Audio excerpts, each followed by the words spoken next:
Welcome to Storytime Haven. Today, we delve into The Viaduct Murder by Ronald Arbuthnott Knox, a thrilling mystery that brings us into a world of deception, crime, and investigation. Set in the picturesque English countryside, the story begins with a seemingly ordinary death that quickly spirals into a web of intrigue. Join us as we follow the meticulous detective work of those determined to uncover the truth behind this chilling murder. Let's step into the pages of this classic mystery and see how every detail unravels to reveal the unexpected. Chapter 1. The Paston Oatvile Dormy-house. Nothing is ever wasted. The death of the animal fertilizes the vegetable world. Bees swarm in the disused pillar box. Sooner or later, somebody will find a use for the munition factories. And the old country seats of feudal England that bask among their figured terraces, frowning at the ignoble tourist down secular avenues and thrusting back the high road he travels by into respectful detours. These too, although the family have long since decided that it is too expensive to live there, and the agents smile at the idea of letting them like one humoring a child, have their place in the hero-tenanted England of today. The house itself may be condemned to the scrap heap, but you can always make a golf course out of the park. Acres that for centuries have scorned the weight of the plough, have their stubborn glebe broken with the niblick, and overpopulated greens recall the softness and the trimness of earlier lawns. Ghosts of an earlier day will walk there perhaps, but you can always play through them. Paston Oatvile distrusts the author whose second paragraph does not come to ground in the particular, seem to have been specially adapted by an inscrutable providence for such a niche in the scheme of things. The huge Italianate building which the 15th Lord Oatvile raised as a monument to his greatness, he sold judiciously early out of the South Sea Company, took fire in the 90s of last century and burned for a hole. Night, the help given by the local fire brigade, was energetic rather than considerate, and Actualus completed the havoc which Vulcan had begun. It stands even now, an indecent skeleton, papered rooms and carved mantelpieces confronting you shamefacedly, like the inside of a doll's house whose curtain wall has swung back on the hinge. What secrets that ballroom, those powder closets must have witnessed in the days of an earlier gallantry, when the stuccoed facade still performed its discreet office. Poor rooms, they will never know any more secrets now. The garden, too, became involved in the contagion of decay. Weeds have overgrown its paved walks, and neglected balustrades have crumbled. A few of the hardier flowers still spring there, but half smothered in rank grass, shabby genteel survivors of an ancien regime. For the family never attempted to rebuild, they prudently retired to the old manor at the other end of the park, a little brick and timber paradise which had served the family for a century and a half as dower house. In time, even this reduced splendor was judged too expensive, and the family sold. No need, then, to mourn for Paston Oatvile. The sanctities of its manorial soil will be as interminable as golf. An enterprising club, seconded by an accommodating railway, has invested its rural solitude with an air of suburbanity. It is only an hour's journey from London, and the distance could be covered in 3/4 of the time if the club were less exclusive. Bungalows, each fitted with its own garage, and cottages that contain billiard rooms have sprung up in the neighborhood. 30 or 40 of these, all rough cast and red tiles, conceal by a series of ingenious dissimilarities their indebtedness to the brain of a single architect. In the middle of these, the cathedral, the town hall, the marketplace around which all their activities centre, stands the dower house of the Oatviles, the Dormy-house of today.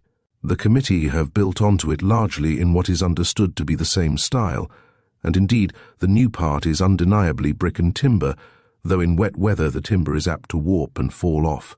It is not only a clubhouse, of course, it is also an expensive hotel, if we may call it an hotel, and not rather a monastic settlement, for the inhabitants of these pleasant rooms all live for one end: golf. Twice daily they go round the course, with all the leisurely solemnity of Benedictines reciting their office, and every night they meet in Corona to discuss the mysteries of their religion. Which reminds me that I have forgotten to mention the village church. There is still a village that straggles mysteriously like so many English villages in the form of a hollow square. In the old days, the church interposed itself between the village and the great house, a kind of mercy seat through which the squire could be appeased upon occasion. Though much older than the park or the fortunes of the Oatvile family, it had acquired, from its enclosed position, the air of a parasitical institution, an undergrowth of Protestant feudalism. Today, it somehow strikes the eye as a byproduct of the golfing industry. People who ask the way to it, and they are rare, are directed to the 15th green. The service on Sunday is at 9:30, so as to allow for the improbable chance of anybody wanting to fortify himself for the morning round by divine worship. The sexton will caddy for you, except on the afternoon of a funeral. Conformably with this, the incumbent of the parish, who is to figure in this story, was a golfing parson presented by an absentee squire to a living which offered few material attractions. He had managed to let the parsonage, which was more than 20 minutes' walk from the first tee, and lived in the Dormy-house permanently, arguing, not without reason, that it was the centre of all the life there was in the parish. If you are disposed to take a look at him, you have only to open the smoking-room door. There he sits, this October afternoon of rain and fog, with 3 equally weather-bound companions, a foursome in potentia. He was a man now approaching middle age, a bachelor and unambitious. You would say that he had a clerical face. Is that clerical face a mark of predestination, or does it develop by natural mimicry? But the enthusiasm which it registered was, it is to be feared, principally directed towards one object, and that object a game. He was mild-mannered, and had been known to keep his temper successfully in the most trying circumstances, even at the 9th. No oath was ever heard to escape his lips, though his invariable phrase, "What tam I doing?" was held by some to have a relish of perdition in it. The other 3 were acquaintances of his, as acquaintance goes at Paston, Oatvile, where you know everybody's handicap, nobody's politics or religion. One of them, indeed, Alexander Gordon, in nature and in name, could hardly be known otherwise than by his handicap, for in politics, in religion, in every subject that could form a digression from the normal conversation of the Dormy-house, his point of view was entirely undistinguished and British to the last degree. He was not, like the others, a permanent inmate, but was on a holiday visit to his more interesting friend, Mordaunt Reeves. Reeves was a permanent inmate, more by force of circumstances than from any natural indolence. He had left school at the beginning of the war, and had been incapacitated for active service by an extreme short-sightedness which gave his face a penetrating, not to say a peering, look. Work had been found for him easily enough in an outlying department of the War Office, and he was perhaps a little too fond of beginning his sentences with, "When I was in the military intelligence." The picture which the words conjured up to the uninitiated was that of Mordaunt Reeves concealed behind the arras, with a revolver at half-cock, overhearing the confidential discussions of German super-spies. Actually, his business had been to stroll into a very uncomfortable office at 9:30 in the morning, where a docket of newspaper cuttings, forwarded from another department, awaited him. Singling out some particularly fire-eating utterance of a Glasgow shop steward, he would have it typed out and put in a jacket. Then he would scrawl across it, "Can something be done about this? Please initial." And so the document would be caught up in that vast maelstrom of unregarded jackets that circulated aimlessly through the sub-departments of Whitehall. An orphan, with a comfortable income, he had found himself unable to settle down to ordinary employment on the outbreak of peace. He had put several romantic advertisements into the daily papers, indicating his readiness to undertake any mysterious commissions that might call for the services of an active, intelligent young man, with a turn for the adventurous. But the supply of amateur adventurers was at the time well ahead of the demand, and there was no response.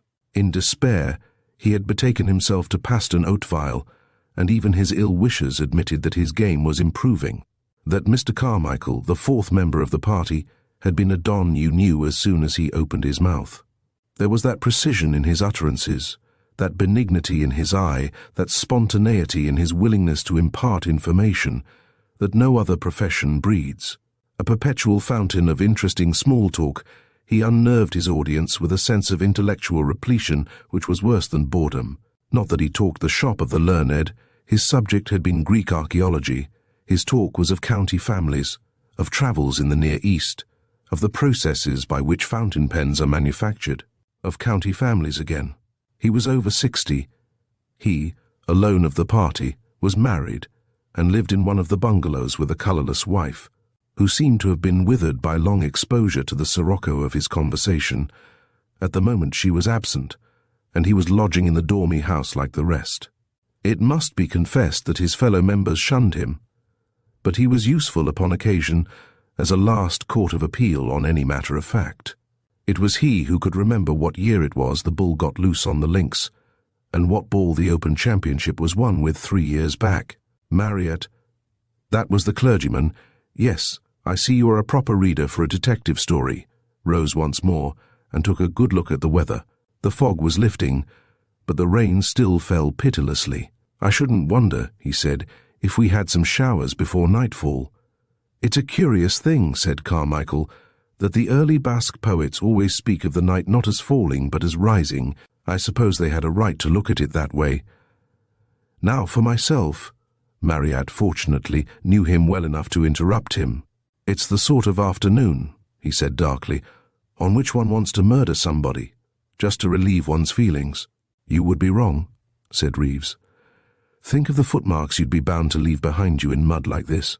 You would be caught in no time. Ah, you've been reading The Mystery of the Green Thumb, but tell me, how many murderers have really been discovered by their footprints? The bootmakers have conspired to make the human race believe that there are only about 6 different sizes of feet, and we all have to cram ourselves into horrible boots of one uniform pattern, imported by the gross from America. What does Holmes do next?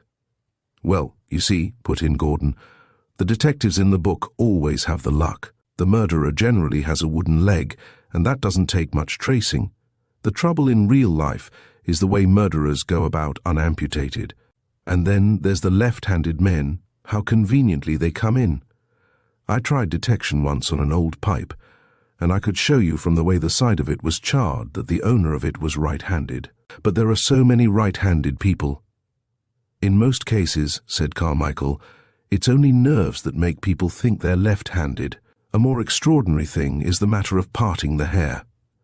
Everybody is predestined from birth to part his hair on one particular side, but most of the people who ought to part their hair on the right do it on the left instead, because that's easier when you're right-handed. I think you're wrong in principle, Gordon, said Reeves. Everybody in the world has his little peculiarities, which would give him away to the eye of a trained detective. You, for example, are the most normal specimen, if I may say so, of the human race. Yet I know which of those whiskey glasses on the mantelpiece is yours, though they're empty. Well, which? Asked Gordon, interested. The one in the middle, said Reeves. It's pushed farther away from the edge. You, like the careful soul you are, instinctively took more precaution against its being brushed off. Aren't I right? To tell the truth, I can't for the life of me remember. But there, you see, you're talking of somebody you know. None of us are murderers, at least. I hope not. If you were trying to detect a murderer you'd never been introduced to, you wouldn't know what to look out for. Try it on, suggested Marryatt. You know the Holmes stunt, deducing things from the bowler hat and from Watson's brother's watch. Try that umbrella over there, whatever it's doing here. What will you deduce from it? I should deduce that it had been raining recently, put in Gordon with great seriousness. As a matter of fact, said Reeves, turning the umbrella this way and that, an umbrella's a very difficult thing to get any clues out of. I'm glad of that, said Carmichael, because only this one, continued Reeves, ignoring him, happens to be rather interesting. Anybody could see that it's pretty new, yet the ferrule at the end of it is nearly worn through, which shows it's been used a lot. Inference, that it's used by somebody who doesn't keep his umbrella for days like this, but uses it as a walking stick. Therefore it belongs to Old Brotherhood. He's the only man I know in this club who always carries one. You see, said Carmichael, that's the sort of thing that happens in real life.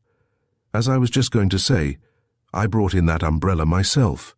I took it by mistake from a complete stranger in the tube.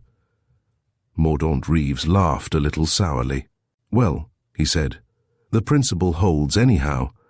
Everything tells a story if you are careful not to theorize beyond your data. "I'm afraid," said Gordon, "I must be one of nature's Watsons. I prefer to leave things where they lie and let people tell me the story." "There you are wrong," protested Reeves. "People can never tell you a story without putting their own color upon it. That is the difficulty of getting evidence in real life. There, I grant you, the detective stories are unreal. They always represent witnesses as giving the facts with complete accuracy, and in language of the author's own choosing. Somebody bursts into the room and says, 'The body of a well-dressed man in middle life has been found 4 yards away from the north end of the shrubbery. There are marks of violence about the person of the deceased,' just like a reporter's account of an inquest. But in real life he would say, 'Good God, a man's shot himself on the lawn, leaping at once, you see, from observation to inference.' Journalism," explained Carmichael, "makes havoc of all our detective stories." "What is journalism?" "It is the effort to make all the facts of life correspond, whether they will or no, to about 200 ready-made phrases. Headlines are especially destructive. You will have noticed for yourselves how the modern headline aspires to be a series of nouns, with no other parts of speech in attendance. I mean, the phrase, 'She went into the garden to cut a cabbage leaf to make an apple pie,' becomes 'apple pie fraud cabbage leaf hunt,' and what? No soap. 'So he died' becomes 'soap shortage fatality sequel.' Under this treatment, all the nuances of atmosphere and of motive disappear. We figure the truth by trying to make it fit into a formula." "I agree with you about inference," said Marryatt, disregarding Carmichael's last remark. One always did disregard Carmichael's last remark. "But think how much of one's knowledge of other people is really inference. What do we really know about one another down here? Fellow passengers on the stream of life, that's all we are. Take old Brotherhood, whom you were mentioning just now. We know that he has some sort of business in London, but we've no idea what. We know that he comes down here every night in the week from Monday onwards, and then from Saturday to Monday he disappears. How do you know what he does with himself during the weekends? Or take young Davenant down at the hatcheries. He turns up there every Saturday evening and does his 2 rounds on the Sunday, and then on Monday he's off again into the Ewig kite. What do we really know about him?" "I should have thought you knew all you wanted to about Brotherhood," chuckled Reeves. "Hasn't he taken to disproving the existence of God on Wednesday evenings on the village green?" Marryatt flushed slightly. "After all," he said, "what does that amount to? You might as well say I know Davenant's a Roman Catholic, but all I know is that once in a way he goes over on a Sunday to Paston Bridge. The priest there knows something about him, I suppose, but he wouldn't tell you." "I had a very extraordinary experience once," said Carmichael, "in Albania. I had to translate the confession of a dying man into French for the sake of a priest who didn't know the local language. The priest told me afterwards I was bound not to disclose to anybody what I'd heard." "He didn't know you anyhow, Carmichael," suggested Reeves. "As a matter of fact, I've never mentioned what he said to anybody, though it was sufficiently curious." "It's impossible," resumed Reeves, "not to make inferences. The mistake is to depend on them. In ordinary life, you have to take risks. You have to sit down in the barber's chair, although you know it is just as easy for him to cut your throat as to shave you. But in detection, one should take no chances.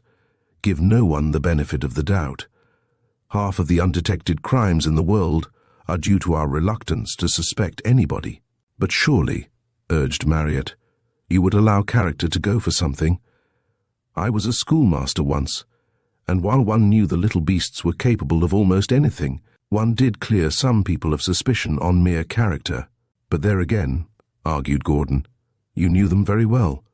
"Not really," said Marryatt.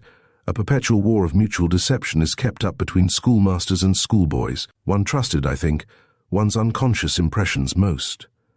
"If I were a detective," persisted Reeves, "I would suspect my own father or mother as soon as anybody else. I would follow up every clue, blinding myself deliberately to the thought, where does this point to?" "Then you would be unreasonable," said Gordon.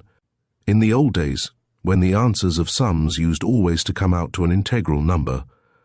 I believe it's all different now. One was wiser than that. If you could see that the answer was going to involve 2/3 of a policeman, you argued at once that you were on the wrong track. You started again and suspected your working." "But real life," retorted Reeves, doesn't always work out to a simple answer, and if the policeman who's in charge of a case argues as you're arguing, he's only himself to blame for it if he gets trisected by the criminal before he's finished. At least you must respect the principle of cui bono. It's extraordinary, began Carmichael, how many people make the old mistake about the meaning of. Cui bono is the worst offender of the lot, said Mordaunt Reeves cheerfully. Look at those 2 boys in America who murdered another boy just to find out what it felt like. But that was pathological, and how many crimes aren't pathological, if it comes to that? I was on Holy Island once for a month, said Carmichael, and would you believe it, there was a man there that was sick if he ever caught sight of a dog. Sick. Positively. What do you think it really feels like, asked Marryatt, to have murdered a man? I mean, murderers in general always seem to lose their heads when the thing is actually done, and give themselves away somehow. But one would have thought, if the thing is planned with proper deliberation, one's feeling would be that things were working out according to plan, and the next thing was to get clear.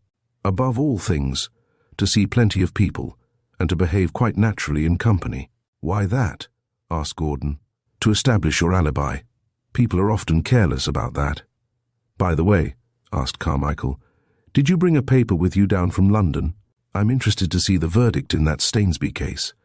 The young fellow is connected, I hear, with the Stainsbys of Martington. Afraid I left London at 3, and that's too early for anything but betting tips. I say, you fellows, it stopped raining. Chapter 2. In the Rough. The view from the 3rd tee was one which even a golfer might pause to admire. Let the Wordsworthian say what he will, railways ennoble our landscape. They give to our unassuming valleys a hint of motive and destination, more especially a main line with 4 tracks pillowed on a sweep of tall embankment that cannot cross a meandering country stream without a stilt walk upon vast columns of enduring granite, captivates, if not the eye, at least the imagination.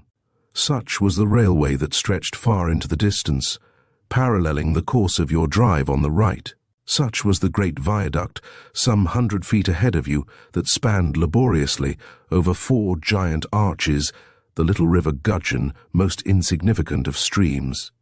Shallow and narrow it ran, fringed by willow herb and meadow sweet, a paddling place for cows and for unoccupied caddies. Here and there it threw out a patch of osiers, one in particular, that nestled at the foot of the railway arches, was especially dreaded by golfers.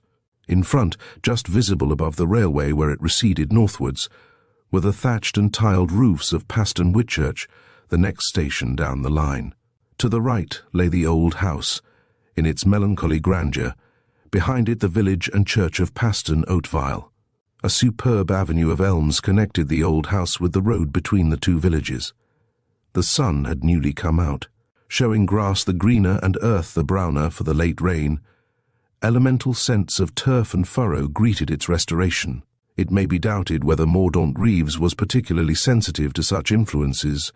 If he was, it may have been this distraction which made him slice his drive. The ball dwindled down the gradual slope towards the river, cleared in a couple of bounds the tussocks of thick grass that dotted the little valley, and buried itself at last in the osier bed at the foot of the arches. Gordon and he, they were partners, set out at once to retrieve it, distrusting the efforts of an inefficient caddy who was nearer the spot. It was only a closer view that showed how well chosen a lair was this for a golf ball hard pressed in the chase.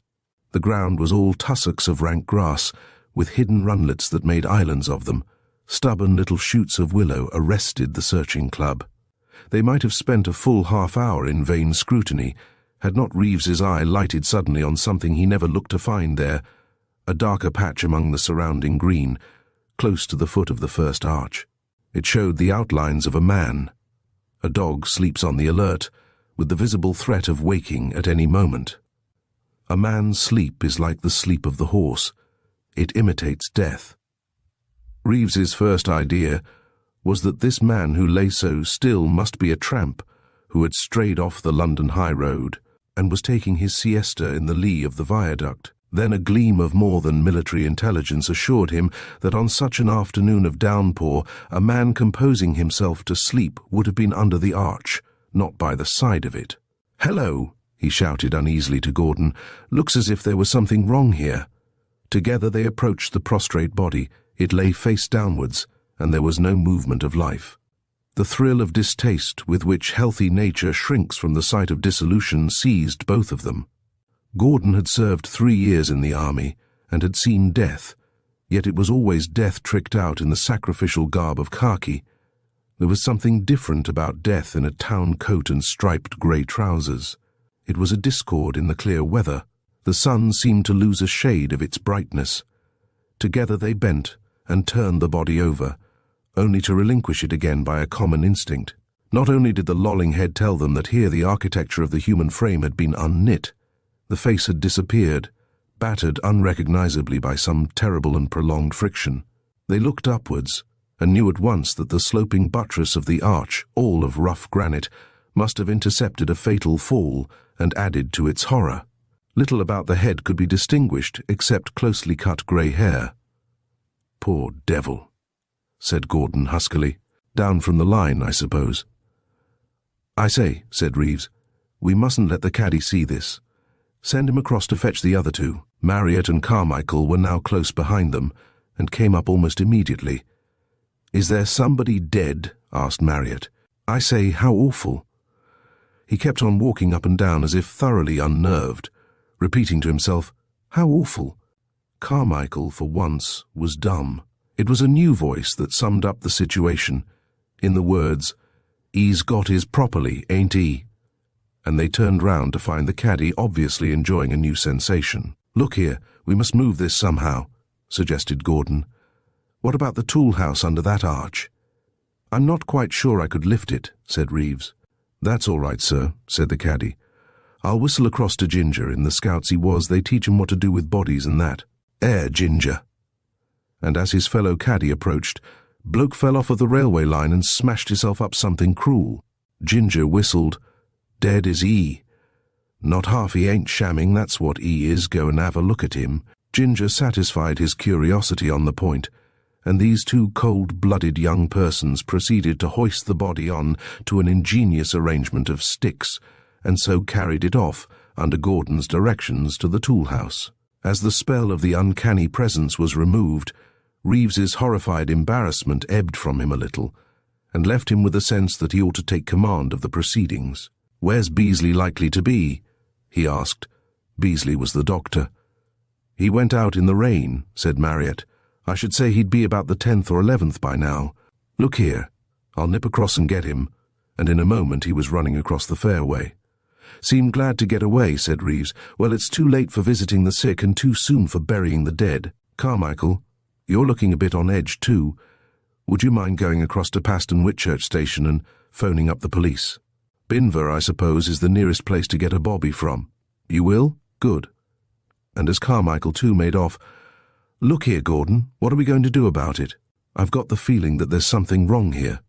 What do you say to doing a bit of detective work on our own, or are you feeling rotten?" "Oh, I'm feeling all right," said Gordon. "Only what about the police? Won't they want to look through the man's things first? It would be awkward if we put ourselves on the wrong side of the law. Funny thing, I've no idea whether there's any law against searching a dead body, yet, if there isn't, how do the police ever get their clues? Oh, rot, the police can't be here for a good half-hour, and Beasley won't mind if he comes along. Let's take a bit of a look round, anyhow. He fell off the arch and smashed up his face against the buttress. That looks pretty clear. Now, did he fall off the line, or off a train? If you ask me, I should say he fell off the parapet. I've noticed sometimes what a long way it really is from the door of one's carriage to the parapet. A man falling from a carriage would never reach the edge." "Ah," said Reeves, looking up, "but you're imagining the train stationary. He would be hurled forward some way by the impetus if he jumped off a moving train. And I should say he could have started falling down that bank to the right, just before the parapet begins. He'd roll forwards and sideways, if you see what I mean, till he got to where the stonework begins up there. And then, plop. I dare say you're right. Anyhow, we'd better be quick and look at the body." As they went towards the tool house, Reeves gave a sudden exclamation. "By Jove, his hat! And it's, let's see, I should say 15 yards to the north of the body. Now why?" How do you mean? There was no wind this afternoon. If his hat fell with him, it would lie with him. If it lies a dozen yards away, that looks as if it was thrown after him. The considerate fellow passenger hardly does that, does he?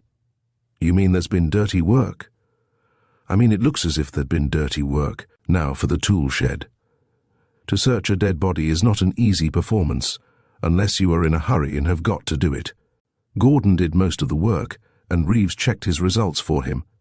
The pockets contained a handkerchief, marked with the name Masterman, a cigarette case of a common pattern, containing a cigarette of a brand smoked by every second man in the neighborhood, a half-empty box of matches, a pipe and an empty pouch, 2 florins, a letter, and a business communication, both addressed to S. Brotherhood, Esquire, and a watch and chain. They also found, written on the back of the letter, a penciled list of goods, as if to remind a man of his shopping needs. "It's a queer thing," said Reeves. "That watch, because he's got one on his wrist too. How many people, I wonder, carry a stomach watch as well as a wristwatch? It's stopped, I suppose. Blessed if it isn't going. An hour fast, apparently, but going. Good advertisement for the makers, what? But the wristwatch, that's stopped. When? 6 minutes to 5. What did I say about trains? The from Paston Oatvile would be just passing here at 6 minutes to 5. How's that for deduction? Looks all right, anyhow. And by gad, here's a 3rd single from town to Paston Whitchurch. Is today the 16th? Yes. Then that's quite on the square. Now, stand by while I see if his clothes are marked." But neither coat nor shirt, neither collar nor trousers bore any mark of ownership. The suit was from Messrs. Watkins in New Oxford Street. The shirt and collar were of a brand which it would be mere advertisement to mention. During all this time, Reeves was making a transcript of the 3 documents, not without a certain sense of intrusion upon a dead man's confidence. As Gordon began to look into one of the boots, Reeves gave a whisper of warning, and a policeman, for they have motorcycles even in the police force, came into distant view. Panic seized the forces of Baker Street, and forgetting that they had a perfect right to be in charge of the dead man's body, they resumed, very shamefacedly, their search for the lost ball. It seemed incongruous somehow to be worrying about a golf ball. Ought there to be a local rule about what happened if you found a corpse on the links? Certainly the game had been abandoned, and the caddies, to their great regret, sent back with the clubs. "Good evening, gentlemen," said the policeman, eyeing them narrowly. It was not that he suspected them or anybody of anything. He merely sized them up by force of habit, to see whether they were the kind of people you touched your hat to, or the kind of people you told to move on. The scrutiny being favourable, he allowed them to slash about in the undergrowth, and watch, with ill-concealed curiosity, the official proceedings of Scotland Yard. Scotland Yard did very much what they had done, only with a splendidly irrelevant thoroughness. Not only the destination, class, and date of the ticket had to be registered in the notebook, but its price. There even seemed to be a moment's hesitation about the company's regulations on the back. Nor did the names of the cigarette importer and the collar maker go unrecorded. Both watchmakers, the postmarks on the correspondence, the date on the florins, nothing escaped this man. Tired of waiting for the doctor and the inevitable ambulance, Gordon and Reeves abandoned the truant ball and made their way thoughtfully to the Dormy-house. Wilson, the club gossip, met them at the entrance. "Heard about old Brotherhood?" he asked, and went on before they had time to gasp. "He's gone bankrupt, heard it today in the city." "Really?" said Reeves. "Come and have a drink." But if he thought that he too had the telling of a story, he was mistaken. The door opened on a well-known voice. Yes, sliced his drive badly, did Reeves. A curious thing that you slice a ball in golf and you cut a ball at cricket, and it's the same action in either case, and yet it's nothing whatever to do with the motion of cutting a cake. What was I saying? Oh, yes. Right against the viaduct. Did you ever see the big viaduct they've got at Welwyn? A finer one than ours even, he found. Which made it evident that Mr. Carmichael was telling, in his own way, the story of the day's adventure. Chapter 3. Piecing it together. If the general accommodation at the Paston Oatvile Dormy-house cannot be described as cloistral, It must be admitted that the rooms in it where you can claim privacy are not much better than cells. Mordaunt Reeves, however, had done something to turn his apartments into a civilized dwelling place. There were pictures which did not illustrate wings, and books devoted to other subjects than the multitudinous possibilities of error in playing golf. Gordon and he had each a comfortable armchair, each a corner of the fireplace to flick his cigarette ash into, when they met that evening to talk over the possibilities of the situation as it had hitherto developed. "Everybody," said Reeves, "if you notice, has already started treating an assumption as if it were a fact. They all say it was Brotherhood we found lying there. They all say he committed suicide because he had just gone bankrupt. Now, as a matter of fact, we don't know that it was Brotherhood at all. He has not been heard of, but there hasn't been much time to hear of him, and nothing is more probable than that a man who has gone bankrupt should skip without leaving any traces. Yes, but somebody's dead. You've got to find a gap somewhere in the ranks of society to match our corpus. Still, that's mere negative arguing, and there are several points that tell against its being Brotherhood. In the first place, that ticket. Brotherhood goes up and down every day. Do you mean to tell me he hasn't got a season? Second point, if it was Brotherhood, there's an odd coincidence. He died within 10 minutes' walk of his own bungalow. Why there any more than anywhere else on the line? It's a coincidence that Brotherhood should be killed so near his own bungalow, but the murder, whether we like it or not, has been committed just there, so I don't see why it shouldn't be him as much as anybody else. However, go on. Third point, the handkerchief. Why should Brotherhood be carrying somebody else's handkerchief? If it comes to that, why should somebody else be carrying Brotherhood's correspondence? Oh, Brotherhood is mixed up in it somehow, right enough. We shall see. Next point to be considered, was it accident, suicide, or murder? You can cut out accident, surely. That would be a coincidence. Somebody carrying Brotherhood's letter to fall out of the train by mere accident just where Brotherhood lives. Very well. For the present, we'll ask murder or suicide. Now, I've several arguments against suicide. First, as I told you, the hat. He wasn't alone when he fell out of the carriage, or who threw the hat after him. There was no mark in the hat, was there? Only the makers, that's the irritating thing about this business. Hats, collars, shirts. People buy them at a moment's notice and pay cash for them, so there's no record in the books. And watches. Of course, you don't have a watch sent. You take it with you, to save the danger of carriage by post. I'll try all those tradesmen if the worst comes to the worst. Probably the police have already, but I bet nothing comes of it. What's your next argument against suicide? The ticket. That extra 4 bob would have got him a first instead of a third. Now, a man who means to commit suicide doesn't want 4 bob, but he does want to be alone. But the suicide might have been an impulse at the last moment. I don't believe it. The place where he fell was just the one place about here where he was bound to kill himself, not merely maim himself. That looks like preparation. All right. Any more? No, but I think that's enough to go on with. The probability I'm going to bet on is murder. You're up against coincidence again, though, there. Why should somebody happen to murder Brotherhood on the very day he went bankrupt?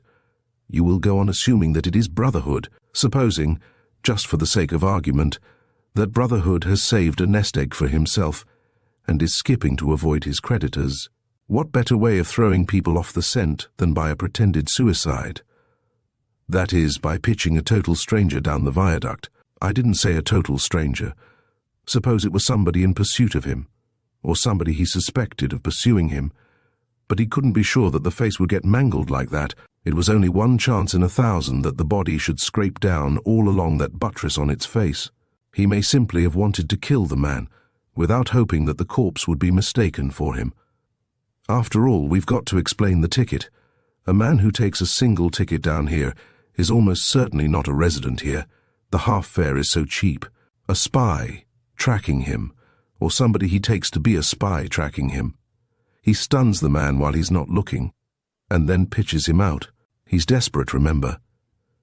Well, it seems to hang together that way. But I'm not at all sure that's the right way. I'm not at all sure that Brotherhood isn't the murderee, and the murderer somebody unknown, Such a murder might be connected with a bankruptcy, a ruined creditor, for example. And how are you going to look for the murderer if that's so? You're going to help me. We're going to have a little detective holiday and leave the game alone for a bit.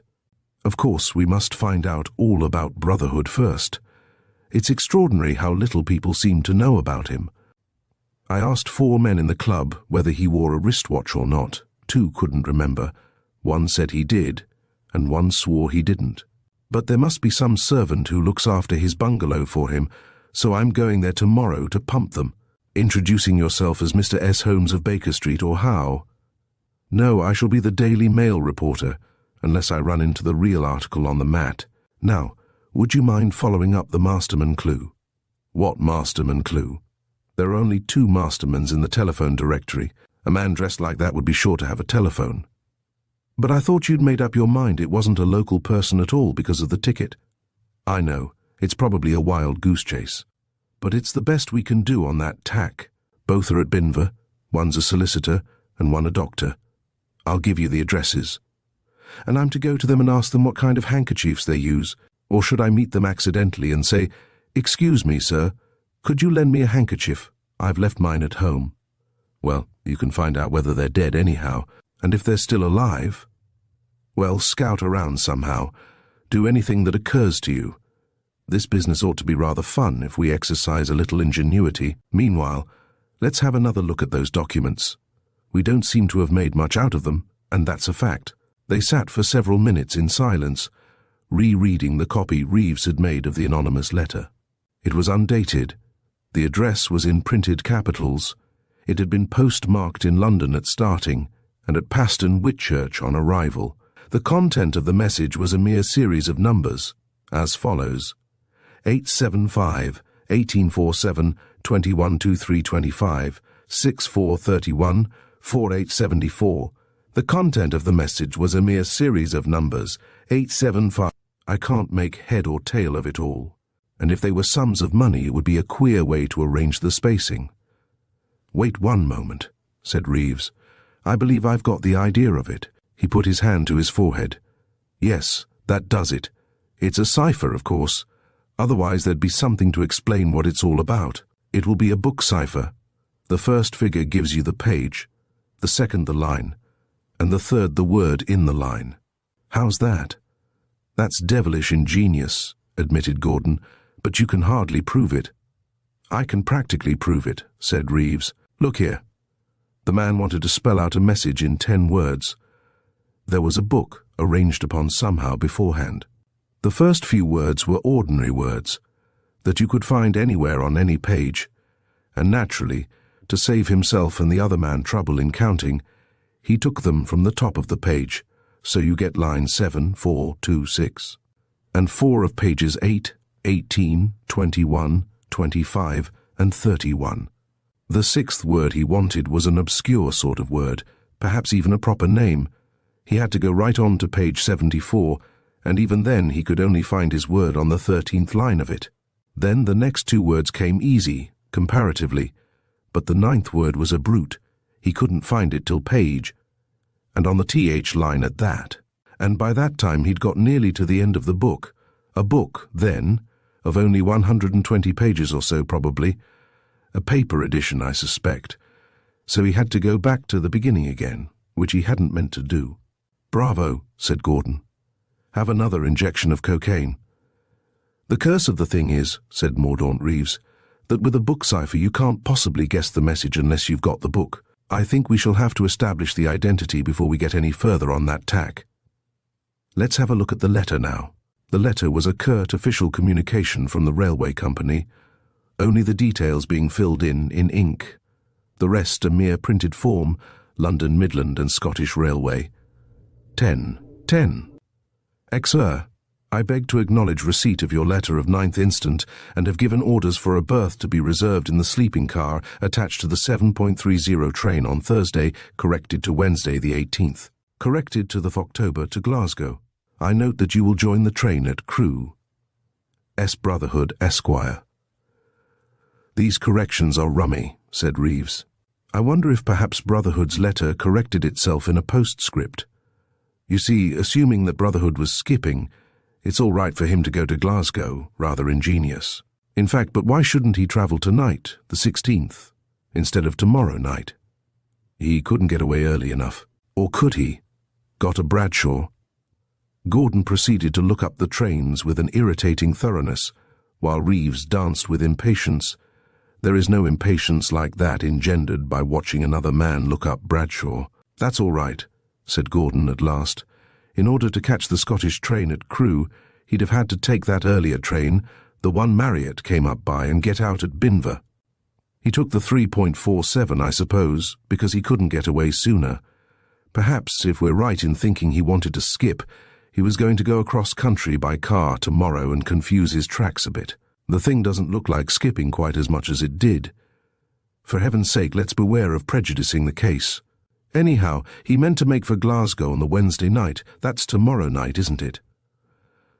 Now let's have one more look at that silly list that was on the back of the anonymous letter. The list had been copied almost in facsimile, for it was very short. It ran socks, vest, hem tins, at least. That was the general impression it gave. But the writing was so spidery as to make it very doubtful which precise letter each of the strokes represented. I suppose it must be a shopping list of some sort. If one could make that last word ties, it would read better, said Gordon. But even so, you wouldn't have hems in a shopping list. It might be ham, but one doesn't buy ham at the hosier's, and why did he write at the edge of the paper like that? If it comes to that, who was the he? It's not Brotherhood's writing. I've verified that from the club book. I fancy this goes pretty deep. Look here. Here's a bit of detection for you. That sheet has been torn off at the left-hand side, hasn't it?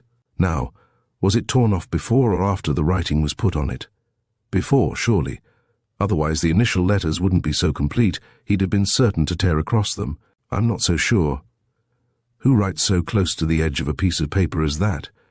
Remember, I copied the thing down exactly, and each word was close up against the tear. I don't quite see what difference it makes anyhow, objected Gordon. More than you think, perhaps. I shouldn't wonder if this bit of paper turned up trumps, when we've thought it over a bit more. But there's one thing that fairly beats me. What's that? Those two watches. It doesn't seem to me to make any sense. Well, we'd better get to bed and sleep over it. Chapter 4. Endless Clues. There is no surer soporific than sleeping over a problem, no more fallacious method of attempting a solution. After murmuring to himself 3 times, let's see, there was something about watches, Mordaunt Reeves fell into a sleep which anybody but a psychoanalyst would have called dreamless. He woke in the morning with a strong resolution to do the 9th in 4, which melted through lazy stages of half-awareness into the feeling that there was something else to do first. The adventures of yesterday, the duties of today, returned to him. He was already nearly dressed when he remembered that he had decided on the role of a Daily Mail reporter for his morning's investigation, and grimly set himself to remove again the bulging knickerbockers and the hypocritical garters of his kind. Dressy they might be, but they were not Fleet Street. His memories of the reporter's wardrobe were, it must be confessed, somewhat disordered, and he was greeted in the breakfast room with flippant inquiries whether he had gone into mourning for the unknown passenger. He found Gordon already at table with Marryatt in the high clerical collar, which was irreverently known to his intimates as new every morning. "Well, how are you feeling?" he asked. "You looked rather chippy yesterday. However, I suppose it brings a job of work your way." "Confound it," said Marryatt. "That's the trouble. The jury at the inquest are bound to bring in suicide, and then I can't bury the man in the churchyard, and all the villagers will say I refused out of spite, because the poor old chap used to give these atheist lectures on the village green." "Rot," said Gordon. "If they do find suicide, they'll certainly say he was of unsound mind." "Yes," echoed Reeves, "if they do bring in suicide. But surely you can't doubt it," urged Marryatt energetically. "The man's just gone bankrupt, and it was an ugly case, from what I hear. Several innocent people who'd been fools enough to believe in him left in the cart.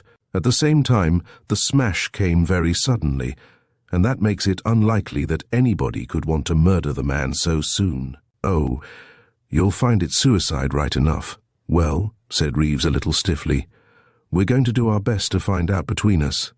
I've the greatest respect for the police as a body, but I don't think they're very good at following up clues. When I was in the military intelligence, one was constantly putting material at the disposal of the police, which they were too supine or too stupid to use. Well, good luck to your sleuthing, but mark my words, you'll find it was suicide.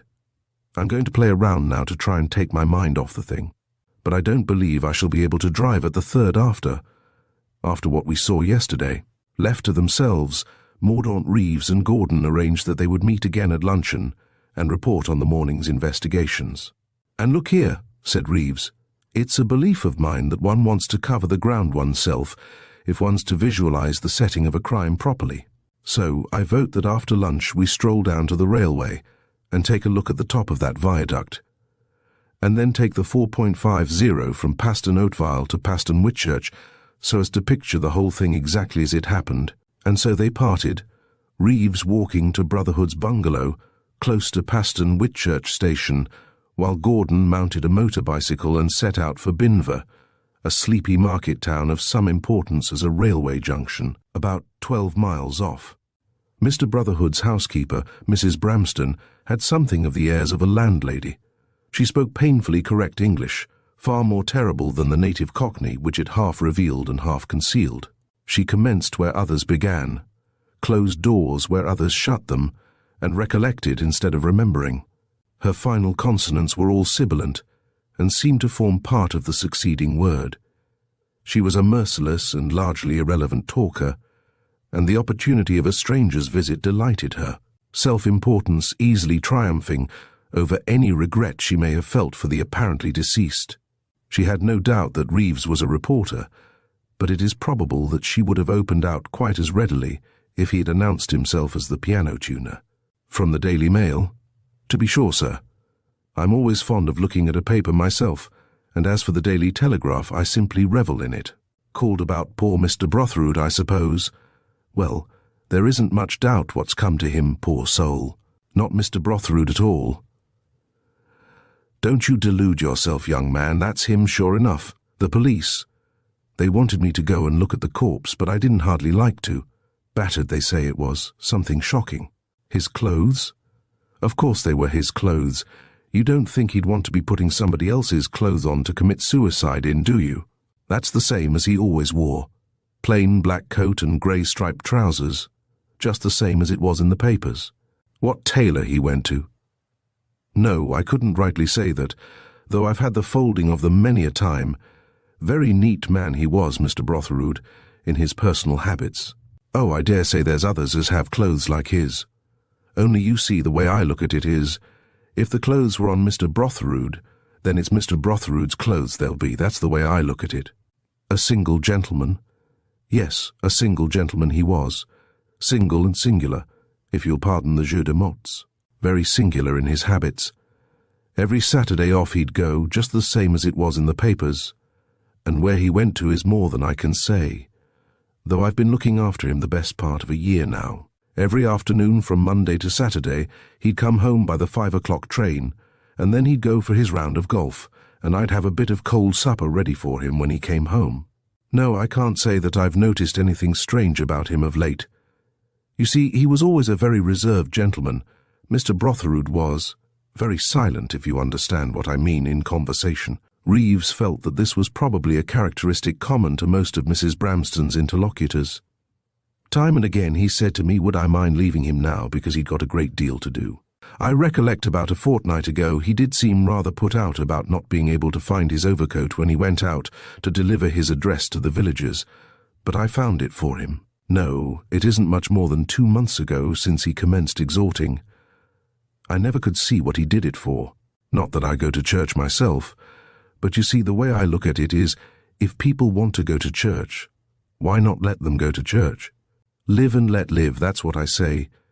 I shouldn't call myself a religious woman, mind you, but I like to see everyone go their own way, and not leave tracts. Miss Frobisher. She used to come here with tracts, but I said to her, Miss Frobisher, I said, you're wasting your time leaving tracts here, and so she was. Mad, sir? Oh, dear, no, not what you could call mad. Of course we all have our own little ways, haven't we, sir? And as I was telling you, Mr. Brotherhood was singular, but not demented. I should never have stopped with Mr. Brotherhood had he been demented. Suicide? Of course it was suicide, and there's some say Mr. Marryatt won't bury him in holy ground, don't they? Well, you take my word for it. Mr. Brotherhood wouldn't mind about a little thing like that. Some people seem not to mind what happens to them once they're gone. Mr. Bramston was like that. While he was spared to me, never seemed to mind if we were to take a spade and bury him in the back garden. That's the way he looked at it. But of course, I wouldn't have that. And he was buried properly in holy ground, Mr. Bramston was. And the minister recited the service over him beautiful. What? Must you be going already, sir? Well, I'm sure it's been a great privilege to me to afford you information. Good morning, sir. This is an abridged account of the interview, but it contains all the material disclosures made by Mrs. Bramston. Reeves found himself pitying the coroner, who would have to face and to stem that seething torrent of conversation. He came back to the Dormy-house to find that it was already nearly time for luncheon, and Gordon was waiting for him, returned from his errand at Binver. "Well, have you found out anything?" asked Gordon. "Yes," said Reeves. "I've found a wife for Carmichael. I've found a woman who could give him a stroke a hole at back-chat." And he launched into a description of Mrs. Bramston's voluminous utterance and her insignificant contribution to the solving of the mystery. "Had you any better luck?" he went on. "Acting upon instructions received, I proceeded first of all to the offices of Messrs. Masterman, Formby and Jarrold, solicitors. It's one of those jolly old Queen Anne houses facing on the High Street, with a flagged walk up to the front door and blue gates that need painting. Or rather, it would spoil them if you did. It's been turned into an office, and the inside is all musty and smells of decaying paper. The mustiest thing there was the old clerk I went up to and asked if I could see Mr. Masterman, and he said, 'I'm afraid not, sir. Mr. Masterman is dead.' Dead? How? When?" My very words. And the old gentleman said, "About 23 years ago. Would you like to see Mr. Jarrold?" Well, that did me in rather, because even if old Masterman did bequeath his handkerchiefs to Jarrold, it isn't likely that old Jarrold would be still using them, though they would about match his furniture if he did. How did you get out of it? You were rather badly placed. I was, and I cursed you pretty freely. However, I extricated myself without any heart-to-heart talks with Mr. Jarrold. I just said, "I'm so sorry. I must have made some mistake. This is Dr. Masterman's house, isn't it?" That killed 2 birds with 1 stone. I eluded suspicion, and also got directed to the other Masterman house. "A big house," the man said, "at the other end of the water meadow behind the church." "So you went on there?" "No, it occurred to me that a man who lived in a house that size probably kept a manservant or 2, and it was up to me to personate one of them. So I went round to the Binver steam laundry, where I'm not known personally, and said I was from Dr. Masterman's. And could they be kind enough to inform Dr. Masterman as to what action they intended taking about the 12 last handkerchiefs that hadn't come back from the wash? That sounds risky, but it wasn't really, because all men think they've more clothes at the wash than they really have. The lady in charge was quite patient and kind, obviously well accustomed to that sort of complaint. She said all Dr. Masterman's handkerchiefs had been sent back. Fortunately, I bluffed, and insisted upon a search. After a bit, she came and put into my hands a pile of handkerchiefs, which I took away with me. There were 5 of them, 4 Mastermans and a Brotherhood. Oh, that rather looks as if... Exactly, it looks as if we ought to have recognized the touch of the Binver steam laundry. In fact, it would be very suspicious in these parts if you found a dead man wearing one of his own handkerchiefs. Well, there seemed no point in keeping any of them, so I dropped the lot into Masterman's letterbox. Unusual, perhaps, but I felt it would save explanations. Well, I'm sure we're all very grateful to Mr. Gordon for his splendid work among the Mastermen, but it begins to look as if we were left very much where we were. We still don't even know who the corpse was. There was a knock at the door, and the unwelcome figure of Carmichael obtruded itself. "Sorry if I interrupt," he said, "but I thought you might be interested in this poor fellow we found yesterday. My caddy this morning was giving me the latest news. It's extraordinary how these caddies pick up everything except one's ball." "What news?" gasped Reeves. "Well, it seems that Brotherhood was insured at one of these American offices, And they're a great deal more particular than our own insurance people. And after all, they're right to be. One's so apt to think of the insurance company as a set of sharks, when in reality they are only protecting the interests of their policyholders. Granted, said Gordon. Proceed. Well, as soon as they heard of the bankruptcy and then saw the news in the morning paper about the Lynx tragedy, the insurance company pricked up its ears. Apparently, in the actuarial world, bankruptcy followed by alleged suicide is a matter of daily occurrence, and they have their suspicions. That is why I say they are quite within their rights when they insist upon registering a man by his birthmarks before they insure him. It's an extraordinary thing about birthmarks. We really know nothing about them, nor want to, said Reeves, for the time being. What happened? I was just telling you. A man came down from the insurance company to identify the corpse, and my caddie heard about it from— heard what? Why, that it is Brotherhood. They recognized him from the birthmark. So that's that, said Mordaunt Reeves, a little bitterly. Trust the insurance people not to make a mistake. I confess that, after the handkerchief clue failed, I had begun to think it must be Brotherhood who was dead. I suppose your caddie didn't happen to mention whether it was suicide or murder. He assumed it to be suicide, but not, I think, with any inside information. Of course, it was a foggy day. Did you know that, as a matter of statistics, there are more suicides in November than in any other month? I will make a note of the fact, said Mordaunt Reeves. Chapter 5. On the Railway. The afternoon seemed a compensation for yesterday. October sun glowed temperately over the links, with the air of a kind old gentleman producing sweetmeats unexpectedly. The rich but transient gold of summer evenings seemed hoarded in this summer of St. Luke, the air not overcharged with uneasy heat, but lucid and caressing. The leaves no longer in the shock of their summer finery, but dignified in the decayed gentility of their autumn gold. A perfect day for golf, such was the immediate impression of the Paston Oatvile mind, but to Reeves a second thought occurred. It was a bad day for following up the clues of a murder. It's all very well, he said to Gordon. The visibility's good, and we shan't be interrupted by rain, but we can't get the atmosphere, the spiritual atmosphere, I mean, of yesterday's fog and drizzle. We shall see where a man fell down the embankment, but we shan't feel the impulse of that weeping depression which made him throw himself over, or made somebody else save him the trouble. We haven't got the mise-en-scene of a tragedy. They climbed together, Gordon and he, a zigzag path up the side of the huge embankment, close to the clubhouse. When it reached the level of the line, it kept close to the trim hedge that marked the boundary of the railway's property, and so lasted till the very beginning of the viaduct, where it dived under the first arch at a precarious angle and came up the other side. It was a matter of common knowledge to the good-humoured porters of Paston Oatvile that the shortest way from that station to the neighbouring station of Paston Whitchurch was along the railway line itself. The shortest, because it avoided the steep dip into the valley.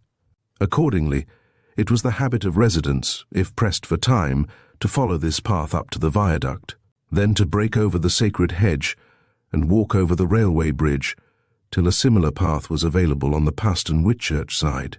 This local habit Reeves and Gordon now naturally followed, for it gave them access to the very spot from which, 24 hours before, a human body had been hurled down onto the granite buttress and the osier bed that lay beneath. You see what I mean, said Reeves. We can't, of course, tell what pace the train was going. They vary so much in the fog. But if, for the sake of argument, you take the force with which I throw this stone as the impetus of the train, you see how the curve of the slope edges it out to the right, there, and it falls either exactly on the buttress or next door to it. That's how I picture yesterday afternoon. The man takes a good jump, or gets a good shove, and falls just over the edge. There's nothing for him to catch on to, and between his own motion and the slope of the embankment, he gets pitched on to the buttress. I don't know any place along this line where the drop comes so close. The coroner will call attention to that. It's extraordinary the way coroners do draw attention to all the least important aspects of the case. I read a newspaper account once of a man who was killed by a motor car just as he came out of church, and I'm blessed if the coroner didn't draw attention to the dangerous habit of standing about outside churches. I must say, The place seems made for something like this happening. Do you see how the line curves away from this side? Why shouldn't it? What I mean is, it would be very hard for anybody to see Brotherhood fall out of the train unless he was travelling in the same coach. The other coaches would be out of view unless a man were leaning right out of the window, simply owing to the curve, and of course a fog would make the job all the easier. By Jove, that's true. I must say, I stick to my murder theory, whatever the jury make of it. In fact, I hope they will bring in suicide, because then the police won't be fussing round all over the place. It looks to me like a murder, and a carefully planned one. I'd just like to try your stone-throwing trick once more. Look here. I'll lean over the edge and watch it fall. Only we shall want a bigger stone, if you can find one. All right. Only they're all little ones between the sleepers. I'll look along the bank a bit. I say, what the devil's this? It was a sight that on most days would have given little surprise to the pair. A common enough sight indeed, down in the valley. But up here a portent, caught in a clump of grass, some 20 yards down the line in the Paston Oatvile direction, was a golf ball. That beats everything, declared Gordon. I don't believe Carmichael on his worst day could slice a ball 100 feet up in the air and lodge it in that clump. Reeves was examining the trove intently. I don't like this a bit, he said. This is practically a new ball, not the sort of ball a man would throw away casually as he walked down the line. A buffalo, I see, dash it all. There are at least a dozen of us use those. Who'll tell us whether Brotherhood used them? I say steady on. You've got this murder business on the brain. How can you tell the ball hasn't been there weeks and weeks? Very simply because it happens to have snapped the stalk of this flower, scabious, don't they call them, which isn't dead yet. The ball was right on top when I found it. I'm hanged if that ball fell there more than 24 hours ago. I say, we ought to be getting back to Oatvile if we're going to catch that train, said Gordon. It's 4:30 already, and we've got to take to the path before we come in sight of the signal box. The signalman doesn't really mind, but he has to pretend to. Gordon was one of those men who are always too early for trains. As a matter of fact, they got into Paston Oatvile station before the from London was signalled. The 4:50 from Paston Oatvile had to connect with it for the sake of passengers going on to Paston Whitchurch or Binver, and was still wandering up and down in a siding, flirting with a couple of milk vans, and apparently enjoying itself. The platform was nearly bare of passengers, a fact on which Reeves artfully commented to an apathetic porter. Not many travelling. You wait till the London train comes in, sir. There's always plenty in that as change here. I suppose it's the first train people can get away from business by, eh? That's right, sir. There ain't nothing else stops here after the midday train. Of course there's the fast train to Binver, but that passes through here. You travelling, sir? Just to Binver. Hullo. There's the booking office opening at last. Do you mind getting 2 firsts for Binver, Gordon? Very sad thing that about Mr. Brotherhood, he went on to the porter. That's right, sir. Very melancholy thing, sir. I suppose you didn't see him get onto the train? There's such a lot of 'em, sir, you don't notice 'em, not the ones that travel every day. And Mr. Brotherhood, he was a man as hadn't many words for anybody, though of course there's some as is different. Do you know Mr. Davenant, sir, up at the hatcheries? He's a nice gentleman, that is, has a word for everybody. I seed him getting off of the London train, and he asked me after my bit of garden, nothing stuck up about him. Excuse me, sir. And, as the London train swung into view, he proceeded up and down the platform, making a noise something like Paston Oatvile, for the information of anybody who could not read notice boards. The London train was undeniably full to overflowing, and even when the Paston Oatvile residents had diminished the number, there were enough waiting for the Paston Whitchurch and Binver train to leave no compartment unoccupied. Even in their first-class carriage, it was only by luck that Reeves and Gordon managed to travel by themselves. I say, began Gordon, why Binver? We don't want to go beyond Whitchurch, do we? Oh, it's just an idea of mine. We can get a train back in time for dinner. Don't you come unless you'd like to. Steady, here we are. And they swept slowly past the scene they had just been viewing from the solid ground. Reeves opened the door a little as they passed, and threw out a fresh stone. He had the satisfaction of seeing it disappear exactly according to schedule. Now, he said, We've got a quiet quarter of an hour to spend before we get to Binver, and I'd be dashed glad if you'd tell me two things. First, how can anyone have planned and executed a murder in a third-class carriage on a train so infernally crowded as this one is? They may have been travelling first. No one examines the tickets. But even so, look at the risks. We should have had that fat old party in here if I hadn't puffed smoke in her face, and there are very few firsts on the train. Our man took big chances, that's certain. And the other point. Why did Davenant come up by this train yesterday? Of course you don't know the place as I do, but Davenant's a scratch player, and a bit of a local celebrity. Every child in the place knows that Davenant only comes down here for weekends, and it's impossible to get a game with him, except on Sunday. Why does he suddenly turn up on a Tuesday afternoon? Well, I suppose he's a right to, hasn't he? I thought you were saying he has a cottage here. Yes, but one's bound to notice every deviation from the normal when one's trying to trace causes. Look here, here's Whitchurch. Do you mind getting out and calling at the hatcheries, that house there, and finding out, on some excuse, when Davenant got there, and whether he's there now? You're not known, you see, but be devilish tactful. We don't want to put anybody on his guard. Righto, more lying necessary, I foresee. Oh, what a tangled web we weave when first we practice to deceive. So long, Sherlock, meet you at dinner. Reeves's errand, it appeared when he got to Binver, was once more with the railway staff. He went up to a porter and said, "Excuse me, does this train get cleared out here?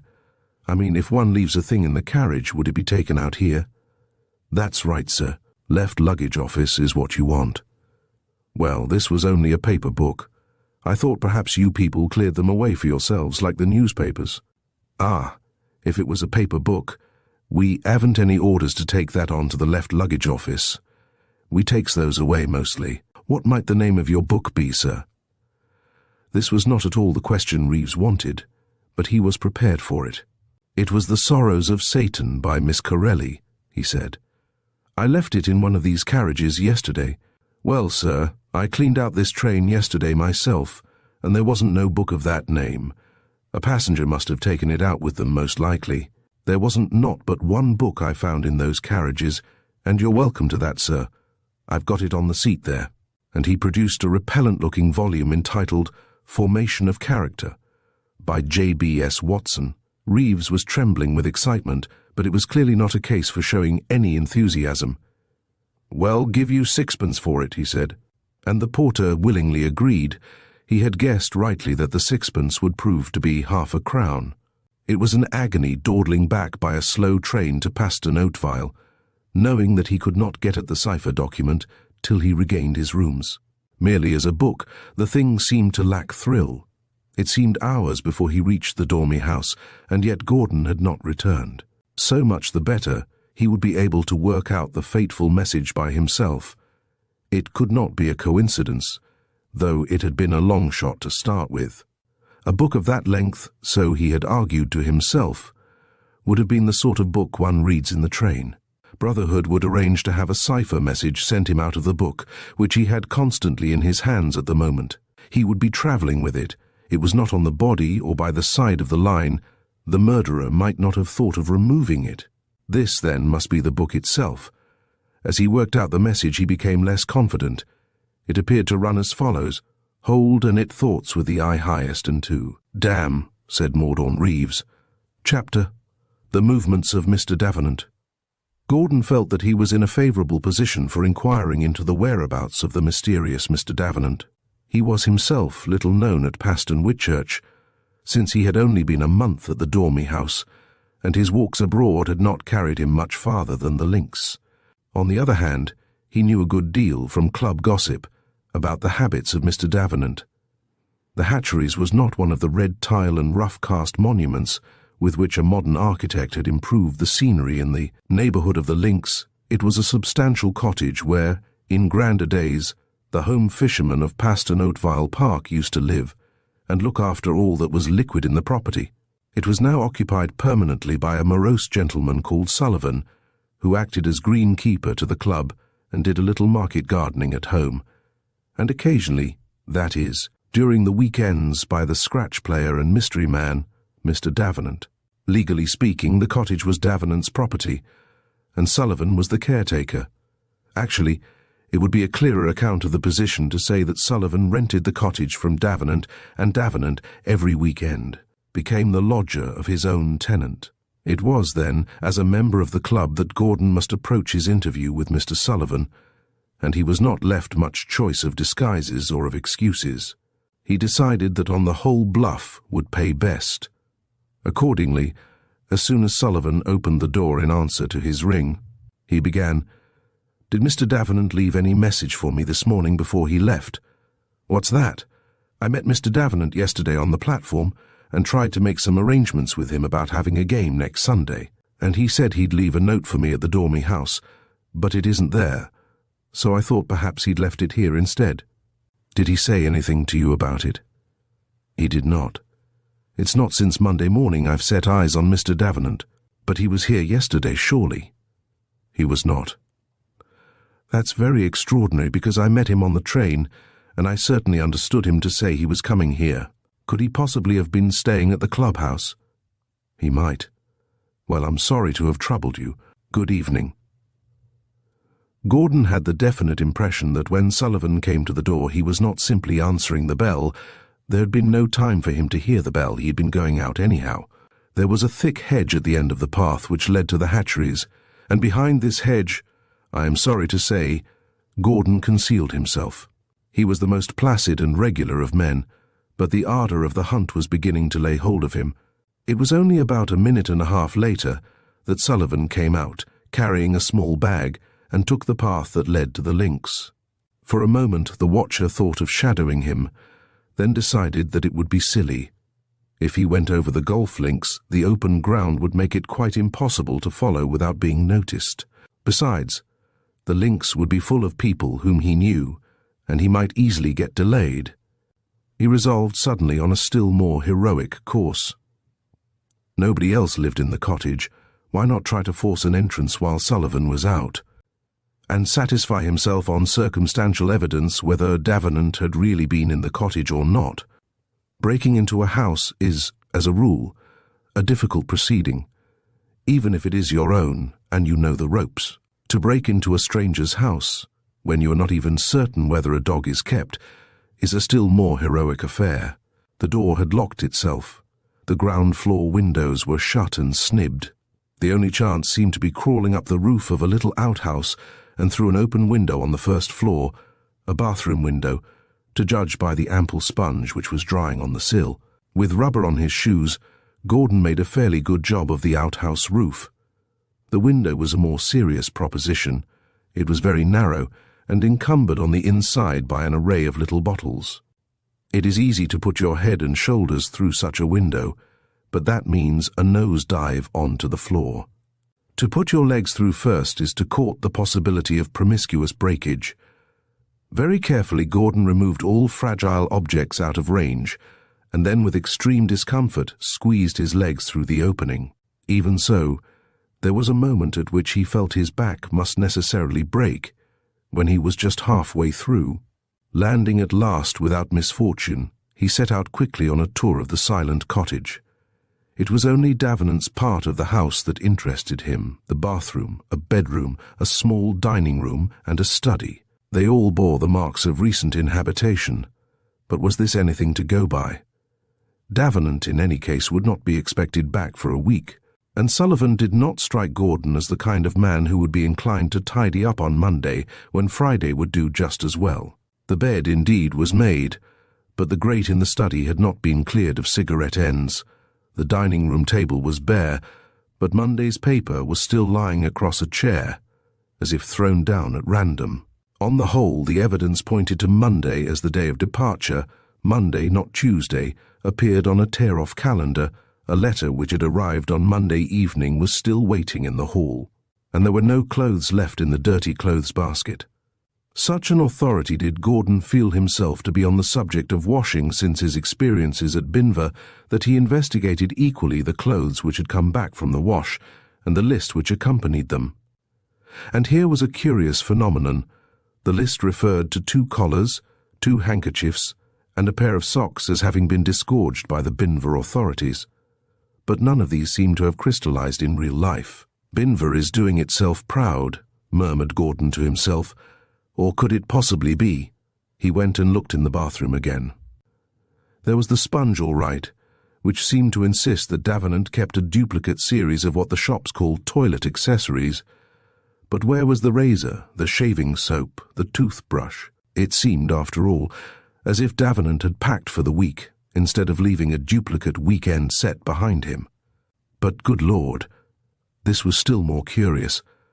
There was no soap in the bathroom, although there were traces of its presence still discernible. Surely no one packing after a weekend in the country took the soap with him. The face towel, too, was gone, yet the face towel was distinctly mentioned in the washing list. No, decidedly there was something wrong about Davenant's exit. Another curious thing, there was every evidence that Davenant was a smoker, and yet not a cigarette, not a pipe, not an ounce of tobacco left in the study. Of course, it was possible that Sullivan was very tidy and put them away somewhere, or that he was dishonest and treated them as perquisites. But once more Gordon had the impression that Davenant had packed like a man who was leaving his base, not like a man who was just week-ended at a Saturday to Monday cottage. Like a man going abroad even. Or why did he take the soap with him? One piece of supplementary evidence was to be found in the study. A large and highly ornamented photograph frame stood on the writing table there, but it had no photograph in it, and the back was unfastened, as if the portrait had been recently and suddenly removed. If circumstantial evidence went for anything, it seemed clear that when Davenant left the house last, apparently on Monday, he left it in the spirit of a man who does not expect to return immediately, and carries all his immediate needs with him. So far the investigation had proceeded, when Gordon happened to look out of a front window and was discomposed by observing that Sullivan was coming back already down the lane. There was no time to be lost. He hastily ran downstairs and out at the front door. It would be taking a considerable risk to trust to the mazes of the back garden, and he decided to make for the hedge. But before he could reach it, Sullivan turned the corner into the garden path and confronted him. "I'm so sorry," he said, on the inspiration of the moment, "but could you tell me what Mr. Davenant's address is?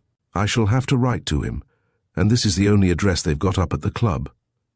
"Mr. Davenant left no address," said Sullivan, and try as he would, Gordon could not determine whether there was suspicion in his tone. However, the awkward corner was turned, and it was with some feeling of self-congratulation that he made his way back to the Dormy-house. He came back to find Reeves closeted with Marryatt and Carmichael, to whom he was explaining the whole story of their adventures.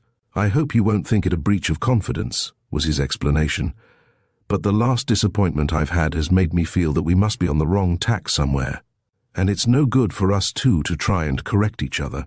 It's like correcting the proofs of a book. You must get an outsider in to do it. So I thought, as Marryatt and Carmichael were with us at the start, it would be best to take them fully into our confidence, and make a foursome of it." "Delighted," said Gordon. "I've been prospecting a bit, but I can't say I've got much forrarder. Did you ask whether Davenant was there yesterday?" "Yes, I interviewed Sullivan on the subject, and he said, no." "That I can't believe," said Carmichael. "Why, what about it?" asked Gordon, a little ruffled. "I'm sure Sullivan didn't say no. Have you never observed that an Irishman is incapable of saying yes or no to a plain question? If you say, 'Has the rain stopped?' he won't say yes or no. He'll say, 'It has' or 'It hasn't.' The explanation of that is a perfectly simple one. There is no native word for either in Irish, any more than there is in Latin, and that in its turn throws a very important light on the Irish character. "Oh, go and throw an important light on your grandmother's ducks," said Reeves. "I want to hear about this interview.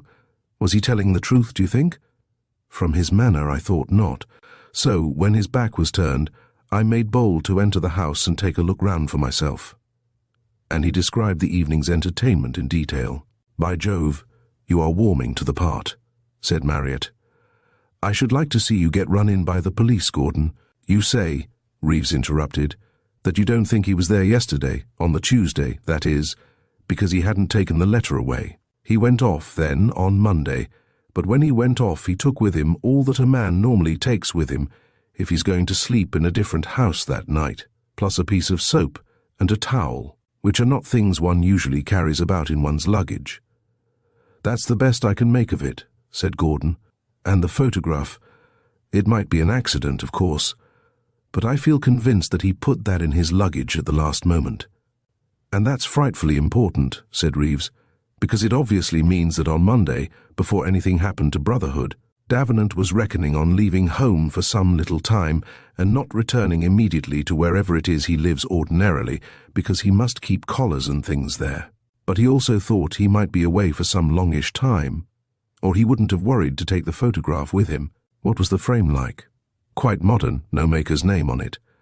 "I'm afraid that means the murder must have been a premeditated one," put in Marryatt. "I hope it's not uncharitable to say so, but I never did like Davenant. I don't think I'm ordinarily a person of very narrow religious views, and I've known Romans that were quite easy to get on with, but Davenant was a person of quite ungovernable temper, you must remember that." "His ungovernable temper would be much more important," objected Gordon, "if the murder were not a premeditated one." "But it's not only that," persisted Marryatt. "To me there was always something sinister about him. He had fits of melancholy, and would rail at the people and the politicians he didn't like, in a way that was almost frightening. Surely I'm not alone in that impression." "What did Davenant look like?" asked Carmichael suddenly. "Good Lord," said Reeves. "You ought to remember that well enough. You must have met him down here pretty well every weekend, and he was quite well known." "Oh yes," explained Carmichael. "I know what he looked like. I'm only asking you to see if you remember. If you were asked in a witness box, what would you say Davenant looked like?" "Well," said Reeves, rather taken aback, "I suppose one would certainly say he was very dark. Very dark hair, I mean, and a great deal of it, so that it made the rest of his face rather unnoticeable. What I generally notice about a man is his eyes, and I never got much impression of Davenant's, because he nearly always wore those heavy horn-rimmed spectacles. And then, of course, he was a rattling good player. If he murdered Brotherhood, as Marryatt seems positive he did, I can tell you one motive that I can't accept for his doing it. He wasn't jealous of Brotherhood's golf. Poor old Brotherhood was about as rotten as Davenant is good." "It's very extraordinary to me," said Carmichael, "that you should say all that, and yet not have arrived at the obvious fact about this mystery. The root fact, I mean, which you have to take into account before you start investigating the circumstances at all. You simply haven't seen that fact, although it's right under your nose. And that's a very curious thing, the way you can look at a complex of facts 99 times and only notice the point of them the 100th time. The phenomenon of attention." "Oh, cut it out," said Gordon. "What is the fact we haven't noticed?" "Oh, that," said Carmichael lightly, "merely that Brotherhood is Davenant and Davenant is Brotherhood." Chapter 7. Carmichael's account of it. "Good Lord," said Reeves when the first shock of astonishment was over. "Tell us some more about it. How did you know?" Carmichael joined the tips of his fingers and beamed at them, secure of an audience at last. "Well, you've just admitted that all you can remember about Davenant is hair and spectacles. That is, his disguise. Of course the man wore a wig. He was a fictitious personality from start to finish." "Except for his golf," suggested Gordon. "Yes, that was real enough, but Brotherhood's wasn't. Don't you see that the two characters are complementary, suspiciously complementary? Brotherhood is here all the week, but never during the weekends. Davenant is only seen from Saturday to Monday. Davenant is Catholic, so as to be violently distinguished from the atheist Brotherhood. Davenant is good at golf. So Brotherhood has to be distinguished by being very bad at golf, and that, to me, is the mystery of the whole concern.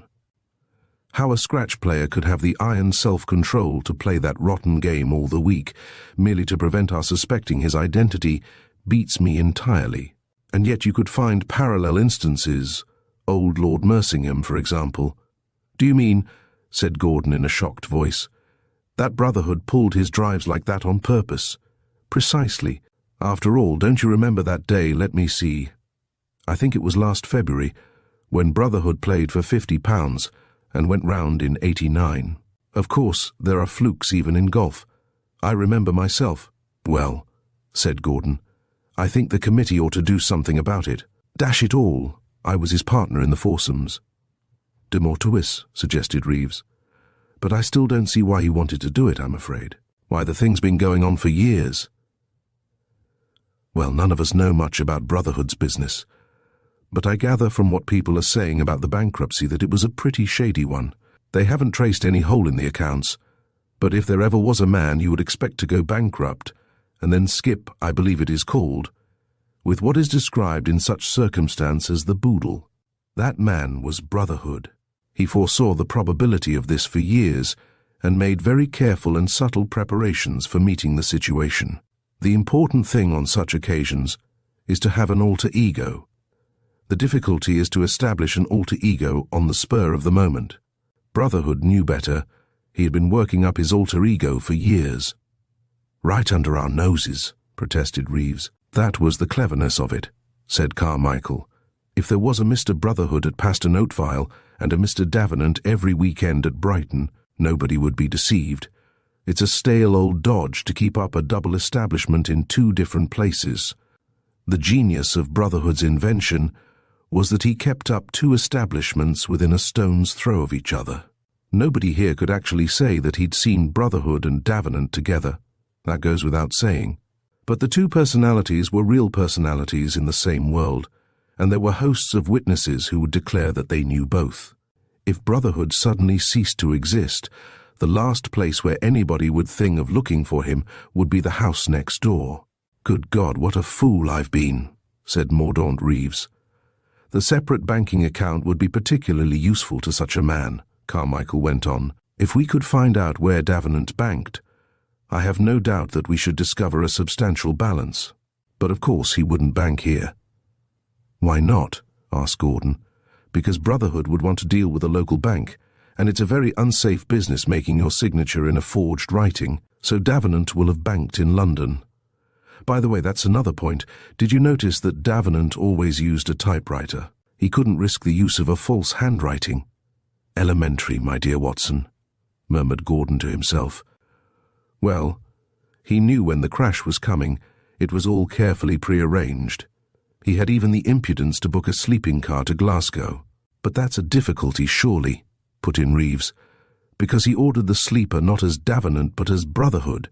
Now, you make out that Brotherhood was to have disappeared, as from yesterday, and Davenant was to have become a permanency. Why didn't he order a sleeper in the name of Davenant? How often am I to tell you, my dear Reeves, that you are dealing with a genius?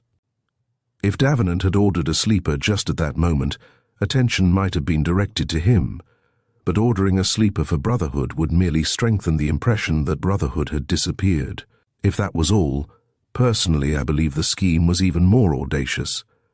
I believe Davenant did mean to go away, for a time at any rate, and by that very train he would join it at Crewe, travelling in an ordinary first-class carriage. Then at Wigan, bless my soul.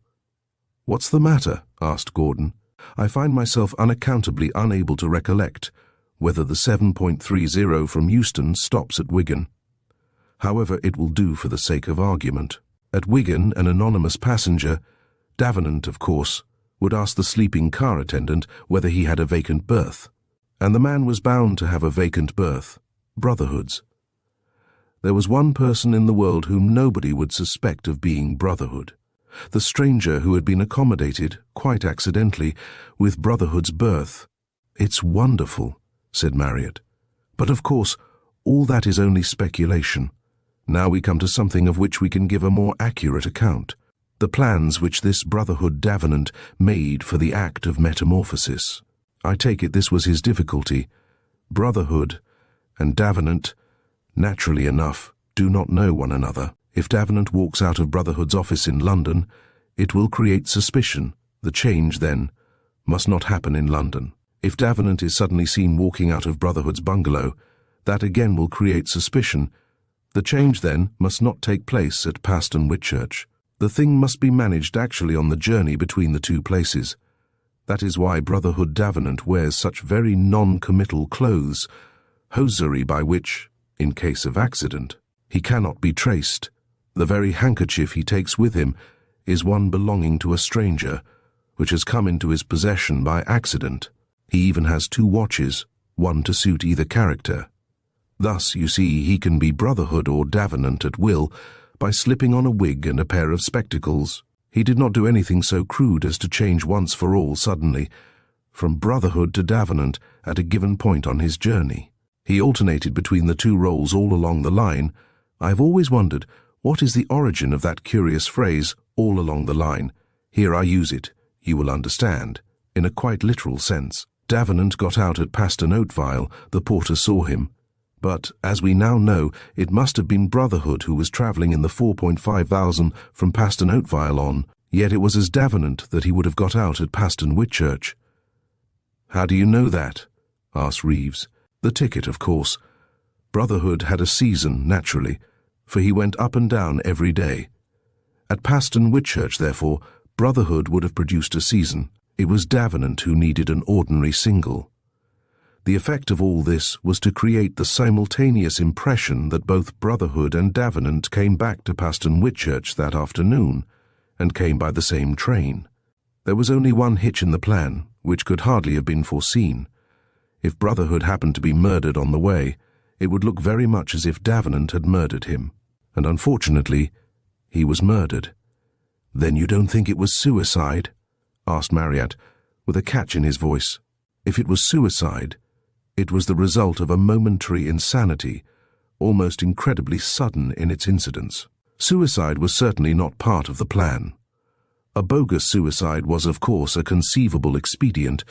It would have been one way of getting rid of the undesirable Brotherhood's existence. But consider what that means. It means getting hold of a substitute who looked exactly like Brotherhood.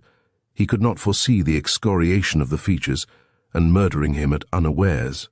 It meant further that Davenant would be suspected of the murder. No plan could have been more difficult or more clumsy. "Then you mean," said Marryatt, "that we have to look for a murderer, somebody quite unknown to us?" "I didn't say that," replied Carmichael with a curious look. "I mean that we have to look for a murderer, someone whom we have not hitherto suspected.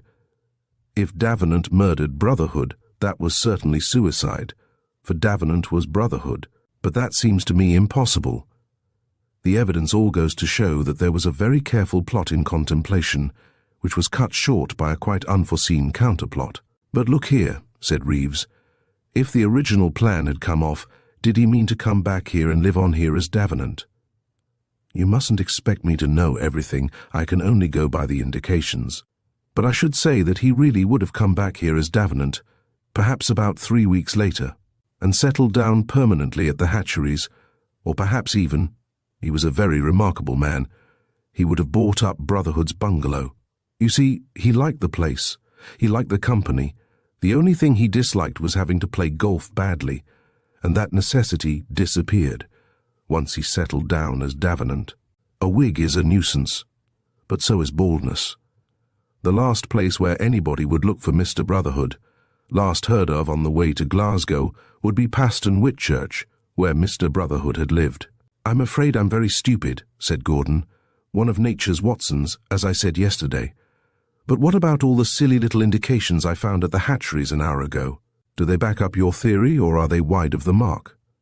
"It's all according to schedule," explained Carmichael, "but for a reason quite different from any you imagined. You must consider that the things we really find it hard to change are not the important things of life, our moral or religious or political standpoint, but our common daily habits of living. Brotherhood might be an atheist, and Davenant a Catholic, Brotherhood a violent radical, Davenant a die-hard Tory. But every man has his own preference in razors, and in shaving soap, and in tooth powder. And if you looked into the thing, you would find that if Davenant used A's shaving soap, so did Brotherhood. If Brotherhood used B's tooth powder, so did Davenant. There lay the real danger of detection.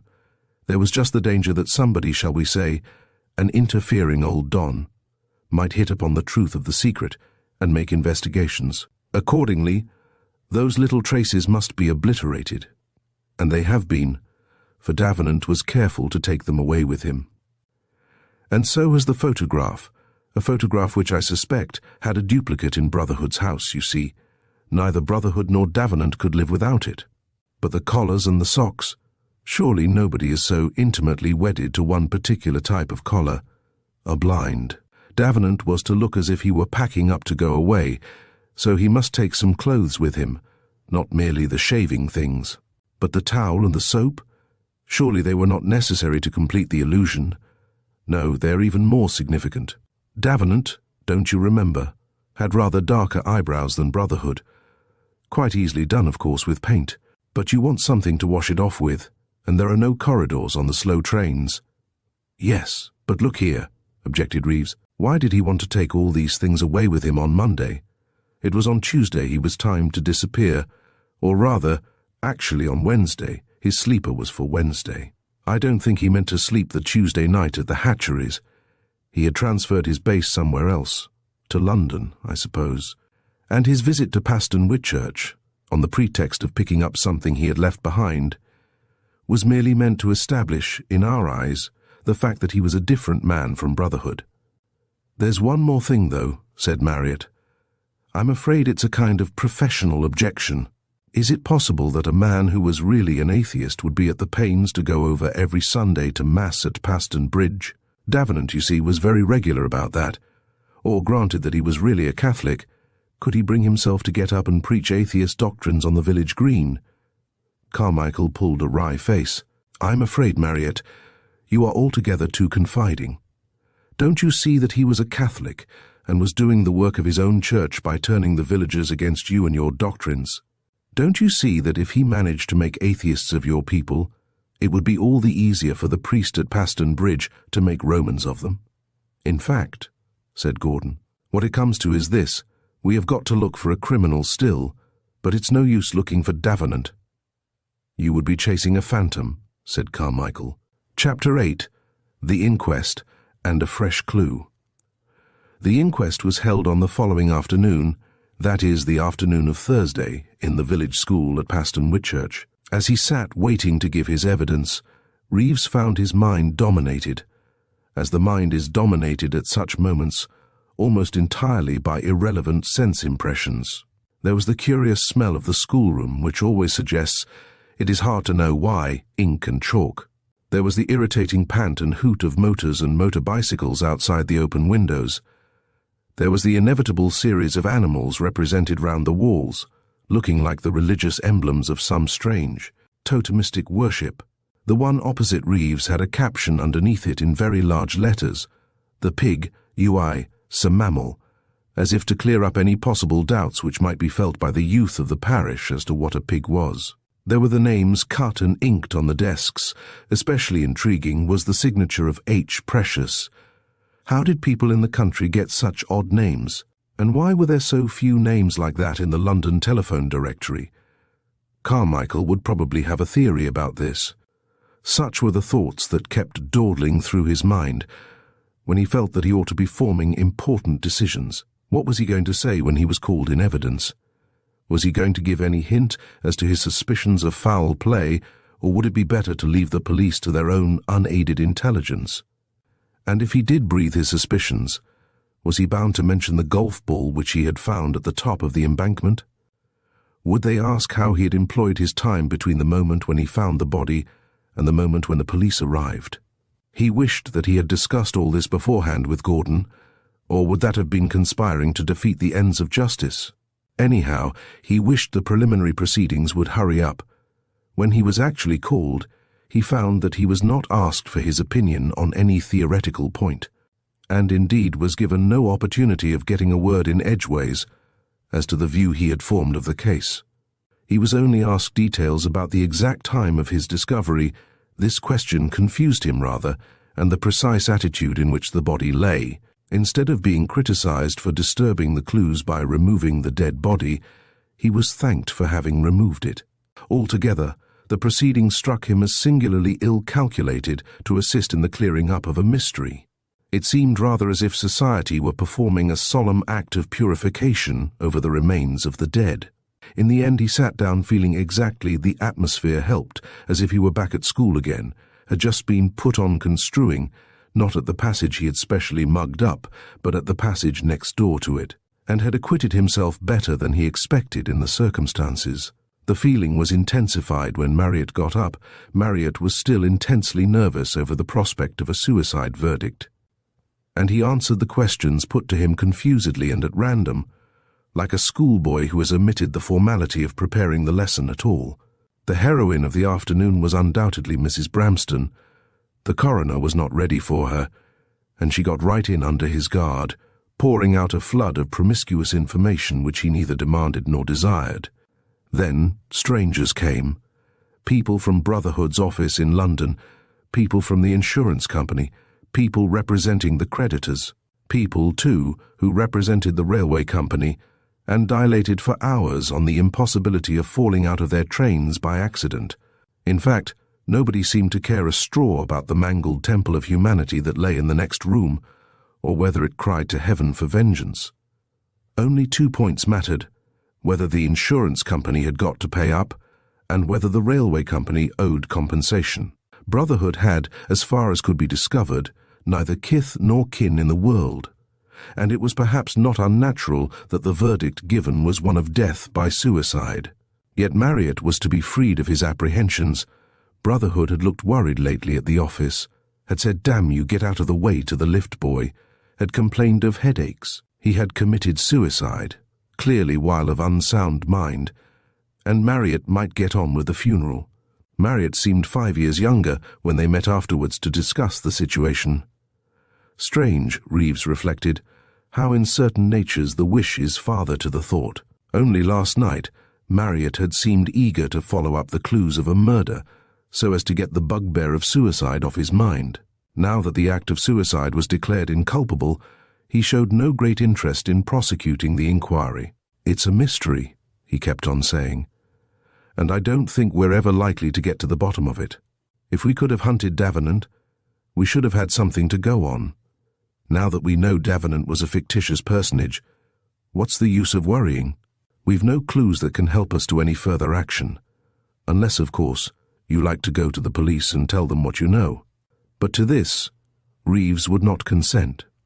Ever since the apparent indifference with which the police had treated his warning chits when he was in the military intelligence, he had longed for an opportunity to show them in the wrong. "There are 1 or 2 things," he pointed out, "which we've still got to account for. There's that cipher message we found in Brotherhood's pocket. There's the list we found on the back of it, only 4 words, but full of suggestion. And there's the golf ball we found on the embankment. There we have the actual clue in our pockets." "A precious poor sort of clue," objected Gordon. "Leave that ball lying about, and every third man in the club will be prepared to adopt it as his long-lost property." Carmichael seemed destined to overwhelm them with surprises. At this point he suddenly remarked, "You know, that's not all the clues we've got. There's one that dropped out of poor Brotherhood's pocket as the caddies were carrying off the body to the tool house. At least, the caddy said so. My private impression is that the young ruffians searched the pockets on their own." "Why on earth should they do that?" asked Reeves. "Well, you know what caddies are. It's a demoralizing profession. Not that I believe much in boys going to school myself, but it does keep them out of mischief. Those 2 boys, I think, went through the pockets on their own." "They left 4 bob there," suggested Gordon. "Yes, boys are frightened of stealing money. They connect it with going to prison. But they don't mind stealing other things. I think they could tell you why the pouch was empty, and why there was only 1 cigarette left in the case. They were too clever to clear both completely. After all, you know, it isn't very long since people gave up wrecking in Cornwall. I remember a very interesting conversation I had with a man down there in the Lugger Inn at Fowey." "You were going to tell us something about a clue," said Gordon gently. "Ah, yes. One of them came up to me afterwards. It was the one they called Ginger. I wonder why are boys with red hair called Ginger? Ginger is of a greenish-yellow tinge, if you come to think of it. Where was I? Yes, he came up to me with a photograph and told me that it had fallen out of one of the pockets as they carried the body. That is almost impossible, you know, for a man always carries photographs in his breast pocket, and a thing can't fall out of a man's breast pocket unless you turn him upside down and shake him. Ginger was obviously scared at the thought that he might be concealing a clue. He referred to it as a clue himself, and did not care to give it to the police, so he handed it over to me. And you?"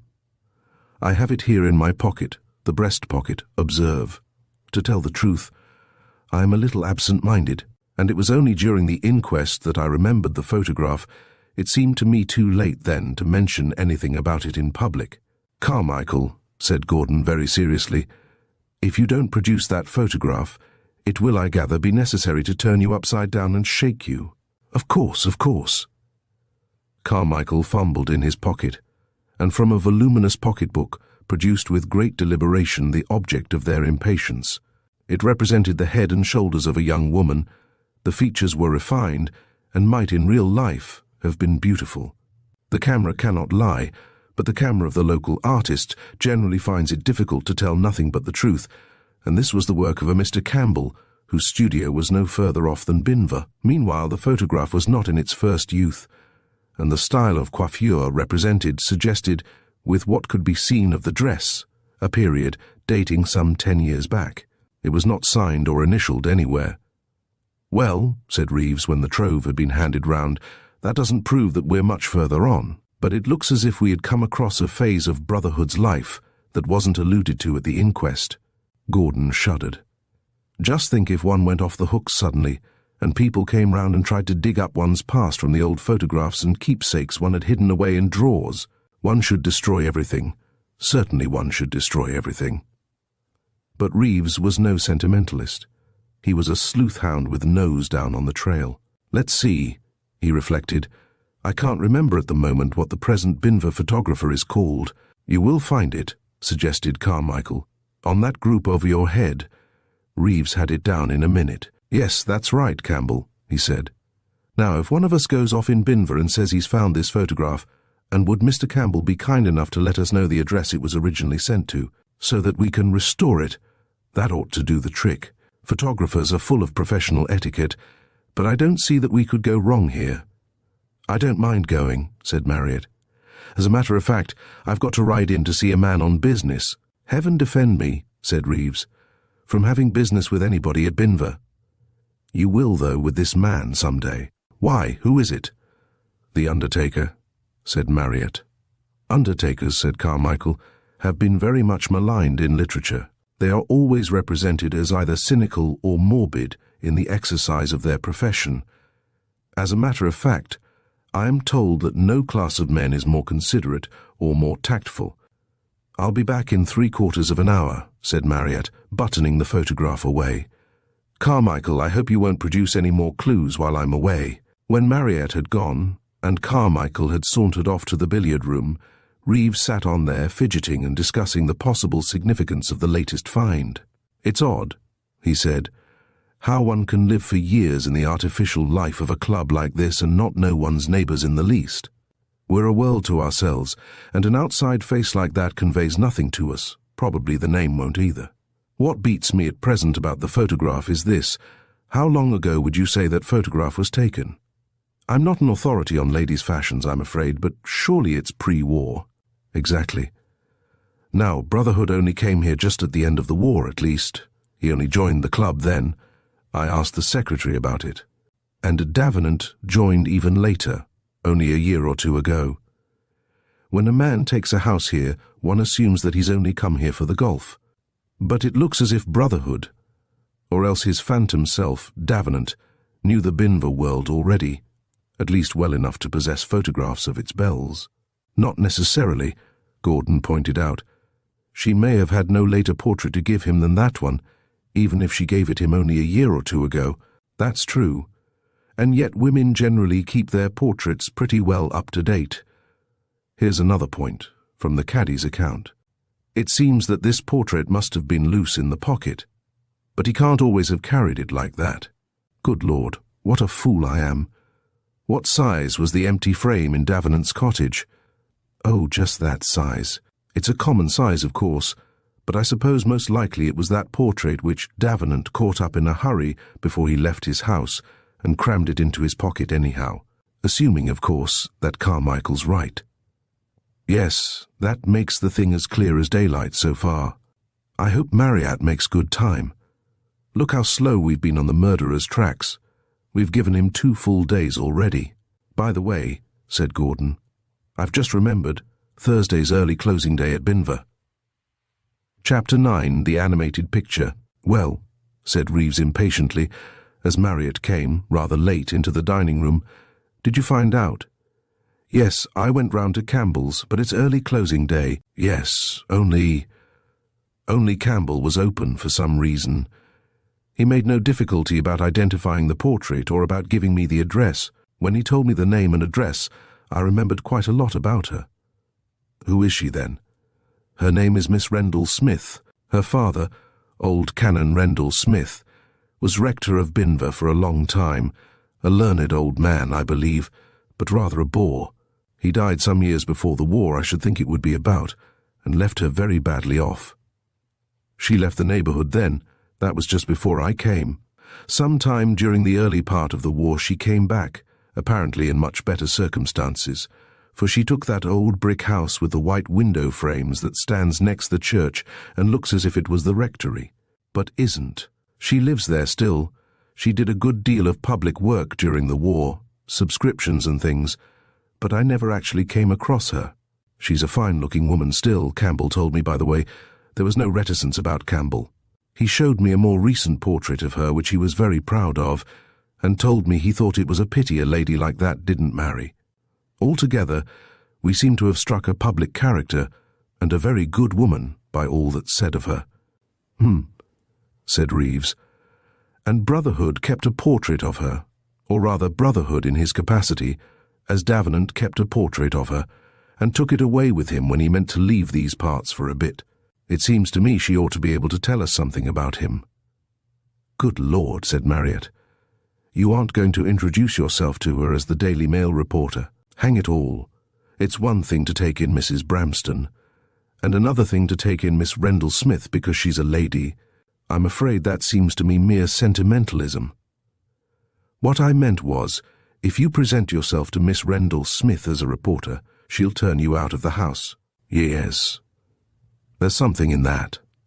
But then, I wouldn't say I'd come from the Daily Mail. I'd say I'd come from the County Herald, and that I was commissioned to do a write-up of Brotherhood as a prominent local personage." "But how," objected Carmichael, "would you explain the fact that you were coming to her? Remember, it isn't certain that she knew Brotherhood at all, that is, in his own person. You see, it was not to Brotherhood, but to Davenant that she gave the photograph. And natural enough, if I had been in that position, I would sooner have gone courting as Davenant than as Brotherhood. I could simply pretend I was coming to her as to one of the oldest residents." "Tactful openings, number one," suggested Gordon, crumbling his bread. "No, Reeves, it won't do. I'd like to see you dressed up as a reporter again, because I think there's something very fetching about it. But I don't believe that even in that disguise you will win the heart of a mature female.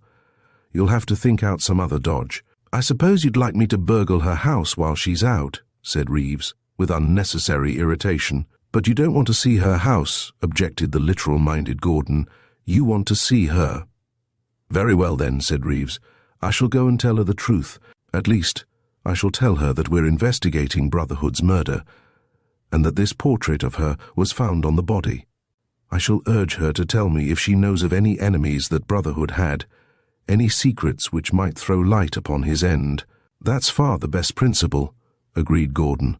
"Always tell the truth, and people will never believe you. Why shouldn't she believe me?"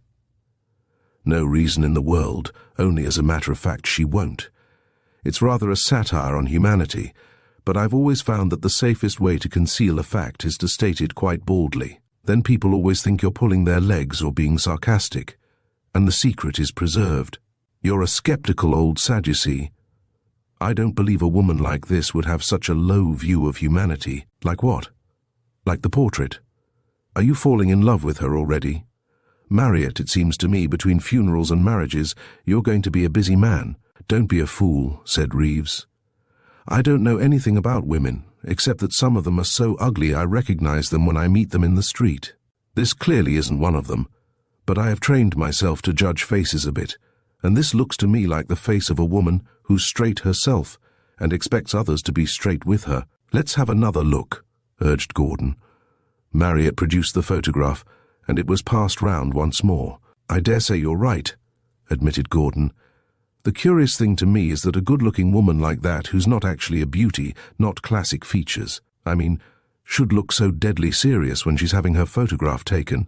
I should have thought even Mr. Campbell would have had the sense to make a little photographer's joke, or at least tell her to moisten her lips. "You're right," said Carmichael. "The look is a very serious one, but I believe a portrait is all the better for that, as a portrait, I mean. Have you ever thought what an advantage the historians of the future will have over us? Think how late portraiture itself comes into history. I think I'm right in saying that a thumbnail sketch of Edward II in the margin of an old chronicle is the earliest portrait preserved to us in English history. And when portrait painting did come in, how soon the art was corrupted. You can see that Holbein was telling the truth, but by the time you get to Van Dyck it's all court flattery, whereas the historians of the future will be able to see what we really were like." "It looks to me," said Reeves, "a sad face, the face of a woman who's had a good deal of trouble. I feel somehow that the serious pose of the mouth was natural to her." "I don't think that's the ordinary impression you'd get from her face," put in Marryatt. "How on earth do you know?" asked Reeves, staring. "Well, you see, Campbell showed me this later photograph of her, and it wasn't at all like that." "Well," suggested Gordon, "it's not much good discussing the portrait if Reeves is going to see the lovely original tomorrow. I want to know what's wrong with the game of bridge." "Good idea," said Marryatt. "It'll take our minds off the murder. You know, I think you fellows are getting rather fanciful about the whole thing." "All right," said Reeves. "My room, though, not downstairs. What's the good of having one's own fireplace if one can't light a fire in October?" Reeves' room deserves, perhaps, a fuller description than it has hitherto been given. It had been the best bedroom of the old dower house, and for some reason had been spared when several smaller rooms had been divided up at the time of the club's installation. It was, consequently, a quite unspoiled piece of early Tudor architecture. There were latticed windows with deep recesses, dark. Irregular beams supported the white-plastered ceiling. The walls were oak-panelled, the fireplace open and of genuine old brick. When the fire, reluctant after long désuétude, had been induced to crackle, and through flickering reflections where the shade of the electric light gave subdued half-tones, there was an air of comfort which seemed to dispel all thought of detective problems, of murderers stalking the world unpunished, of the open grave that waited in Paston Oatvile churchyard. Gordon put down the photograph on a jutting cornice that went round the panelling. "There, Reeves," he said, "you shall sit opposite the lady and derive inspiration from her. I cannot ask you to hope that she will smile upon your efforts, but it ought to be an encouragement." They were soon immersed in that reverential silence and concentration which the game fosters, and if Miss Rendell-Smith's portrait did not receive much of their attention, it is probable that the lady herself, had she been present, would have been treated with little more ceremony. Reeves, however, was bad at taking his mind off a subject, and when, as dummy, he was given a short interval of unrepose, his eyes strayed to the photograph anew. Was this the face, perhaps, that had lured Brotherhood to his strange doom? Was she even an accomplice, burdened now with the participation of a guilty secret? Or was she the sufferer by the crime, and did she wait vainly for news of Davenant, little knowing that it was Davenant who lay waiting for burial at Paston Whitchurch? Poor woman, it seemed likely in any case that she would have much to bear. Was it decent to inflict on her a detective interview and a series of importunate questions? He crushed down the insurgent weakness. There was no other way for it. She must be confronted with the facts. The face looked even more beautiful as you saw it in the firelight, shaded from the glare of the lamp. He strolled over to look at it again, just as the last trump was led. Good God! The others turned, in all the irritation of an interrupted train of thought, to find him staring at the photograph as if in horror. Then he stepped quickly across to the lamp, and turned it sideways, so as to throw the light full on the wall. And then they too turned a little pale. The photograph had smiled. There was, to be sure, only the faintest flicker of a smile on the lips. You could not give any formula of it or trace the lines of it. And yet it was the simultaneous impression of these four men that the whole character, the whole impression of the face before them, had changed while they had played 3 hands of bridge. The whole face was indefinably more human and more beautiful, but you could not say why. "Oh, for God's sake, let's give the beastly thing up," cried Marryatt. "It doesn't do to meddle with these things. One doesn't know what one's up against. Reeves, I know it hurts your vanity to leave an inquiry half-finished, but I'm sure it's a mistake to go on. Brotherhood. You know, he wasn't quite canny. I always thought there was something uncanny about him. Do let's give it up." "The thing isn't possible," said Reeves slowly. "It's the difference of the light, I think. The light wasn't so strong downstairs. It's funny how one can imagine these things." "I was never in a haunted house myself," said Carmichael, "but I remember very well the college used to own land at Luttercombe, where the de Mumfords lived, don't you know? And our old bursar always insisted that he heard screams in the night when he slept there. I don't believe in these things myself, though. Fancy can play such extraordinary tricks." "But look here, we all notice the difference," objected Marryatt. "Well, there is such a thing as collective hallucination. Somebody tells us the face looks grave, and our imagination reads gravity into it, and then somebody says it's changed, and we can't see the gravity there any longer." "That's it," said Reeves, who was pouring himself out a stiff whiskey and soda. "It's collective hallucination, must be." It was characteristic of Gordon that, without expressing any opinion, he had been the only one of the four who quite liked to go up and touch the photograph. He held it now close under the light and looked at it from different angles. "I'm hanged if it doesn't look different," he said at last. "Sympathetic ink? No, that's nonsense. But it's a dashed rum thing, photography. I wonder if the heat of the room can have brought out some bit of shadow on the face that wasn't visible before."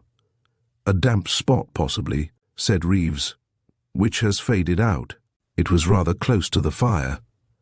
Oh, what's the good of worrying? Let's all go to bed. I'm going to lock the thing up in the drawer here, and we can have another look at it in the morning. We're all overexcited." "That's it," said Carmichael, opening the door.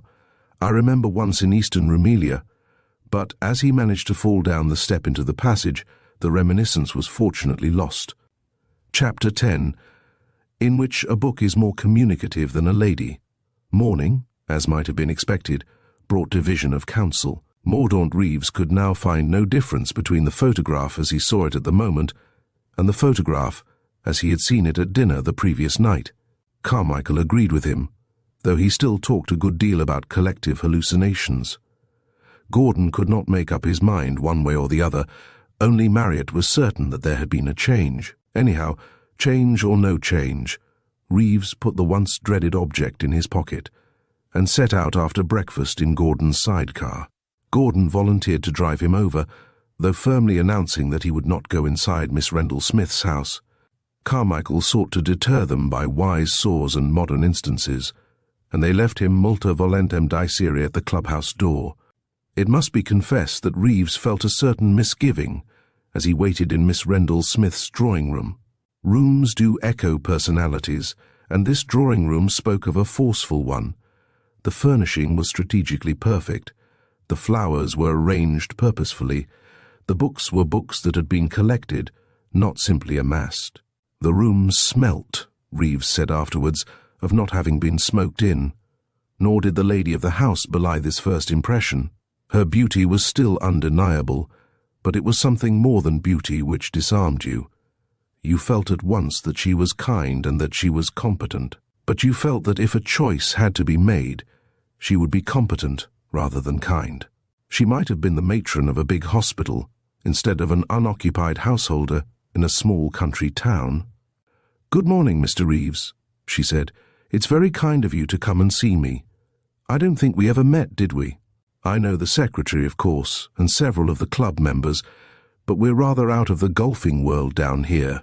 But my maid says you want to see me on urgent business. Please tell me if I can be of any use." Mordaunt Reeves, with an unaccountable feeling of being the detected rather than the detective, produced the photograph from his pocket and asked melodramatically, "Excuse me, Miss Rendell Smith, but do you recognize this photograph?" There was just the fraction of a pause, just the suspicion of a gasp. Then she said, "Of course I do.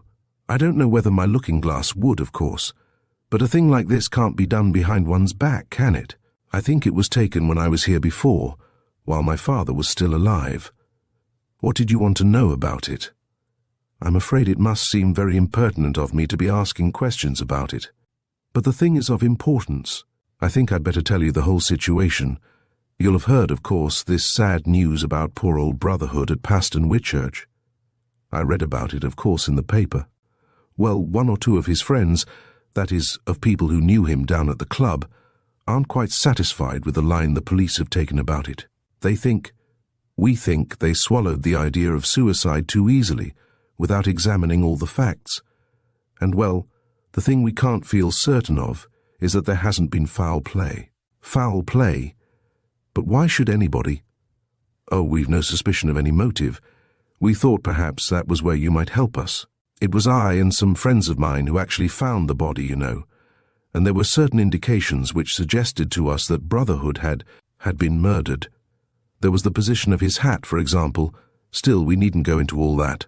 We did entertain the suspicion very strongly, only the clues we had at our disposal weren't sufficient to let us follow up our suspicions, if you see what I mean.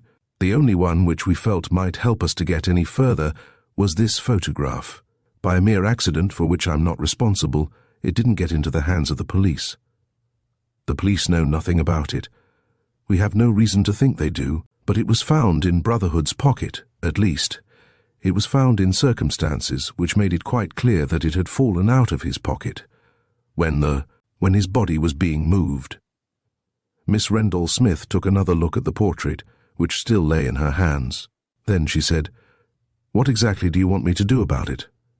"Well, you must understand, of course, that we are very reluctant to open up any subject which may be painful to you, but at the same time, since it seemed likely that you had some knowledge of Brotherhood's history and circumstances which the world at large doesn't share, we thought perhaps you would tell us whether you can form any guess yourself as to the circumstances of his death.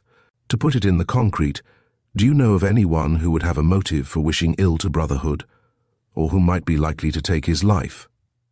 "I see. You want me to help justice, but you want me to help you, not the police." "We are helping the police ourselves. Only the police are not always the police don't always encourage help from outside. There is a good deal of red tape about their methods. I was in the military intelligence myself during the war, and had some opportunity of seeing the unfortunate effects of rivalry and jealousy between the various departments. We have not approached the police. We thought it best to work on our own, until we could present them with a fait accompli. That is why we have not even mentioned to the police the existence of this photograph which we found on the body. Mr. Reeves, a woman can use a surname as a bludgeon. That title of respect, Mr. So-and-so, which expresses our relations to the outside world, has often, indeed, had an ominous ring for us. Deans used it when they were protesting at our neglect of chapels, proctors, when they urged the immodesty of going out to dinner without a cap and gown. But nobody can use it with the same annihilating effect as a woman scorned. "Mr. You are a man, I a defenseless woman. Mr. You have the title of a gentleman, although you are behaving like a cad. Mr. You see, I treat you with all possible politeness, although you have not deserved any such respect from me. There is irony in the word Mr. It makes one long for a title. Mr. Reeves, I am sorry to say that you are not telling me the truth." Reeves sat stunned. It was too bad that he should have thrown away disguises only to be called a liar. It was too bad that Gordon should have been right when he said, "Nothing deceives like the truth." He sat there humbled, waiting for more. "Of course, I don't see at all why you and your friends see fit to treat me in this way. The only thing that seems quite clear to me is that it is unfair to expect me to be frank with you when you are not being frank with me. I am sorry to say that I cannot help you. May I say something?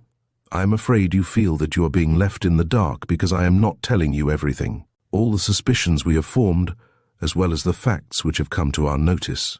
I can quite understand that, if that is what you mean, but I mean nothing of the kind.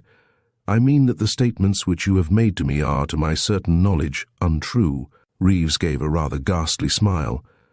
"Would you mind telling me exactly which statement of mine it is that you call in question? Really, Mr. Reeves, you seem to expect a great deal of me.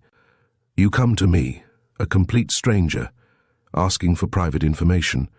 You ask for it on the ground that you are conducting a private investigation, and you tell me your story. I do not know whether there is a word of truth in your story. I only know that one detail in it is demonstrably false. You now expect me to tell you which that detail is, so that you can correct the only part of your story which I know to be false. Is that reasonable? Come now, Mr. Reeves. Tell me the whole story again, exactly as it happened, and I will see if I can help you. I'm really very sorry, but I have already told you the truth to the best of my ability. I am afraid I could not alter my story, as you call it, without falsification. Well, I'm afraid we seem to be at cross purposes. Perhaps it would be best if you conducted your researches independently, since we cannot agree. There was no mistaking the hint of the front door about this last suggestion. Reeves rose with what dignity he could muster and took his leave. It must be regretfully admitted that Gordon received the account he gave of his experiences with tempestuous laughter, and Reeves was glad of that mantle of inaudibility which cuts off the motorcyclist from his sidecar when it is in motion. Carmichael, who met them at the door of the club, was more sympathetic. In his view, Miss Rendall-Smith had given the photograph to Davenant, not realizing his identity with Brotherhood, and had thought it impossible that Davenant should have allowed so precious a document to pass out of his possession. But he was in high spirits, having made, he said, a little discovery of his own. You know, you told me about your efforts to identify the book from which the cipher was taken, the cipher on the postcard.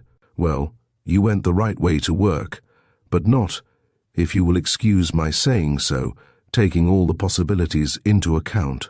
Supposing that Brotherhood had the actual book with him in the carriage when he left London, you have to remember that he changed at Paston Oatvile. Now, I ask myself, what if, from some carelessness or want of interest, he should have left the book in that first-class railway carriage? That train, you see, stops for good at Paston Oatvile and is cleaned out there the same night. Of course, I was a fool not to think of that. Well, I went off to the station while you were away and repeated your own trick, selecting an imaginary book of your own, I suppose. No, it is always better to put one story about the countryside rather than two. I said that a friend of mine had lost a copy of The Sorrows of Satan and was anxious to recover it. The porter referred me to another porter, the other porter, to be accurate, and he informed me that he had found, in that train, a copy of a book called Immorality, but there isn't a book called that. I know. Many might be, but none are. However, I saw what was up. The porter, by a train of thought which I find myself unable to follow, had taken the book home to his wife, and it was no surprise to me when she produced a copy of Montgomery's Immortality. It had been a disappointment to her, it seemed, and she made no difficulty about parting with it. But have you any reason for thinking it's the book we're looking for? Yes, there are a lot of lines down the side, queries and shriek marks occasionally, which convince me that the thing was in Brotherhood's hands. Only, of course, we want your copy of the cipher to read it from. Excellent, man. Let's come up at once. I ought to be able to lay my hands on it, though I can never be certain. I play a perpetual game with the maid who does my rooms. She always seems to think that documents are more easy to deal with if they're piled up in a great heap, instead of lying scattered about. Every morning I disarrange them, and the next morning, as sure as fate, they are piled up again. They had reached Reeves' room by now. Let's see, that's the income tax, and that's my aunt, and that's that man. Ha! What's this? No, this can't be it. Well, I'm dashed. The thing seems to have gone.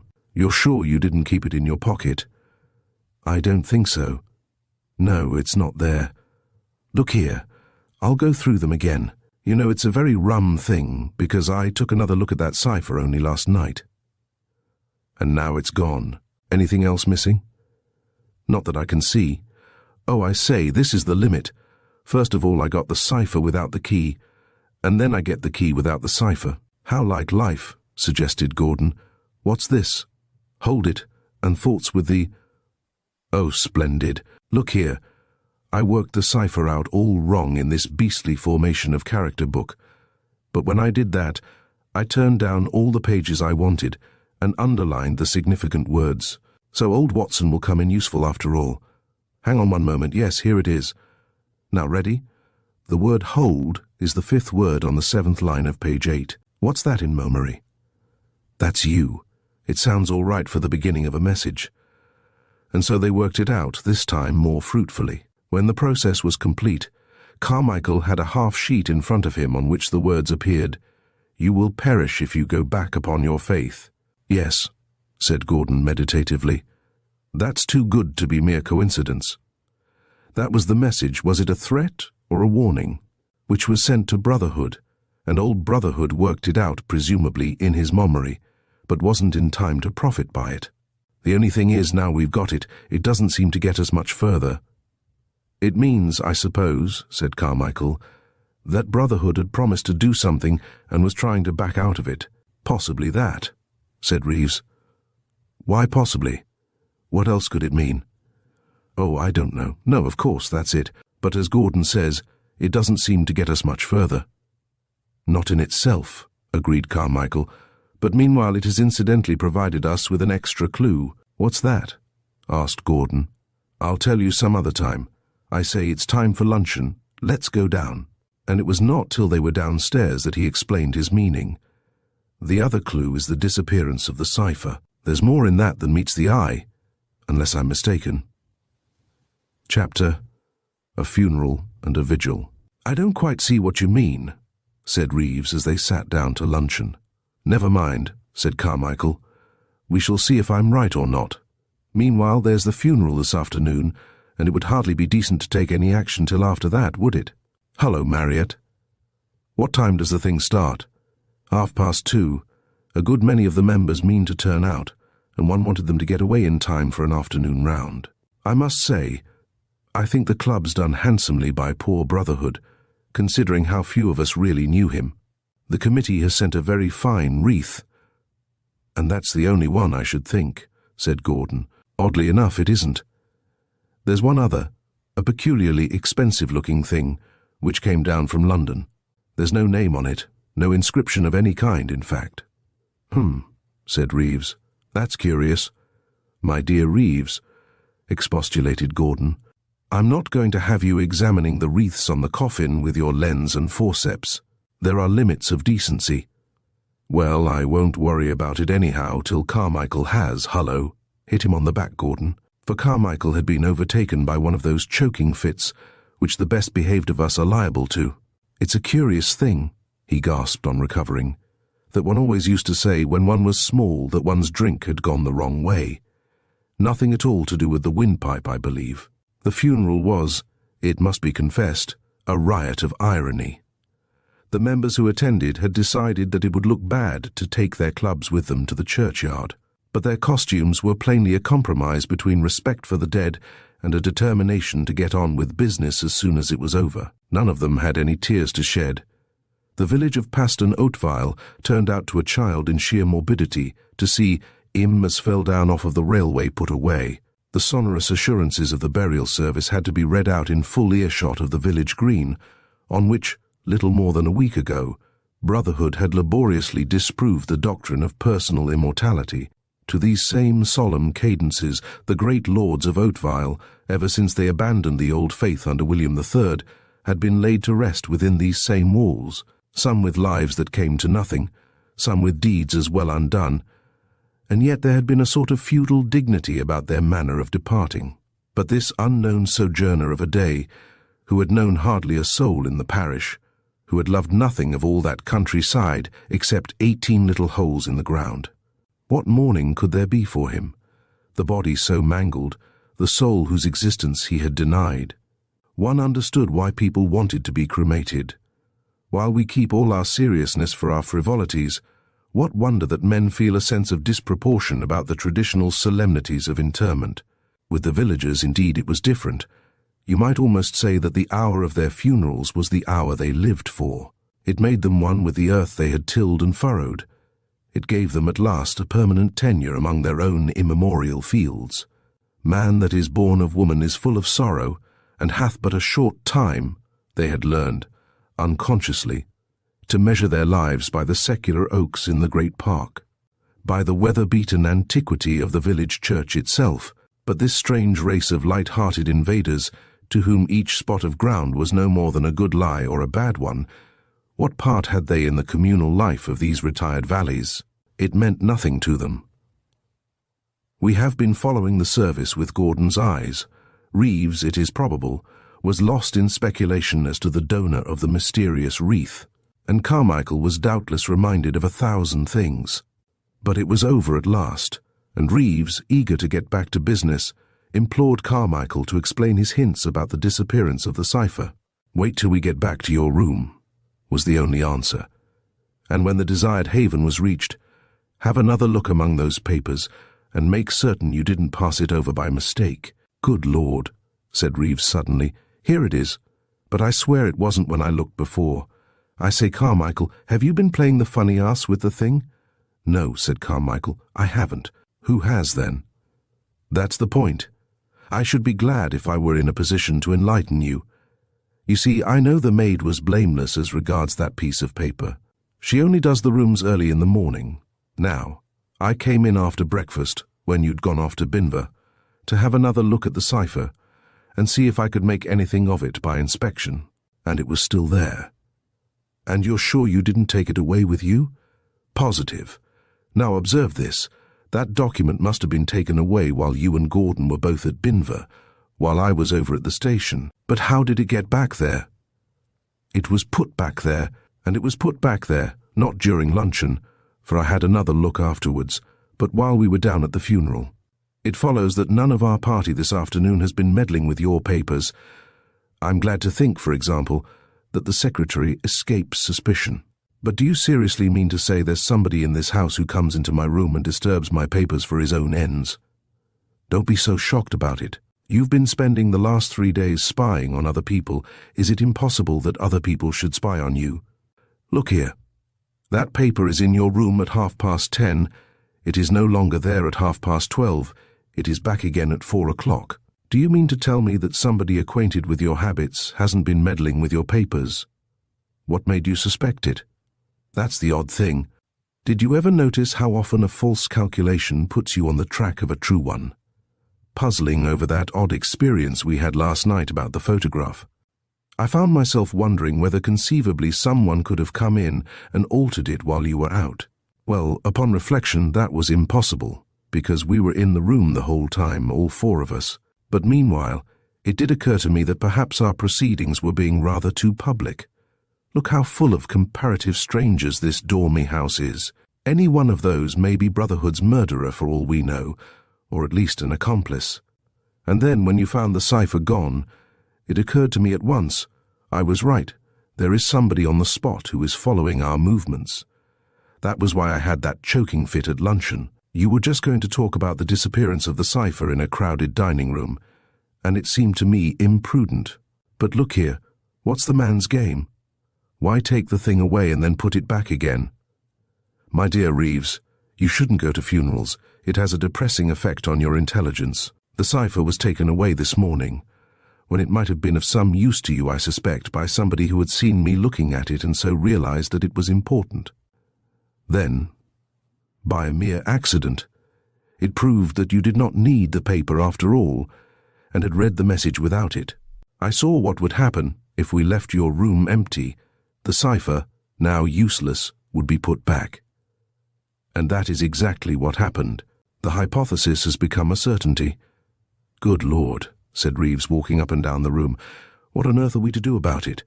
Keep quiet about our movements, for one thing. I shouldn't even discuss them with Marryatt more than you can help.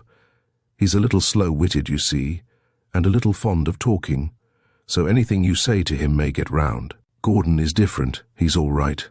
The next point is clear. We must set a trap of some kind and catch our man red-handed. You mean the murderer? Not necessarily the murderer. The man who is watching us. It may not be the murderer at all. But how do you propose to catch him? I propose that 2 of us, preferably you and Gordon because I am fond of my sleep, should sit up tonight and watch outside the door. Meantime, we have to excite the curiosity of your visitor so powerfully that he will want to come out and investigate your room. I propose that we should put up a notice, with the secretary's leave, of course, saying that you have 1 or 2 of Brotherhood's books and things which you are prepared to give away as souvenirs to anybody who cared for him. Please apply to your rooms tomorrow. And now let's go down and have some tea. But I haven't got any of Brotherhood's things, objected Reeves as they went downstairs. Exactly, and nobody cared a brass farthing for Brotherhood. But meanwhile, There is every chance that this anonymous gentleman will be interested to see what you have got, and will pay a nocturnal visit to your room. If you see anybody pass, you can fall on him and throttle him. If nobody passes at about 1 o'clock, I should go to bed if I were you. It's a pity to forego one's sleep. Well, we'd better do the thing thoroughly. I'll go out this evening and come in with a bag, so as to look as if I'd been over and got some things from Brotherhood's house. That's a good idea. One moment, I must go over to young Van Buren and get some chewing gum. Carmichael, said Reeves when he got back, you've been surprising us a good deal lately, but one thing I should never have guessed about you. I should never have imagined that you chewed. I don't, said Carmichael, and would answer no more questions on the subject. Nor had Reeves any opportunity to press the point, for Marryatt came in soon afterwards and sat down at their table. Is it true, asked Carmichael, that Brotherhood is the first member of the club to be buried here? He is. There was Parry, of course, who died here, but he was buried in London. It must be strange for these Oatviles, who have had all the expensive funerals to themselves for the last 200 years, to make room for an old fellow like that. 200? Why not 300? Asked Reeves.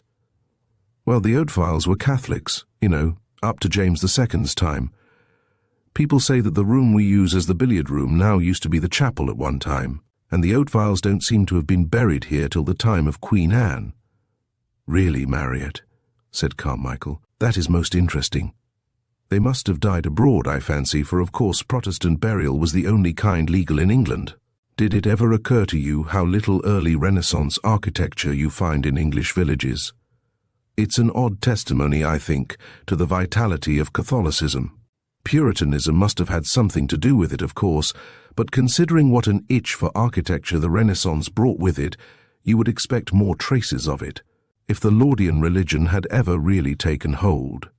I think, to judge by the parish register, the Oatviles must have been very staunch recusants, and a great trouble to my predecessors. They were important people too in the neighbourhood, even before the great house was built, while they lived here at the Dower House. Gordon was not acquainted with the evening's programme till after dinner. He accepted his part in it with a wry face, but with pleasurable tremors of excitement. It would be the first time, he said. His revolver would have been loaded since he shot off his last cartridges in November 1918. There was a small, unoccupied room whose door faced that of Reeves. This door habitually stood ajar, and there was not much likelihood that any unauthorized wanderer would trespass there. Gordon and Reeves were to make their way there quietly at 12 o'clock and sit there in the dark till 1. They pleaded hard to be allowed to play bezique with an electric torch, but Carmichael was firm. Even whispering was not to be carried on except in case of necessity, and to crown their privations, they were warned not to smoke.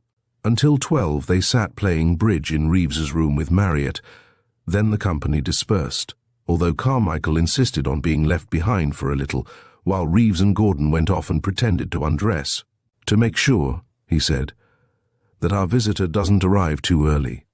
It is extraordinary what a lot you can hear, even in a country house, when you sit for an hour in the dark on the alert. Expresses whistled through Paston Oatvile, and one goods train only passed its signals after several stoppages, each of which meant a repetition of the musical clink, clink, clink which goods trucks make as they hit one another. A dog somewhere at the back had a fit of loneliness, and howled. Cats told their nightly tale of love and hate. Coals fell out of distant grates, the woodwork creaked uncannily at intervals, but at no moment was there a step in the passage, nor was any hand laid on the door of the room opposite.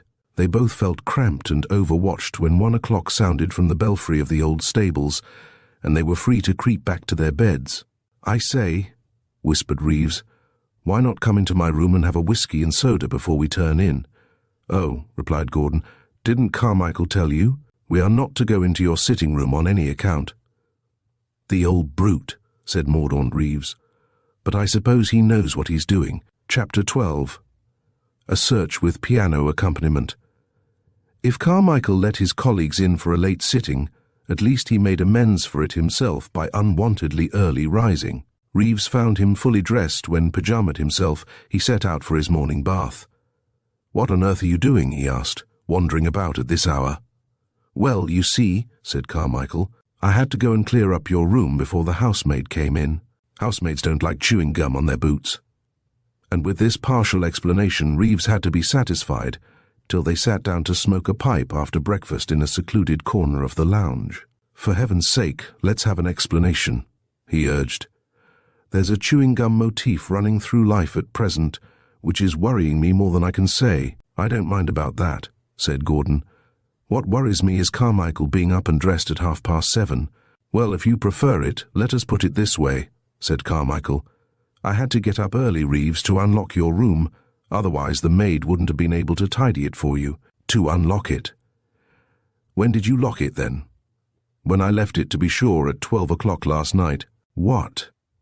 Do you mean to say that Gordon and I sat there for a solid hour, waiting for somebody to go into my room, when the door was locked all the time? Look here, Carmichael, if you've simply been pulling our legs—" "No, I have not been pulling your legs, if I apprehend rightly the meaning of that rather puzzling metaphor. You were waiting for somebody to try to get into your room. If he had tried, he would have found two muscular young men tackling him from behind, and the possibility of getting through the door would have had a merely academic interest. But I thought you said we were to catch him red-handed. Pretty good fools we should have looked if we had found that it was some guest who'd mistaken his room, or somebody who was wanting to borrow a pipe cleaner. I admit it. But then, you see, I had an intuition, almost amounting to a certainty, that the visitor who intruded upon your room does not come in through the door." "Oh, he doesn't. Then you mean that Gordon and I were merely sacrificed to your peculiar sense of humor? We weren't really doing any good?"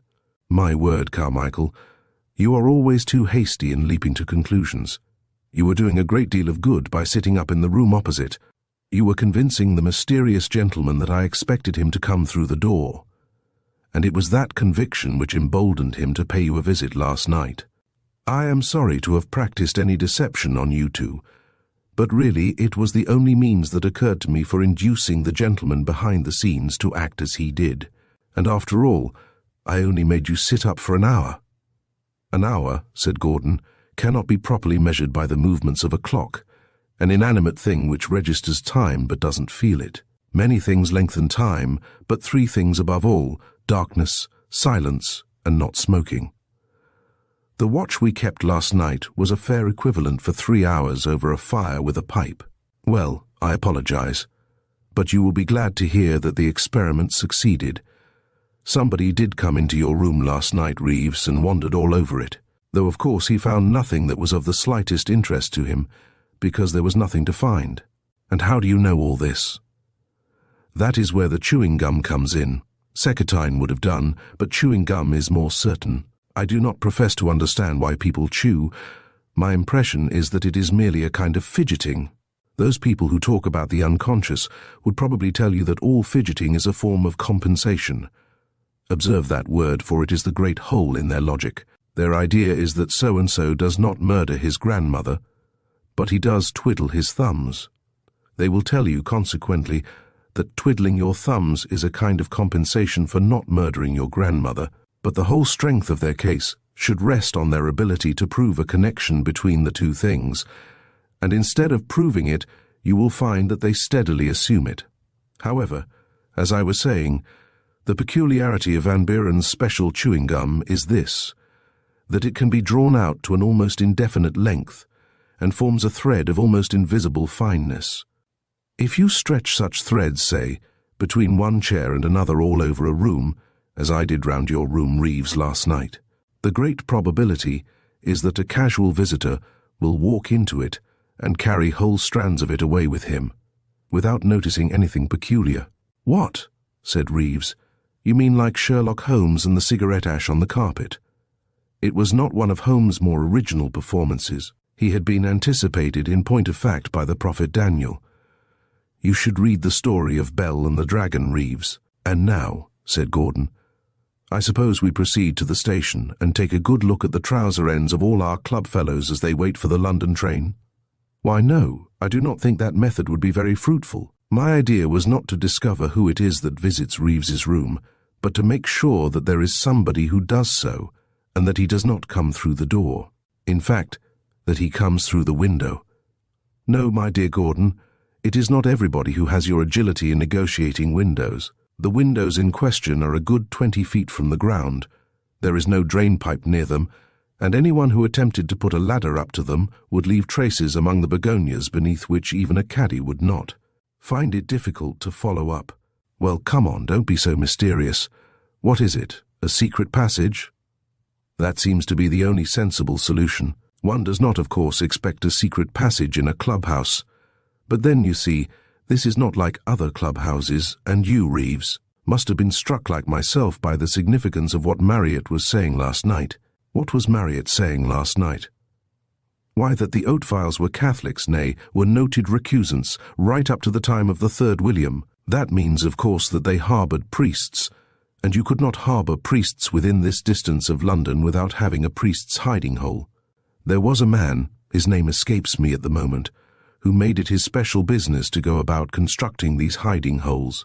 A priori, then, it is fairly certain that there must be some architectural secret about the old manor house of the Oatviles, and perhaps in this case they ran to a secret passage. "Reeves, my boy," said Gordon, "you'll have to keep this dark, or they'll be putting up the rent of your rooms." Reeves still seemed a little dissatisfied. "But surely, Carmichael, while we were about it, we could have kept watch in the room itself and seen where the hiding place is and who comes out of it." "We could have tried. But tell me, how much of our conversation does this gentleman overhear? And whereabouts in your room could you have hidden with any safety?" "Honestly, I don't believe he would have come out except while he knew that you and Gordon were busy watching the wrong side of the door. You're assuming, of course, that he can't have got in at the door by a duplicate key after Reeves and I went to bed." "I am not assuming that, I know it. I took the liberty of putting a bit of that useful chewing gum across the lock of the door, and it was still undisturbed in the morning, whereas the chewing gum which stretched between the chairs had been ploughed up in every direction. As it is, though, we've still got to find the entrance to the passage.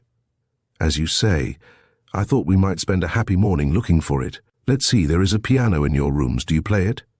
"Very badly." "That's exactly what we want." "How do you mean?" "Why, if you sit in your rooms playing the piano, the gentleman on the other side of the partition will probably assume that nothing much is happening. If you play it loudly, you will drown any little thumping noises we may happen to make. And if you play it very badly, the gentleman on the other side, if he is at all musical, will probably retreat to the utmost limits of his hiding place." "But look here," said Gordon. "We're not certain this man is the murderer. Is it quite humane?" "Oh, shut up," said Mordaunt Reeves. "You're right, Carmichael. As usual. What's wrong with starting now?" Reeves, it must be confessed, did his part of the program admirably. He even sang to his own accompaniment. When he got to "Land of Hope and Glory," Gordon asked if he might not have cotton wool in his ears. He also expressed a fear that all the other residents would come in asking Reeves to stop. But fortunately it was a time of day at which the residents are either in London on business or going round the links like sensible men. Meanwhile, under cover of Reeves' barrage, the search was proceeding busily. "The ceiling," said Carmichael, "is out of the question. Even if there was a concealed trapdoor in it, it would be too risky to let down ladders and pull them up again. Now how about the floor? There's this felt under carpet. I suppose that's nailed down all right, Reeves." "Wider style and wider," sang Reeves. "Nailed it down myself. Bought it Tottenham Court Road just a year ago." "Well, nobody's been in a position to take liberties with the carpet. That's clear.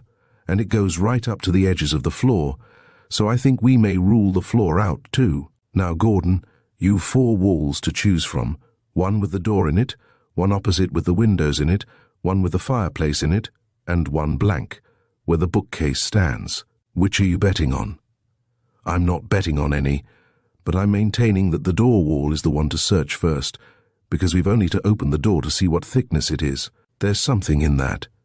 Hullo, the door does stand in a bit of a recess. Where's that tape measure? 1.5 foot, hardly good enough, is it? You see, if you tap the panelling here, the sound is quite dull, and that means there's brick behind the panelling. And there's something thicker than mere plaster on the passage side too. The mysterious gentleman can't be quite as thin as all that. No bulges in the wall, except of course that big oak chest. Do you know what's inside that chest, Reeves?" Yes, I ken that chest. It's as full as can be with my own odds and ends, and it's all full of drawers. And the key's on the mantelpiece if you don't believe me with his hounds and his horn in the morning, was the reassuring, if not very metrical, reply. Then that does for the wall. Now, the window wall's thick. You can see that from the window recesses. On the other hand, it's got to carry the thickness of the outer wall, and the outer walls of Tudor buildings are generally pretty thick. Artillery, you see, had abolished the castle idea, but from force of habit, they went on making their outside walls thick, because you never knew what might happen. And of course some of these brick houses did stand siege. You know Aston Hall, I expect, in Birmingham. It sounds genuine when you tap it, doesn't it? Yes, said Gordon, listening. Besides, if you come to think of it, this house is pre-Reformation. There was no reason why they should want a secret passage in it when it was built. But when the bad times started, and they wanted a refuge for the priests, the man who came to build the hiding place wouldn't play any tricks with a great solid outside wall. He would surely run up a false partition between two rooms. Admirable, said Carmichael. It looks as if we should have to trespass on Reeves' neighbours. Reeves, who lives in the rooms next yours? The one on the left, sang Reeves, is Colonel Steele. I fancy you both must know him. And Mr. Murdoch's on the right, he plays the cello, blow him. Both of them work in London town, so they're both of them out this morning. Of that there is no matter of doubt, no possible, probable shadow of doubt, no manner of doubt whatever. Good, said Gordon. I'll step the rooms, shall I, while you step the passage? We hardly need the tape measure yet. Better do both, if you won't mind, then the pace will be the same. And Carmichael busied himself in wandering round the room, looking for cracks till Gordon reappeared. Well, he said, what news? The fireplace wall, I fancy, said Gordon. From the door of Colonel Steele's room to the door of this, walking down the passage, it takes 12 strides. Inside his room, I only take 5 strides to the wall. Inside this room, I take a bit over 5 strides to the same wall. Therefore, there must be a thickness of about a pace and a half between Colonel Steele's room and Reeves'. Now one comes to think of it, he wouldn't hear Murdoch's cello if there was that thickness the other side. A pace and a half. The priests must have been on the thin side. Yes, that would be it. There must be a length of about 10 feet from the fireplace to the wall on the side of the fireplace opposite to the window. Somewhere in that 10 feet we've got to find the spring. Good heavens, said Gordon suddenly. Suppose there's a sliding panel. A man couldn't get through one of these panels. Not even you, Gordon, in your well-known human cobra act, said Reeves, who had stopped singing for the moment. No, but a man might put his arm through it and take the photograph away and put another in its place, while the people in the room were closely occupied, arranging their hands at bridge, for example. You've got it, said Carmichael. But why? He and Gordon both went to the spot where the photograph had rested on the cornice 2 nights before. There was a crack near it, through which it might be possible for a man standing in the dark beyond to keep a watch on the inside of the room, but this crack seemed to hold no further secret.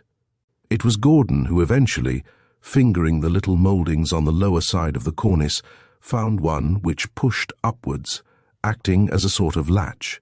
A little tug at the remaining mouldings made the panel turn sideways and disclose a triangular opening of a few inches across, through which Reeves' vociferous rendering of Annie Laurie burst into the stillness of the priest's hiding place. Chapter 13. The Man in the Passage. Well, said Gordon, what do we do next?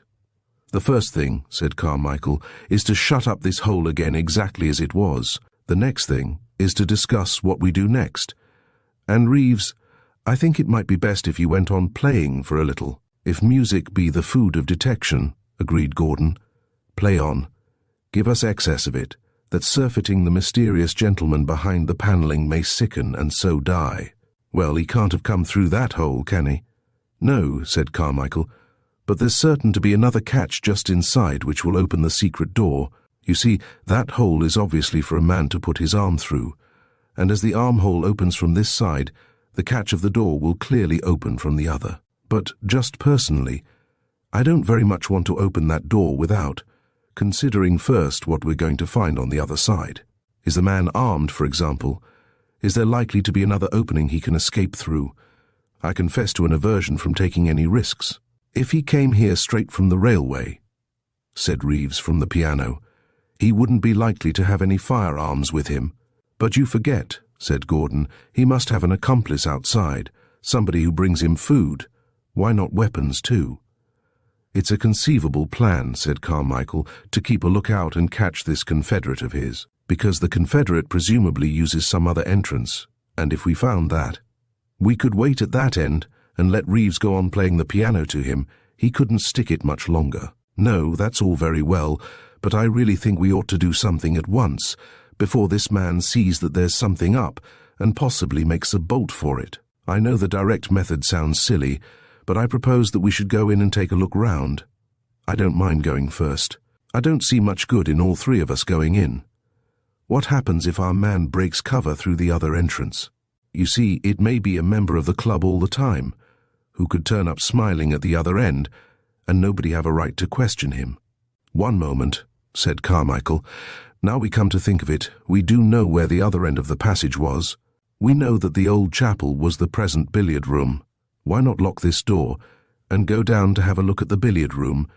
You and Gordon can have a game, or pretend to, while I take a look round the walls. This adjustment was agreed upon, and they found the billiard room unoccupied.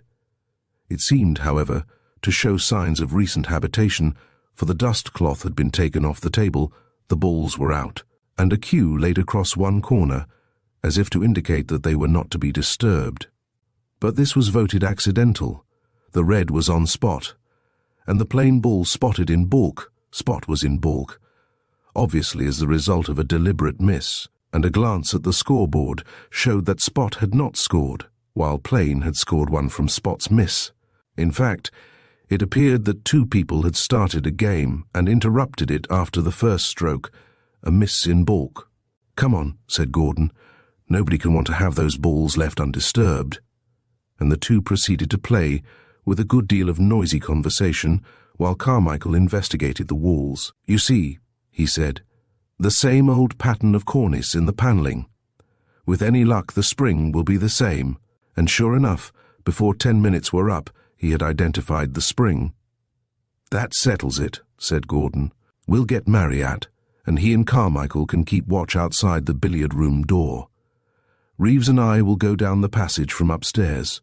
With an electric torch, my experience of fighting in the dark is that the man who has got the electric torch, so that he can see and can't be seen, has got the upper hand from the start." Marryatt was found without difficulty, and consented to mount guard after a minimum of explanation. Carmichael was provided with a revolver, chiefly ad terrorem, for he had no idea how to use it. Marryatt, true to medieval principle, was only armed with a niblick. Gordon took another revolver and an electric torch, and went back again with Reeves to the upper opening. When the panel had been pushed back, it needed but a little fumbling on the inner side to discover a latch. When this was lifted, they found that the wall opposite them yielded to the touch, and a whole section of the panelling turned on a vertical axis, the right side of it coming outwards into the room, the left vanishing into the passage. The work was of miraculous fineness, and when they shut the door again they had difficulty in seeing where the cracks came in the mortising of the old beams. "Those priests were well hidden," said Gordon. "I imagine the people who hunted them out simply broke down all this stuff with hatchets, but the secretary could hardly approve of that. Otherwise, I suppose we're very much in the position of the sheriff's men, and the man inside is very much in the position of the priest, except for one circumstance, namely, guilt," said Gordon. "Well, what happens next?" "A little Dutch courage." Gordon helped himself to a liberal glass of neat whiskey. "If I were Carmichael, you would have a little lecture at this point on the origin of the phrase Dutch courage. Dating, you see, my dear Reeves, from the 17th century, the last time when we were seriously at war with the Dutch. Meanwhile, I wish we were still at war with the Germans, and this were a German dugout, because then we should simply stand at the entrance with a bomb and tell them to come out. But there again, I suppose the secretary wouldn't be best pleased, really. He's becoming a nuisance, that secretary. You still haven't told me how we're going to proceed." "We proceed with me in front and you behind. I have the revolver. You have the electric torch. You hold it at arm's length, just in front of my shoulder. That ought to puzzle the other man if it comes to shooting. Conversation will be conducted in a low tone of voice. If we find nobody there, we emerge at the billiard room end and tell Carmichael he's a fool. Good. I'm not really certain, when all's said and done, that I really want to meet this man. Curiosity has its limits, I find. Well, are you ready? Flash the light into the passage as soon as I open the door. Then let me go in first and follow up close. The passage was startlingly high, having the whole height of the outer room. It was so narrow that you instinctively edged sideways along it, though there was just room to walk breast forward and avoid contact with the cobweb-matted walls.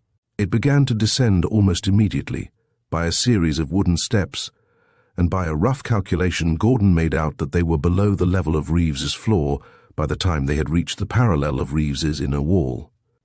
At this point they had to stoop, a circumstance which rather confused their plan of campaign, and it was clear that this part of the hiding place was subtracted, not from the thickness of the walls, but from the depth of the floor. There was a sharp turn to the right, which showed that they were now following the course of the passage which led past Reeves's room. The dust on the floor of the passage was thick and fine, easily showing the traces of confused but recent human footprints. Quite suddenly the passage opened out to the left, and at the same time a very meagre ray of light from outside attracted their attention. They found a chamber some 7 feet square, with a tiny squint to let in the light, from some unnoticeable crack in the brickwork of the outer wall. The height of this chamber was still such that a full-grown man could not stand up without stooping, but the presence of light and air made it contrast agreeably with the passage outside. Some attempt, too, had been made to sweep the floor, the dust being all brushed up into a pile at one corner. There could be no doubt that this chamber had been the refuge of hunted priests 3 centuries back, no doubt either that it had been the refuge of a hunted man within the last few days past. Of the former occupation, indeed, there were few signs. A scratch had been made now and again in the plaster of the walls, giving a name in initials. A tourist's trick, but rescued from vulgarity by the circumstances of its origin and by the addition of a few Christian symbols, a cross several times, and once the IHS monogram. Just where the light of the little window fell strongest, a few lines of pious doggerel had been scrawled, difficult to read in their crabbed 17th-century handwriting. A sconce for a candle, nailed into the wall, was the only solid monument left of these distant memories. The eye was more immediately challenged by the evidences of a recent visitor's presence. One expected a rude pallet of straw. A simpler resting place had been contrived with 3 cushions, obviously looted from the club lounge. There was a candle end stuck in an empty claret bottle and 2 candles in reserve. There were numerous cigarette ends thrown carelessly on and around the dust heap at the corner. All these were of a common and undistinctive brand. There was a rather crumpled copy of Friday's Daily Mail, probably derived from the same source as the cushions. There was a tin of boot polish and a brush, as if the stranger had been careful about his appearance even in these singular surroundings. These relics Reeves quickly reviewed with absorbed interest, and then turned to Gordon in despair. "All these traces," he said, "and not one that you could call a clue. If the man has escaped us, he has escaped us without leaving a solitary hint of his identity." "That hardly surprises me," said Gordon. "Of course the man has been in a sense your guest, but you could hardly expect him to sit down and write you a Collins. One might have expected one crow of triumph. Perhaps that was one in the billiard room." "In the billiard room?" "Yes, somebody had left you a miss in baulk. Do you really think—" "Oh, I don't know. Let's go on exploring." All this time, except for their own whispers, there had been no noise in the secret passage. Through the little window sounds came from a distance, rarefied as sounds are when they come through a small opening. A motorcycle hooted several times. Somebody shouted, "4!" On the links, far below, as it seemed, somebody was filling a bucket. They crept out again into the passage. The torch switched on again. For some 20 paces they were on the level, then they began to descend. And almost immediately the ceiling grew higher above them. They were in a wall space instead of a floor space once more. Just as they reached the foot of the steps, An unforeseen development threw all their plans into confusion. The passage branched in two directions, one branch going straight on, the other turning off sharply to the right. "What do we do here?" whispered Reeves, flashing the torch up either corridor in turn. "Whichever way we go, it seems to me, we may be taken from the rear." "I know. We must chance it. We can't separate, because we've only got one torch. We'll try the branch that goes straight on, but be ready to turn round at a moment's notice." This passage, after a short distance, seemed to terminate in a blank wall. But there was a crack in the wall, and Gordon, bending down, saw through the crack the billiard room, as they had left it a quarter of an hour ago. The balls still in position, the door still shut behind which Carmichael and Marryatt were on guard. "Switch the light higher up," he whispered. Surely Reeves' torch was giving more light than usual. It seemed to have suddenly doubled its brightness. And then, just as he realized that another torch had been turned on from behind them, a strange voice came out of the darkness. "Now then, you there, I've got you covered. You this side, drop that torch." "That's right. Now, you in front, put that revolver down. Now turn and go back the way you came." It was humiliating, but there was nothing to be done. They had been taken in the rear by somebody coming up the other arm of the passage. They could see nothing of him, looking straight into the light of his torch. He stood at the junction of the two branches to let them pass, still invisible. As they went back on their tracks, Gordon had a wild idea of doubling into the priest's room, but he saw it would be hopeless. He would be unarmed, caught in a trap, with a man who was probably already a murderer covering him with a revolver. They went on, an ignominious procession, right up to the opening in Reeves' room, which they had left ajar behind them. "Step right out," said the voice, "and don't stir till I tell you." Obediently they crept out into Reeves's room, expecting the stranger to shut the door behind them and fasten it in some way still unknown to them. It was a surprise to both of them when the secret entrance was once more blocked with the shadow of a human form, and they were followed into the daylight by a quite unmistakable policeman. Chapter 14. A chase ending with a surprise. "Now then," said the policeman, falling back on a formula in face of an unexpected situation, "what's all this about?" There can be no doubt that on most occasions the sense of humour is a handicap in life. It implies introspection, and he who introspects is commonly lost. But laughter is, in great part, the child of innocence, and it is doubtful if anything could have exculpated the two amateur detectives from the charge of being criminals so speedily as the complete breakdown of Gordon's gravity when the question was asked. "What are you doing in these rooms?" asked the policeman, less suspicious but by no means more friendly. "Well, you see," said Reeves, "they're my rooms. I ought to warn you," the policeman pointed out, "that this may involve you in a serious charge. We have reason to think that a murderer has been hiding in that passage there. Say nothing if you don't want it to be used as evidence." And he took out the inevitable notebook, which is the policeman's substitute for a thunderbolt. "I'm sorry, officer," said Gordon, "but you must see that we've been going round one another in circles. You're looking for a murderer. Let me make a rash guess, and put it to you that it's Brotherhood's murderer you're looking for. Well, we're doing exactly the same. It seems that, by a mere chance, he's been taking refuge in a passage which communicates with this room which is rented by Mr. Reeves here, and instead of finding the murderer, we've found one another. Very irregular, gentlemen. You know as well as I do that if you've any information in your possession which might lead to the conviction of the criminal, it's your duty to communicate it to the police. Of course, I'm very sorry if I gave you gentlemen a fright, but you've got to look at it this way. Whose business is it to see justice done, yours or mine?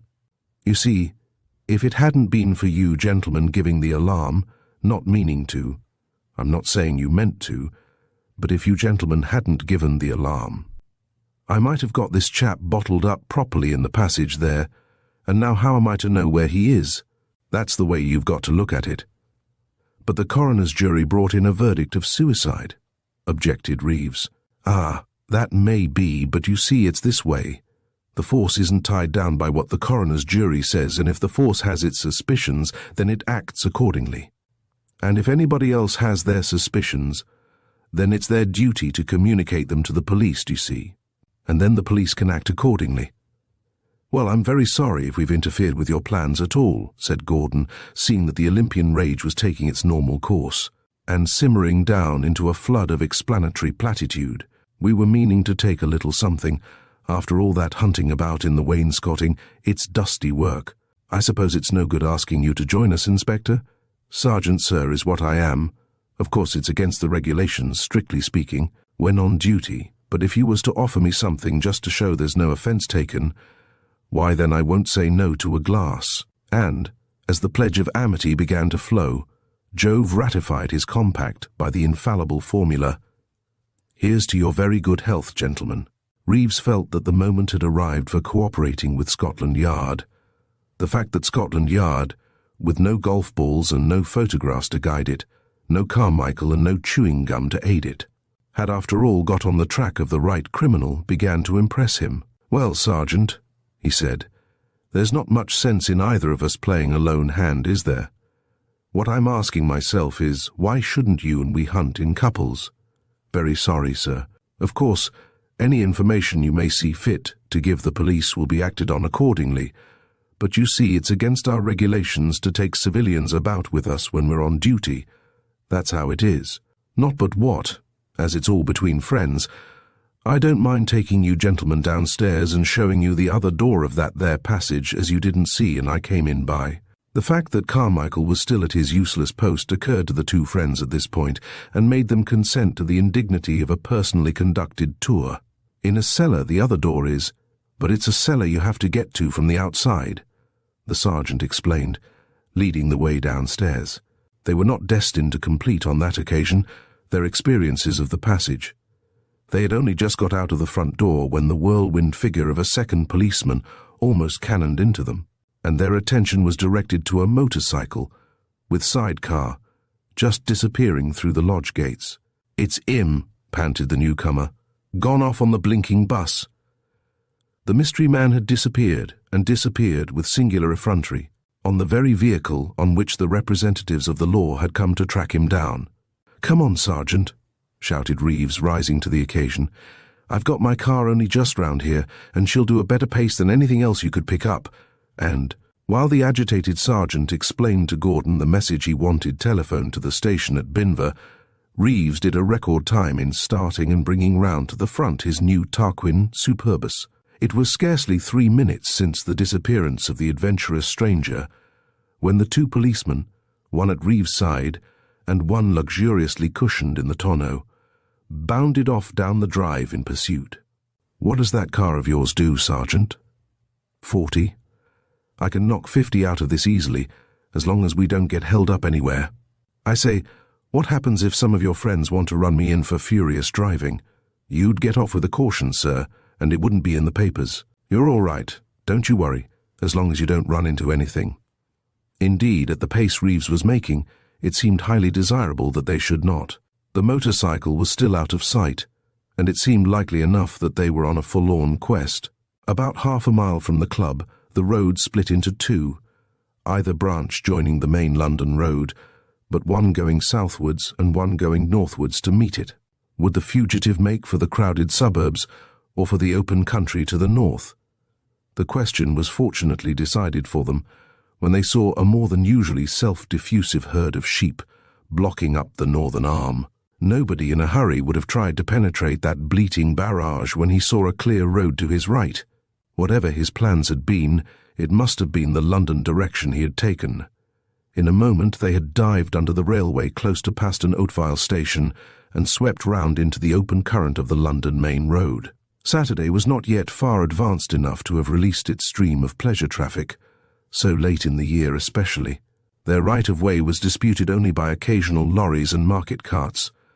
2 motorcycles they overhauled, with a spasm of hope each time, which died down upon a nearer view.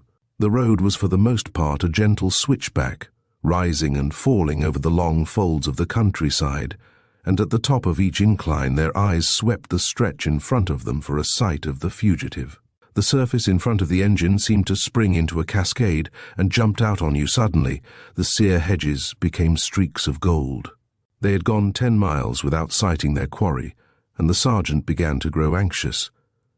"The expresses stop at Wayford," he said, and that's only a mile or two on. He turned to his colleague behind. Do you remember what time the express from the north stops at Wayford? 11:45. That's bad.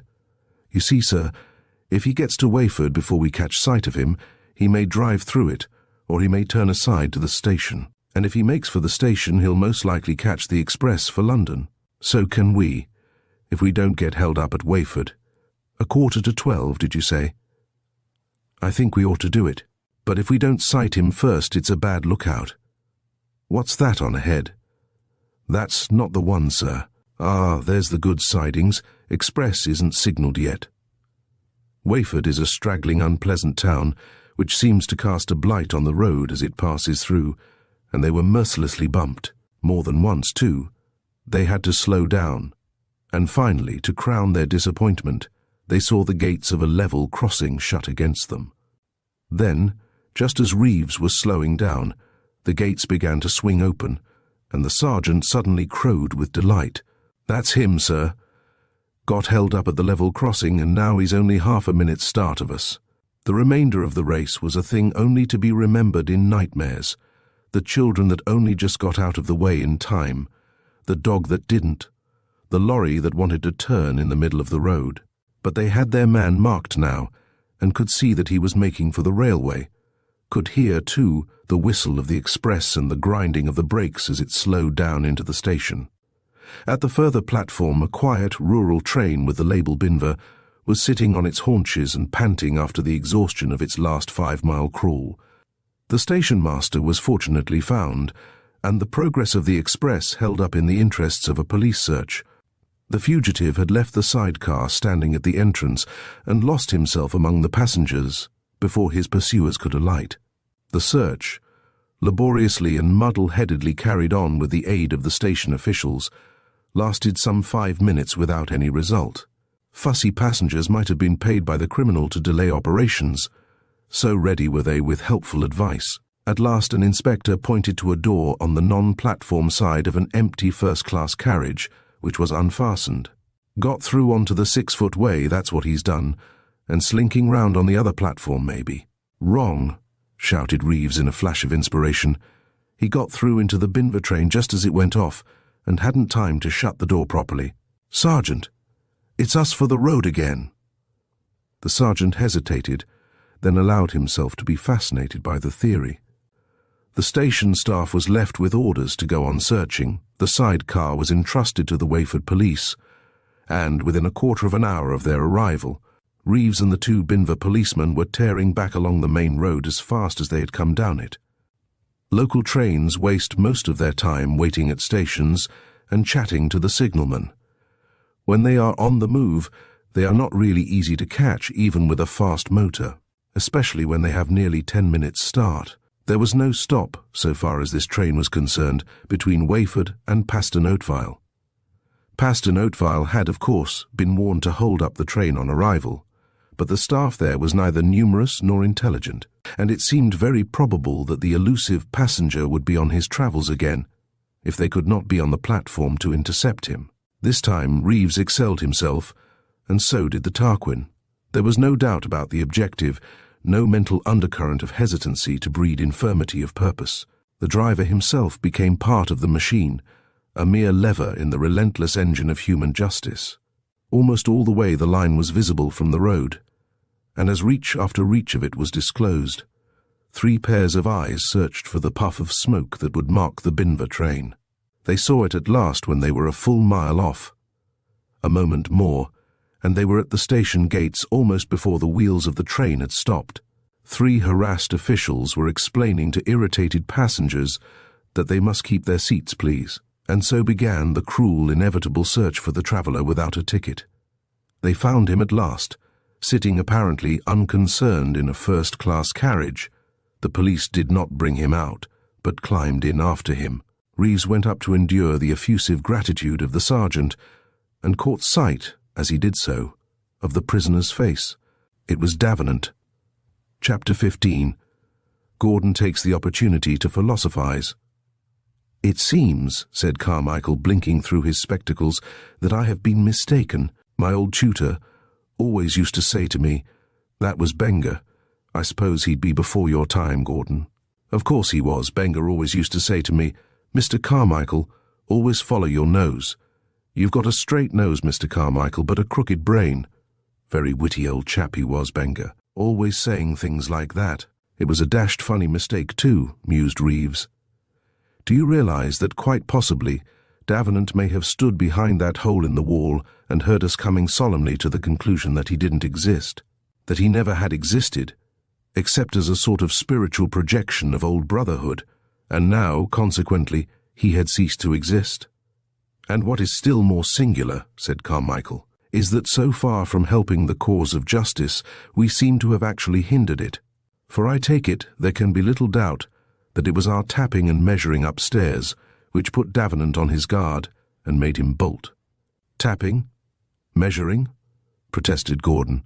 Don't you believe it, it was Reeves singing. I always said the man would beat it if we let Reeves go on like that. I'd have done the same myself. I'm not at all sure, said Reeves, that he may not have found the chewing gum on his trousers and formed his own conclusions that way. However, there isn't very much harm done. The police have got their man, with no great inconvenience to anybody except that poor old collie at Wayford. Rather a fine dog it was, and the owner wasn't a bit nice about it when I saw him. I suppose, Carmichael asked, that the police can actually prove Davenant was the murderer. Not a bit of it, said Reeves confidently, unless they've got more up their sleeve than I think they have. But surely, urged Gordon, if he went to all the trouble of hiding himself like a rat in the wainscoting, that's all very well, but they haven't even proved Davenant was the man in the passage. You see, Davenant was travelling on that train, but it's the train he always does come up by every Saturday. He might say that he hadn't had time to get his ticket, that he had come all the way from London, that the real murderer must have slipped out onto the 6-foot way and lost himself on the opposite platform. I don't know that he will say that, of course, he is reserving his defence, but even if they can bring people to prove, people who saw him boarding the train at Wayford, that he was the man we were pursuing, it still doesn't follow that he was the murderer. It's extraordinary, the shifts men have resorted to before now, when they thought they were going to be accused of murder, although they were as innocent as you or me. Put it this way. Suppose Davenant had actually come up by that train on Tuesday, for reasons best known to himself. He gets to Paston, Whitchurch, and then hears of what we found at the third tee.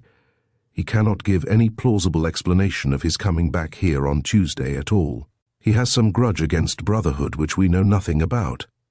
Now, if he can conceal the fact that he came back here at all that day, he escapes suspicion. He knows, somehow, about this secret passage, knows that as a member of the club, he can wander about here pretty safely without attracting attention. He decides to lie low in the priest's hiding place till Saturday, and then turn up bright and smiling, knowing nothing about the murder. I say, innocent men have done stranger things before now. It sounds pretty thin to me, said Gordon. Once more I tell you, it is a fatal habit to proceed from observation to inference, and give inference the name of fact. You say Davenant is the murderer, I say. We don't know that. We only know that Davenant was a man who for some reason expected to be accused of the murder and consequently behaved in a very peculiar way. I still don't quite see, said Carmichael, what exactly happened while I was waiting outside the billiard-room door. Nothing happened while you were waiting outside the billiard-room door. It had all happened already. Quite early on, while we were worrying about up here, Davenant saw that the place was unhealthy for him. He wandered out into the billiard-room, arranging the balls, I think, as a kind of message for us, and then strolled off somewhere, into the servants' quarters, I suppose. It's obvious that he must have had a confederate in the house. Then the police came. I imagine they must have watched somebody bringing him things from outside. Sullivan, said Gordon. That was what he was doing, obviously. The day I was over in Davenant's cottage, he was taking him collars and things. Anyhow, the police came and climbed in at the cellar, making a great song and dance about it, as the police always do. Davenant saw that things were getting pretty serious, so he made for the nearest motorbike he could find. I don't know whether he knew it belonged to the police or not. Having once started to run away, of course he couldn't very well stop at Wayford and tell us it was all a silly mistake. Having started to bolt, he had to go on bolting, And he did it damned cleverly. If he'd had time to shut the door of the carriage in the express, or had a season ticket to justify his presence in the Binver train, how could he have been caught? That was the train he always came back by on Saturdays. "I don't think he would have escaped," said Carmichael. "Truth will out. There's a lot in the old saying. By the way, I wonder if either of you know the origin of the phrase magna est veritas et prevalebit, or rather prevale to give the exact form." "We'll buy it," said Gordon. "Actually, it comes from the third book of Esdras. That's a thing 99 people out of 100 don't know. But what was I saying? Oh yes, it's extraordinary how criminals don't escape. If you come to think of it, we were close on the track of our man the whole time." "There," said Gordon, "I can't agree with you. Up to a certain point we were on the right track. Then you came and confused all the tracks with your Davenant is Brotherhood slogan. After that we were at a loss, or rather, it was worse than that. We were definitely off the true scent, although the man himself was within a few yards of us. It was only because he came out of his hiding place and disturbed Reeves's papers, a sheer accident from our point of view, that we were able to start again. Now, your ideal detective is never dependent upon an accident." "Well, don't rub it in," suggested Reeves. "After all, we are both of us as much to blame, because we swallowed Carmichael's theory like lambs." "Well, as a matter of fact, I never did agree with Carmichael." "Never did agree with him? Well, you kept jolly dark about it. What weren't you satisfied with about his explanation?" "Oh, it seemed to me to disregard human probabilities. And, as I told you the other day, I trust human probabilities more than I trust circumstantial evidence. I didn't believe, for example, that the same man could be a Catholic from Saturday to Monday and an atheist for the rest of the week. But Carmichael explained that. Surely it's reasonable that a Roman Catholic should want to sweep away what he regards as inadequate theologies. No, it's just what he wouldn't do. I used to know a good many Catholics at one time, and I know a certain amount about their point of view, and they couldn't act in the way Carmichael described, because it would be doing evil in order that good might come of it. And Catholic theology, you see, doesn't allow that." "I only gave that as a possible explanation," objected Carmichael. "There are plenty of other possible explanations." "I know, but what's the good of any number of possible explanations when no single explanation is probable? I never can understand the kind of madness that imagines it has solved a difficulty when it has found a whole number of possible explanations that aren't probable. What difference does the number of them make? As a matter of fact, in this case there's only one, that Brotherhood really was an atheist, but posed as a Catholic when he was Davenant merely to put people off the scent. But can't you see how monstrous that is? Instead of taking the trouble to go over to Paston Bridge every Sunday, he might have gained a far bigger local reputation for piety by sitting under Marryatt once in 3 weeks. Well, what other human probabilities are there? Next to changing one's religion every Saturday to Monday, the most impossible thing in the world would be to change one's game of golf every Saturday to Monday. Theoretically, it sounds all right. In practice, I don't believe in it. I can't think how you did either, Carmichael, because golf is a thing of which you have some experience. Well, why didn't you communicate these doubts to us before? You were talking too hard, but I can produce my diary to show you what I did think about your suggestion." And Gordon disappeared, to return after a few minutes with a formidable volume over which he spent an unvarying 20 minutes every evening. Here you are. Thursday, Carmichael has had an inspiration. He thinks Davenant and Brotherhood were the same person, a sort of Jekyll and Hyde pair. He overlooks, it seems to me, the obvious phenomena of religion and golf. But of course it is very typical, he broke off. I don't expect that part would interest you. Go on, said Reeves. I shouldn't have thought Carmichael was typical of anything. What's it all about? Well, the truth is that in this diary, I don't merely record what's happened. I've got into the way of philosophizing over it a bit. As you know, Reeves, I've got a bad habit of writing for the papers, and I find writing down my impressions every day often helps me to find subjects. It would be a privilege to hear what you made of all this, said Carmichael dryly. But of course it is very typical, Gordon read on, of all these modern philosophies. They are always for explaining something in terms of something else. just as Carmichael wants to explain Davenant in terms of brotherhood. In plain English, it means mixing up two things that are entirely different. The moderns, for example, will have it that punishment is only another name for correction. And once you have said that, the whole idea of punishment drops out of sight altogether. Or they will tell you that a concept is the same as a mental picture, or that truth is the same as beauty, or as intellectual convenience, or that matter is a form of motion. The root of error is always one of those false identifications, saying that A is B when it isn't. The cause of them is a rage for the simplification of experience. The result is a paralysis of thought. There is a sense of neatness and efficiency about identifying Davenant with brotherhood. It explains such a lot. You always can explain a lot by overlooking the facts. But the result is that poor Reeves, who up till now at least had Davenant to hunt for, now regards Davenant as an imaginary being and is reduced to hunting for an imaginary murderer. Just so it looks very neat and efficient to say that punishment is the same thing as correction, it explains a puzzling idea, simplifies your thought. But what you have done is to banish the whole idea of punishment from your mind and turn a real thing into a mental figment. But this theory of Carmichael's makes an even prettier parable of the great and unpardonable error which tries to make one thing out of matter and spirit, tells you that spirit is a mode of matter, or the other way round. Just as Carmichael will have it that Davenant is a mode of brotherhood. Like the materialist or the idealist, he is stultifying experience for the sake of a formula. Couldn't one write this up somehow?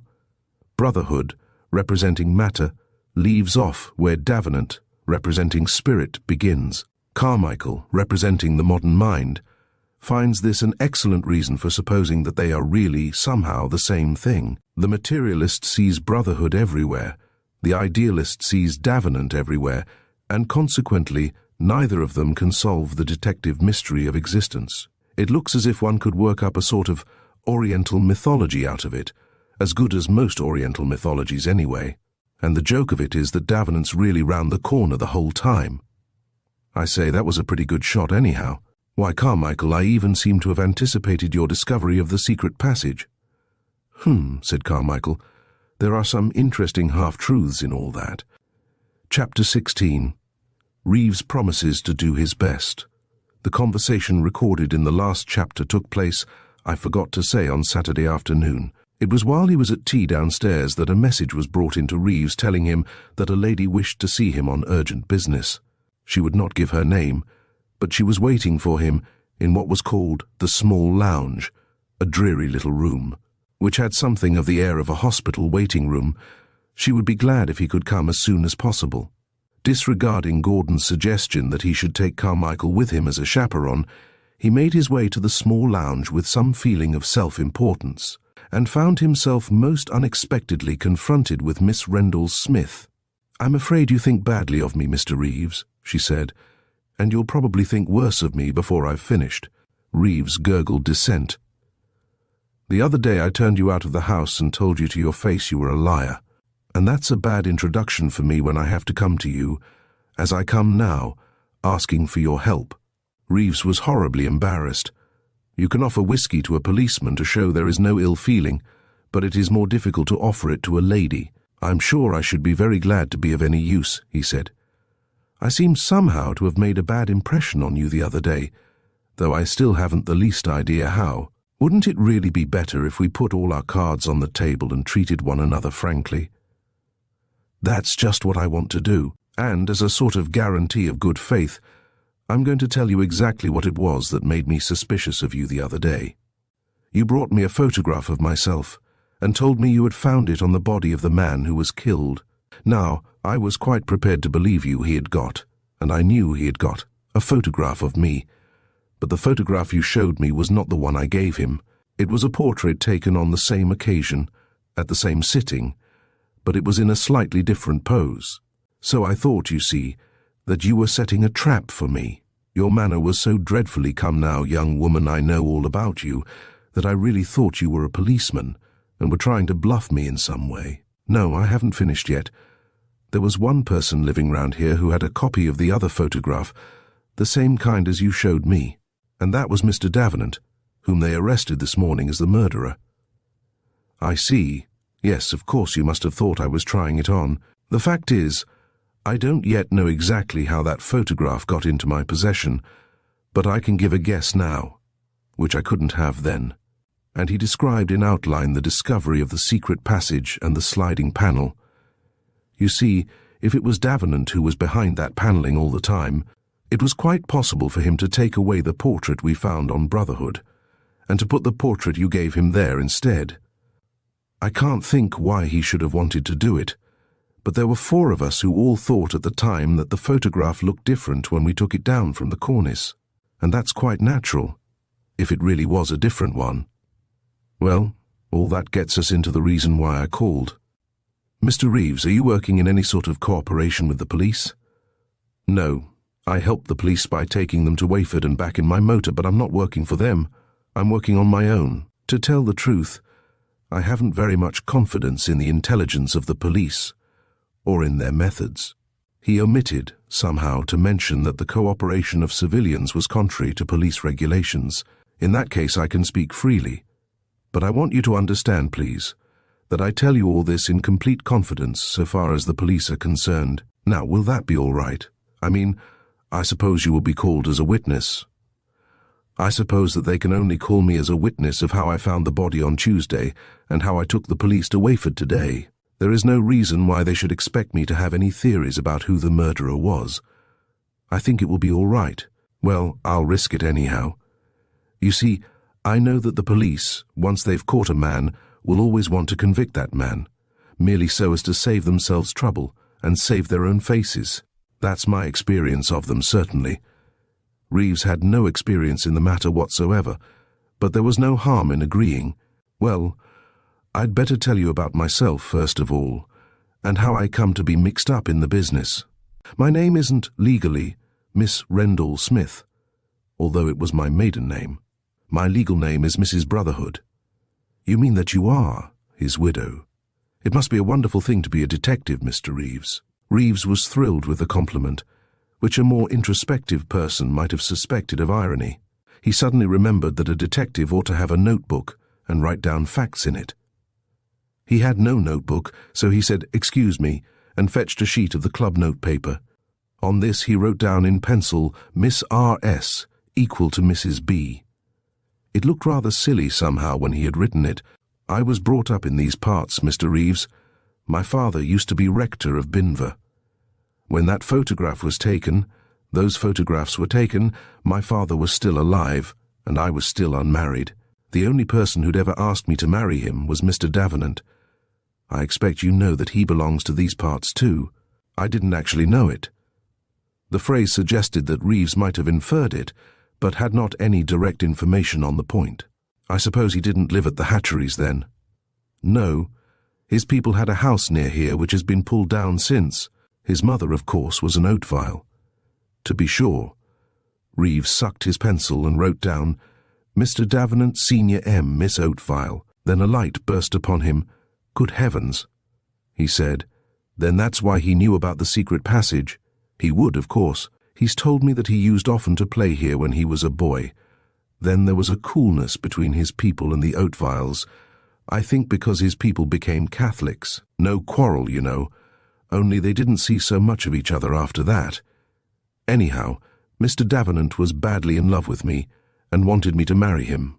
I wouldn't, partly because I wasn't quite sure whether I liked him, partly because my father was very low church, and he'd have been certain to make trouble over it. Then the Davenants left the place, and I did too after my father died, and we didn't see any more of one another. When was that? 3 or 4 years before the war, I suppose it must have been. I started out to work for a living because my father hadn't left us very well off. And then, quite soon, I met this man Brotherhood. He proposed and I accepted him. You mustn't ask me why, Mr. Reeves. That's a thing even detectives can't find out about, why women fall in love with men. I'll only mention that at that time he wasn't a bit rich. After I married, we lived in a rather horrid house in Kensington. I never knew anything about his stock exchange business much, though I always had an idea that it wasn't very safe, if it was even honest. He began to make money quite soon. And then, you see, he made the whole of it over to me. He was afraid, of course, that he might go bankrupt, and he wanted to have a good reserve which his creditors couldn't touch. I was always rather a fool about business, or I suppose I should have minded the arrangement. As it was, I just thought it very nice of him, and we made arrangements to take a house in the country. I wanted Binver because it was one of the few places where I'd any friends. Then, quite suddenly, I found out about him. I don't mean about his business, I mean about his private life. There are lots of atheists who are very nice people. My husband wasn't one of them. I somehow feel that he chucked over morals first and religion afterwards, if you know what I mean, not the other way about. Reeves wrote down brotherhood, not only God but morals. Then he scratched it out again. Miss Rendell Smith went on, I didn't want a divorce, you see.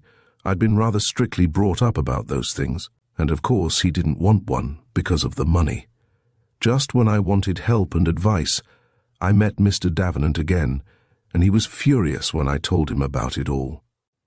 He set to work to try and find out something about my husband's business, and he did discover something, I don't know what it was, which would have ruined him if it had come out. Then he went to my husband and put a pistol to his head, so to speak. Blackmailed him, really, I suppose. He made my husband take a solemn oath to let me go my own way, and never, without my express consent, published the fact that he'd married me. Then I came down here and took the house in Binver and thought it was going to be all right. Quite soon afterwards, my husband rented a bungalow, as you know, and came to live at Paston Whitchurch. I think he wanted to keep a watch over me. I think he also wanted to give me the impression that he was behaving better, but as he always went away for the weekends, I didn't feel much interested about that. Once or twice he asked me to come back to him, but of course I wouldn't. When Mr. Davenant came back from the war, he took a house at Paston Whitchurch too, but he could only come there from Saturday to Monday because of his work up in London. I think he just wanted to be near me, and to be able to help me if I was in trouble. And that was the state of things up to last Tuesday. Only my husband had foreseen his bankruptcy, and was making desperate efforts to get me to come back to him. The horrible thing was that I had no hold over him. The secret which would have ruined him once had no terrors for him then, so I had nothing but his bare word to depend on, and I'm afraid that wasn't much to go upon. I knew nothing about what happened on Tuesday till I saw it in the papers. I still don't know how or why the police got the idea that it was Mr. Davenant who murdered my husband. Of course, if they came to know all that I've been telling you now, they'd think it was a certainty. But I've told you about it, because I thought it was best to let you know everything, and then perhaps you could help. Of course, I should be awfully glad to do anything I could to establish the innocence of an innocent man. Was that your idea, Miss Rendell Smith? Mr. Reeves, do you believe at all in a woman's intuitions? Probably you don't, because you go in for clues and all that sort of thing.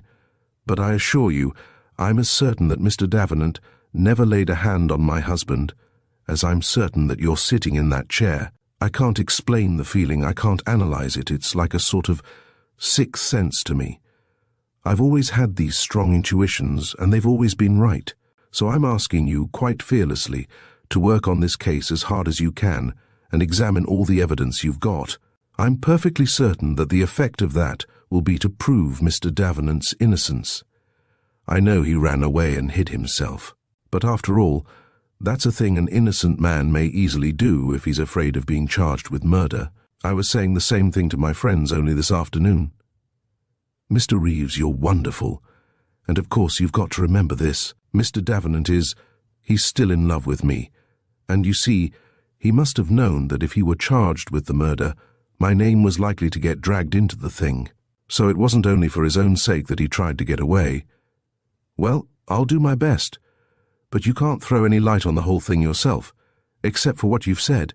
You didn't, see your husband or Davenant after you heard about the bankruptcy. Yes, I think I ought to tell you this. Mr. Davenant heard of the bankruptcy or the strong probability of it beforehand, and wrote to warn me.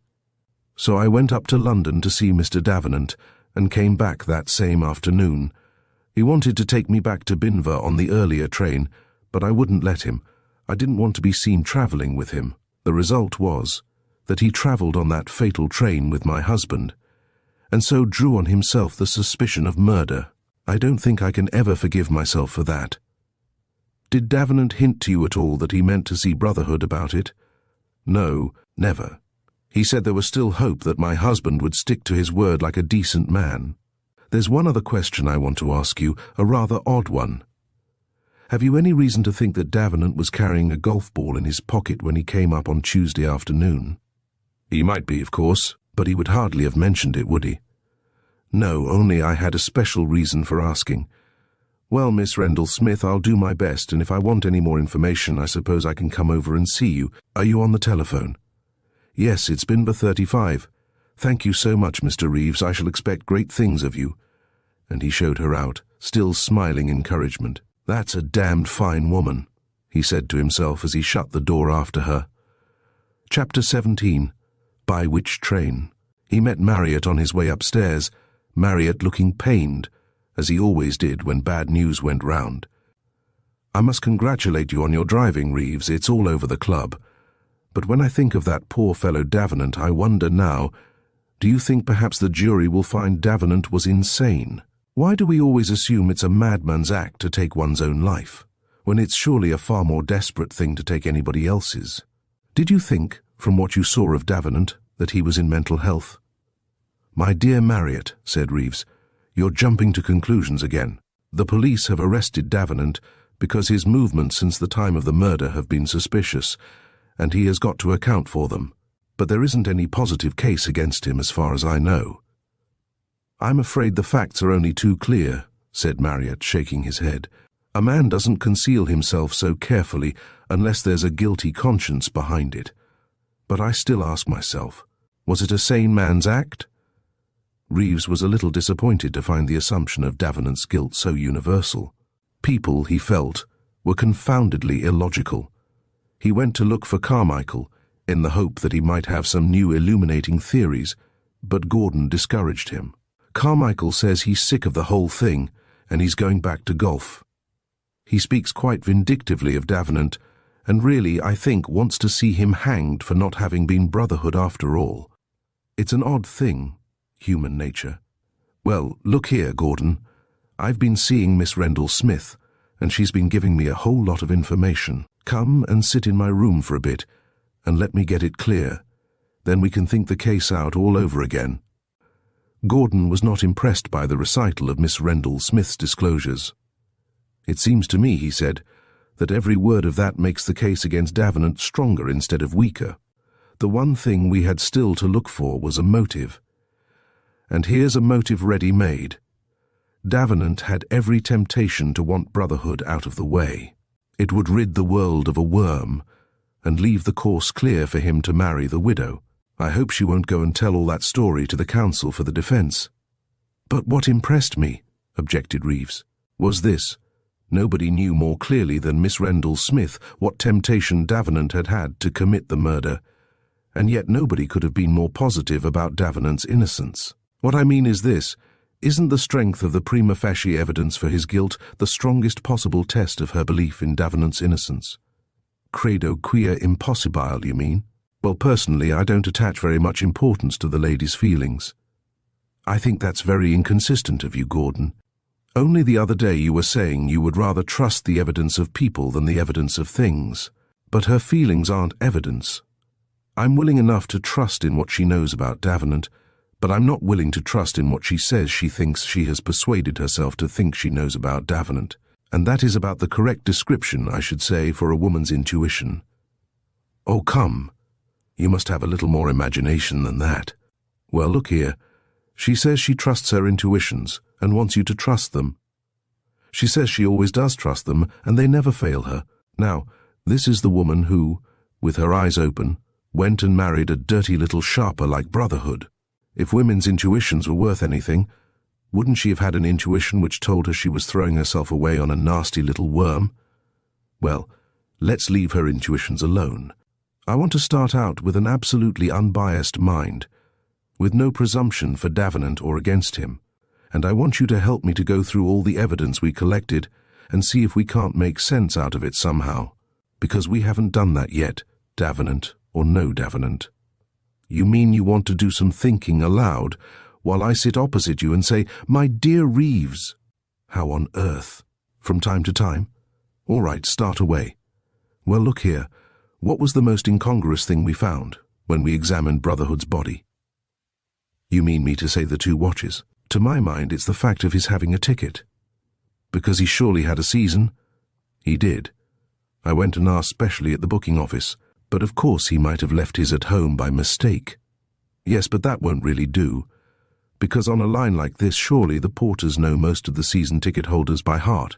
And the odds are that if he'd said, "I've left my season at home," the porter would have touched his cap and said, "Right you are, sir."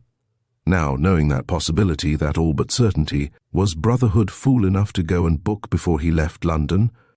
As far as I remember, the tickets on this line aren't examined till you change or till you go out of the station. You're right. There's something that looks devilish wrong about that. Well, how did the ticket get there then? It looks, surely, as if it was put there after the man was dead, and if it was put there to create a false impression, obviously. Now, let's see, what false impression could you create by putting a ticket in a dead man's pocket?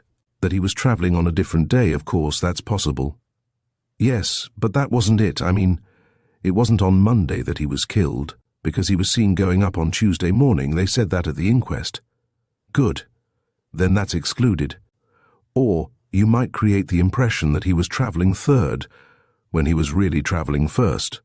But that would be useless, wouldn't it? Because lots of people on this line travel first on a third-class ticket when the trains are crowded. And this train was. Or you might create the impression that he was travelling when he wasn't really travelling at all. But Brotherhood clearly was, because he came up from London all right.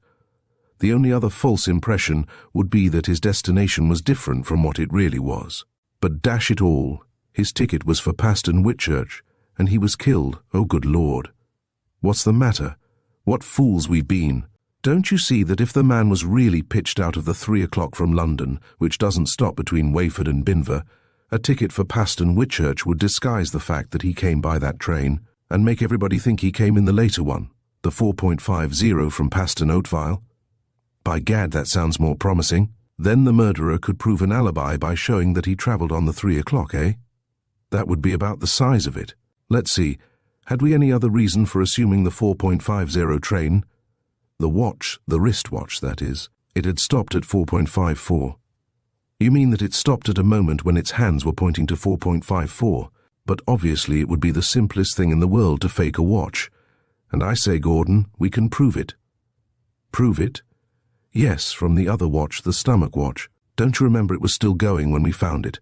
Only an hour fast. Well, the reason why it was an hour fast was that the murderer, at 3:54 on Tuesday afternoon, deliberately took it out of the pocket and turned it on to 4.54. You mean? I mean that the murderer naturally assumed it would stop, like the wristwatch, and if it had stopped, it would have registered 4.54, like the wristwatch. But by the accident of its not stopping, we can prove what the murderer did. I say, this is a day, but I feel as if there was something else we were held up over about the time. Oh, yes. Look here. We've now got to explain why Brotherhood ordered himself a sleeper for Wednesday, although one would have expected him to want to clear out on Tuesday. Our explanation, you see, was that coming to Paston, Whitchurch on the 4.50 would make it too late for him to get a sleeper that night. But apparently we were wrong, because he came on the 3 o'clock from London, and I remember, when I looked it up in the timetable, I found he could have caught his train at Crewe, going on from Binver, of course. Yes, that's true. Still, it's only a subsidiary point. Let's see. The sleeper had originally been dated for the Thursday, hadn't it? And then Thursday had been scratched out and Wednesday put instead? Yes, but it was no good supposing that was a fraud, because Thursday wouldn't be any more probable than Wednesday, in fact, less. Yes, it's confoundedly queer. I suppose he couldn't possibly, Gordon. What date was the Wednesday? The TH. It was. Then the Tuesday would be the TH and the Thursday the TH, my dear Reeves. How on earth? Child's play, my dear Gordon. No, but look here, it's serious. Don't you see that if there's one day of the week whose name can be easily changed to another, it's Tuesday, which you can always change to Thursday? and that if there's one number which can be easily changed, it's which you can always change to. Yes, but this wasn't a change of. Oh, don't you see? The sleeper was for Tuesday the 16th, the day of the murder. Brotherhood meant to go straight from Binver. The murderer found this sleeper coupon in his pocket and saw a golden opportunity of clinching his faked evidence about the trains. He could have destroyed the document, of course. It was dangerous to him, because it proved that Brotherhood was really on the fast train. But he could do better by faking that too, changing Tuesday into Thursday and 16 into 18th. Look here, how easy it is to do. There. Very little risk of detection there.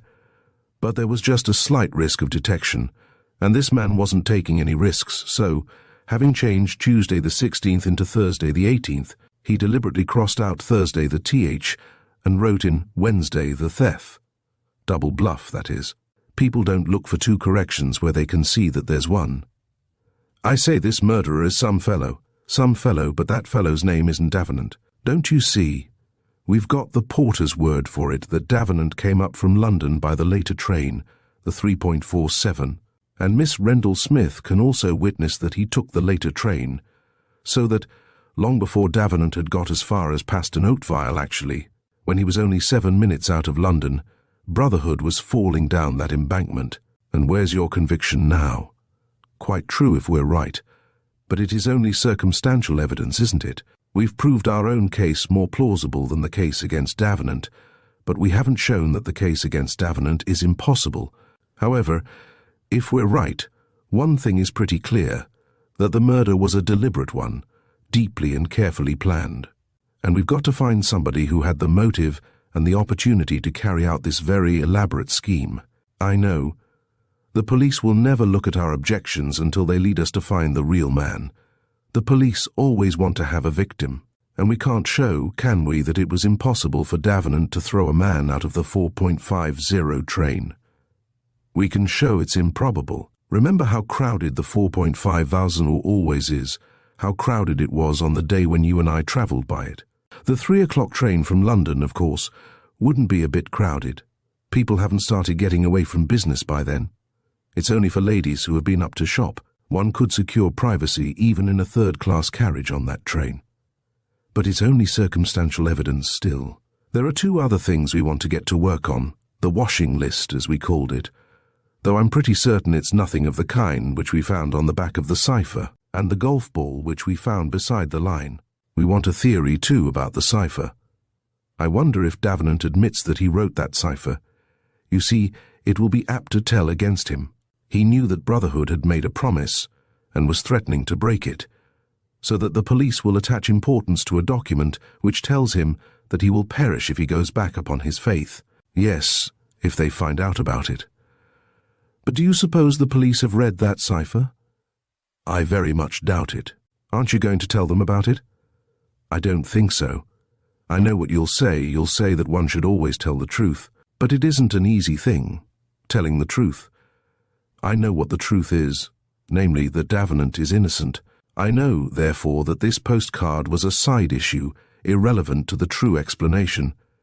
If I show the police the meaning of the cipher, it will fortify them in what I know to be a false impression. Therefore, aren't I serving the best interests of truth if I sit on the cipher and say nothing about it? I wonder, said Gordon. Chapter: The Holmes Method. When they met at breakfast next morning, Gordon was in a chastened mood. I was thinking over our ideas last night in bed, and I see that it's all a washout. The thing doesn't work. Doesn't work. No, there are 2 snags which seem to me hopeless. Look here, if Brotherhood was chucked off from Paston Oatvile, one can understand why Davenant should have got the wind up. He may have seen the thing happen, or he may have seen Brotherhood get in at Oatvile and found he wasn't in the train when it got to Whitchurch. That might make him think there was something wrong, even if he'd really nothing to do with it. But if Davenant came back on the 4.50 and Brotherhood had been chucked off the earlier train, how did Davenant know anything about it? He would hear nothing, till he heard that we had found a dead body on the lines, and even then we weren't certain till next day whose body it was. Why did Davenant disappear in that case, and hide in a very uncomfortable passage? I thought of that. But you forget. Davenant was just coming back from an interview with Miss Rendall-Smith. He had probably seen her off on the 3 o'clock, and seen Brotherhood get into it. He comes down to the hatcheries with the definite idea of remonstrating with Brotherhood. His first act, therefore, is to call at Brotherhood's house and ask for him. He gathers, in the course of Mrs. Bramston's opening address, that Brotherhood has never turned up at all. Clearly, then, Brotherhood has either committed suicide or, more probably, vanished. In either case, he has disappeared, and Davenant is afraid that he himself, or worse, Miss Rendall-Smith, may be involved in the inquiry. It may be all right, of course, but there is danger. So he hits upon a very ingenious plan, going back to the secret passage in which he played as a child, and overhearing, as one does overhear in the club, all the local gossip. Safe from observation, he can form his conclusions and mature his plans.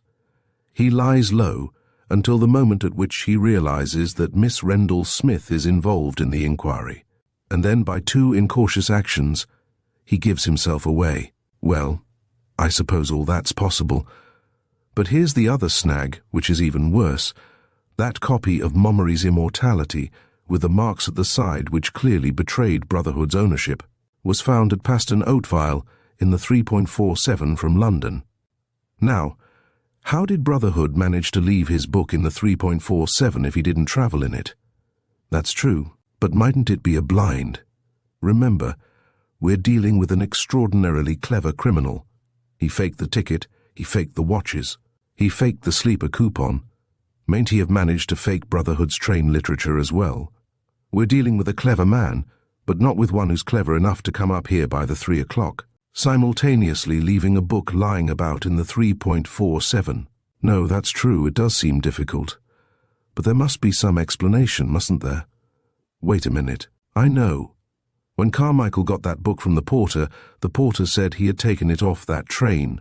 But a porter, when he says off the 3.47, doesn't necessarily mean off the 3.47 on Tuesday, the day you are asking about. The is to him a single entity which renews itself from day to day.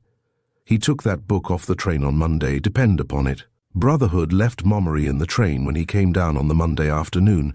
Consequently, Brotherhood probably never read the cipher that would have warned him of his danger. It wasn't till Friday that Carmichael made inquiries about the book. And of course, by that time the porter wouldn't be able to remember, even if he tried, which day it was that the book was found. There's sense in that. I don't like it, though. I'm hanged if I do. The hour after breakfast on Sunday was an hour of suspended animation in Paston Oatvile Dormy-house. Very few of the members ever went to church, and fewer than ever this week, when several of them had kept a roller, in Oxford parlance, by attending Brotherhood's funeral. On the other hand, it was not considered good form to start on the morning round, until the Padre had set out for the 9:30 service. Until that moment you smoked, read the Sunday papers, and in general tried to cultivate the air of a man in 2 minds as to whether he should go to church or no. The weather prospects were anxiously forecast. The political situation was greeted with apoplectic comments from the older members, and the club acrostician went to and fro eliciting items of expert knowledge from anybody who was available. The atmosphere was one of Sabbath peace, yet the kind of peace that can only be secured by preparing for golf. Gordon had decided to take a rest from detection, and was intending to go round with Carmichael. Mordaunt Reeves was determined not to touch a club until the link's mystery should be solved. "If it comes to that," said Reeves, as they went upstairs, "have you considered this side of the question? A book cipher is ordinarily prearranged between the 2 parties. Now, in this one, it is very unlikely that it was prearranged, for the message looks as if it came from an enemy. Therefore, the message could only be sent by someone who knew that Brotherhood was reading Momery's Immortality at the moment, knew, in fact, that the book was close to his hand. Well, how could Davenant know all that? He had not seen Brotherhood, he had not travelled with him. How was he to know that his thoughts would instinctively turn towards that particular book? For Davenant, it's impossible. What we want to find is somebody who knew that Brotherhood would have access to that particular book at that particular moment. Let's have another look at the book anyway. Carmichael said that it was obviously Brotherhood's copy, because of the queries and things in the margin. but we haven't even verified that yet. They were met by an almost uncanny repetition of Reeves's experience 2 days before. He had put the paper-bound volume, he was positive that he had put it, in a particular place on his shelves. It was not there, and no amount of search in his rooms could discover it. In despair, they sent for Carmichael to know if for any reason of his own he had resumed possession of what, after all, was his book. He knew nothing of the disappearance and was inclined to suspect deliberate theft. "You see," he said, "we never proved that it was Davenant who took away that cipher. We suspected him, of course, when we found that he had been hiding in the secret passage. The exchange of photographs can only be put down to him. But it's perfectly possible that the cipher was taken away by somebody who simply walked in at the door. Somebody who is still in a position to walk in at the door and steal your books, Reeves. And that somebody isn't Davenant. Davenant, poor fellow, is under lock and key." "It's a rum thing about that cipher," said Gordon. "When we've got it, it doesn't seem to help us in the least. But whenever we want to get at it, it always seems that the important document has disappeared." "It's getting on my nerves," admitted Reeves. "Seems to me I can't leave my room without something queer turning up." "Look here, Carmichael," said Gordon. "This is where you come in. Get out your stethoscope and go down on all fours and find clues for us. I am afraid that a person entering a room and taking a book away does not commonly leave very much mark on the surroundings. Let's take a look round. By all means, it's Sunday after all, and the housemaid won't have been dusting. Maids, you will notice, always polish the grates on Sunday, but do not dust the rooms. Why, I cannot say. Whereabouts did you put the book, Reeves?" "On that shelf there, the top but one. It was natural for you to put it there, because it's within your reach. But you're tall. I wonder if the other gentleman was shorter. I think a chair would be useful here. Thank you. Yes, he was a good deal shorter. He had to stand on tiptoe to reach the book and balanced himself, as we all do in such circumstances, by resting the 4 fingertips of his left hand on the edge of the shelf beneath. In that way, you see, he could get the forefinger of his right hand on the top of the book. I should say he was a man of about Gordon's height." "Unmasked," cried Gordon, recoiling dramatically. "Send for the Black Maria. I'll go quiet." "I was about to observe, my dear Gordon, that I attach no suspicion to you because you have unusually long arms for your height. But this man, on the usual calculations, would be about your height, or a little smaller.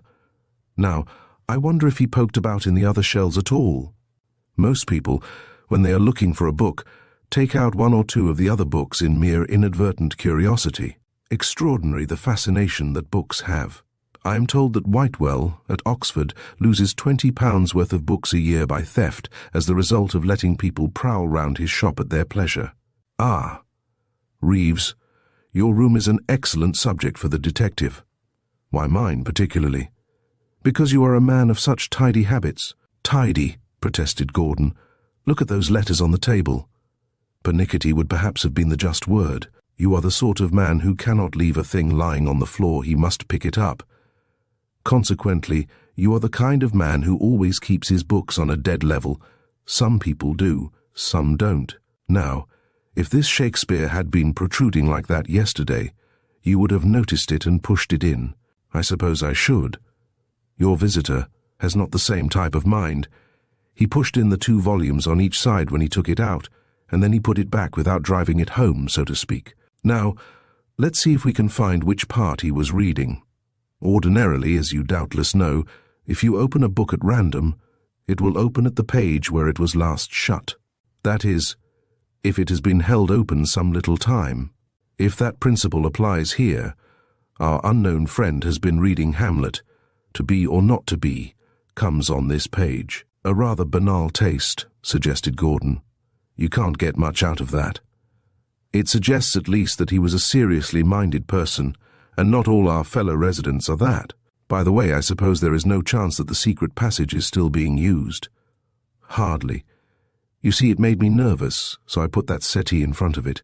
One could push that out, suggested Gordon, but not put it back in position again once you were inside the passage. No, I think it must be a member of the club, just possibly a servant we are looking for, who stands about 5'4" and has somber tastes in literature. Has he left any other traces? The fireplace is the only hope. Ah, he seems to me to treat you rather familiarly, Reeves. He has borrowed a pipe cleaner and used it, and Carmichael, stooping, picked one out of the fireplace. Did you have a fire yesterday? No, life was too hurried, but I had one the day before. Then your grate was cleaned yesterday morning, not this morning. This pipe cleaner is very dirty, which shows that your visitor did not like yourself. Wrap up his tobacco in those irritating little circles of paper which destroy all the taste. Gordon, you use them too, don't you? This was a stranger then, though not necessarily the same, who took the book. I think he came here yesterday, not this morning. Why? Because the first pipe of the day is seldom foul. It is dried in the night. This was thoroughly foul. Of course, if the person who used this pipe cleaner was the person who took the book, it's obvious he did not come in with any felonious intentions, or he would hardly have made himself so much at home. But that might have been a sudden idea. Of course. But I should be careful how you accuse people of theft merely because their pipes are newly cleaned. Let us just see if he emptied out his pipe first. If it was a plain tobacco, it will have left a dottle. Yes, here it is, as I feared, the inevitable workers' army cut. Half the club smokes that. No, I'm afraid we can't put the handcuffs on anybody just yet. But of course, you might find an excuse for going round your friends' rooms and looking for the lost book during evening church, suggested Gordon, cynically. It is to be feared, for the function did not noticeably attract the club members. Well, it all wants thinking out. You and Gordon had better go and play your round, while I see if I can make anything of it. Chapter 19. Mordaunt Reeves talks to himself. For some time after they had left, Mordaunt Reeves sat in his armchair, hunting that most difficult of quarries, an intellectual inspiration. Merely artistic inspiration greets us when it wills. At the sight of a flower, or of two lovers in a lane, we cannot chase it or make it come to our call. A merely intellectual problem can be solved by willpower, by sitting down to it with a wet towel round your head. But there are moments in an intellectual inquiry when inspiration can only come to us from dogged envisaging of the facts. Such was the point at which Reeves found himself. His clues were sufficient to exonerate, in his own mind at least, the arrested Davenant. They were not yet positive enough to mark out any victim who could be substituted. A golf ball, he kept saying to himself, a golf ball by the side of the railway line, a few yards behind the spot from which the murdered man fell. It must have something to do with it. But where? Where does it fit in? At last, weary of cudgelling his brains over the unlighted grate, he seized his cap and strode out into the air. Half of set purpose, half under the fascination of his thoughts, he found himself climbing once more the steep path that led up the railway embankment and on to the forbidden precincts of the line. St. Luke's summer still held. The comparative silence of man's Sabbath conspired with the autumn stillness of nature, the sunshine quiet that is disturbed no longer by clicking grasshoppers, nor yet by cawing rooks, to hush the countryside. Far below him he could see the golfers at their orisons, fulfilling, between hope and fear, the daily cycle of their existence. Gordon and Carmichael were at the third tee now. He could have waved to them. Carmichael always made too much business about addressing the ball. Over there was the neglected house, itself radiating the silence of a forgotten past. All else was drowsing. He alone, Mordaunt Reeves, strode on relentlessly in pursuit of crime. He threw himself down at full length on the bank, just beneath the line. Now, he said, talking to himself out loud, you are in the fast train from London to Binver, Mordaunt Reeves. It has stopped only once at a station, Wayford, probably oftener outside stations, because it is a foggy day, and the trains get through slowly, with little fog signals going off at intervals. If you fired a pistol at a fellow passenger, it would probably be mistaken for a fog signal by the people in the next carriage. Is that worth thinking of, I wonder? No, there must have been traces of a wound if a wound had been made, and it would have come out at the inquest, so you can't get much further that way, my dear. There is somebody in the train you badly want to murder. You want to murder him today, because his bankruptcy has just been declared, and if he is found dead, people will think it is suicide. You have warned him to look out for himself. I wonder why you did that. But of course you must have done it on Monday so as to give him a chance to save himself. No, that won't do because you didn't know anything about his bankruptcy before Tuesday. But the message reached him on Tuesday morning. That is to say, you have a motive for killing him which is probably quite unconnected with his bankruptcy, which is not known about at present. Certainly kind Mr. Davenant does not know about it. He is not coming by this train. He is waiting till the 347. You sent this man a message on Monday, containing a cipher which depended on a book which was in his possession, which you knew was in his possession. Did you, perhaps, give him that book? It will be a nuisance to you later on when it is found, and you will want to steal it. Meanwhile, the train is steaming on, and you must do something. You must get on with the murder. Is he in the same carriage, or in a different one? And if it's a different one, is there a corridor between? Let's see. There's a corridor on the 3 o'clock train, but it doesn't connect with the slip that comes off at Binver. Probably you're in the Binver slip, because the railway people always try to shove one into that.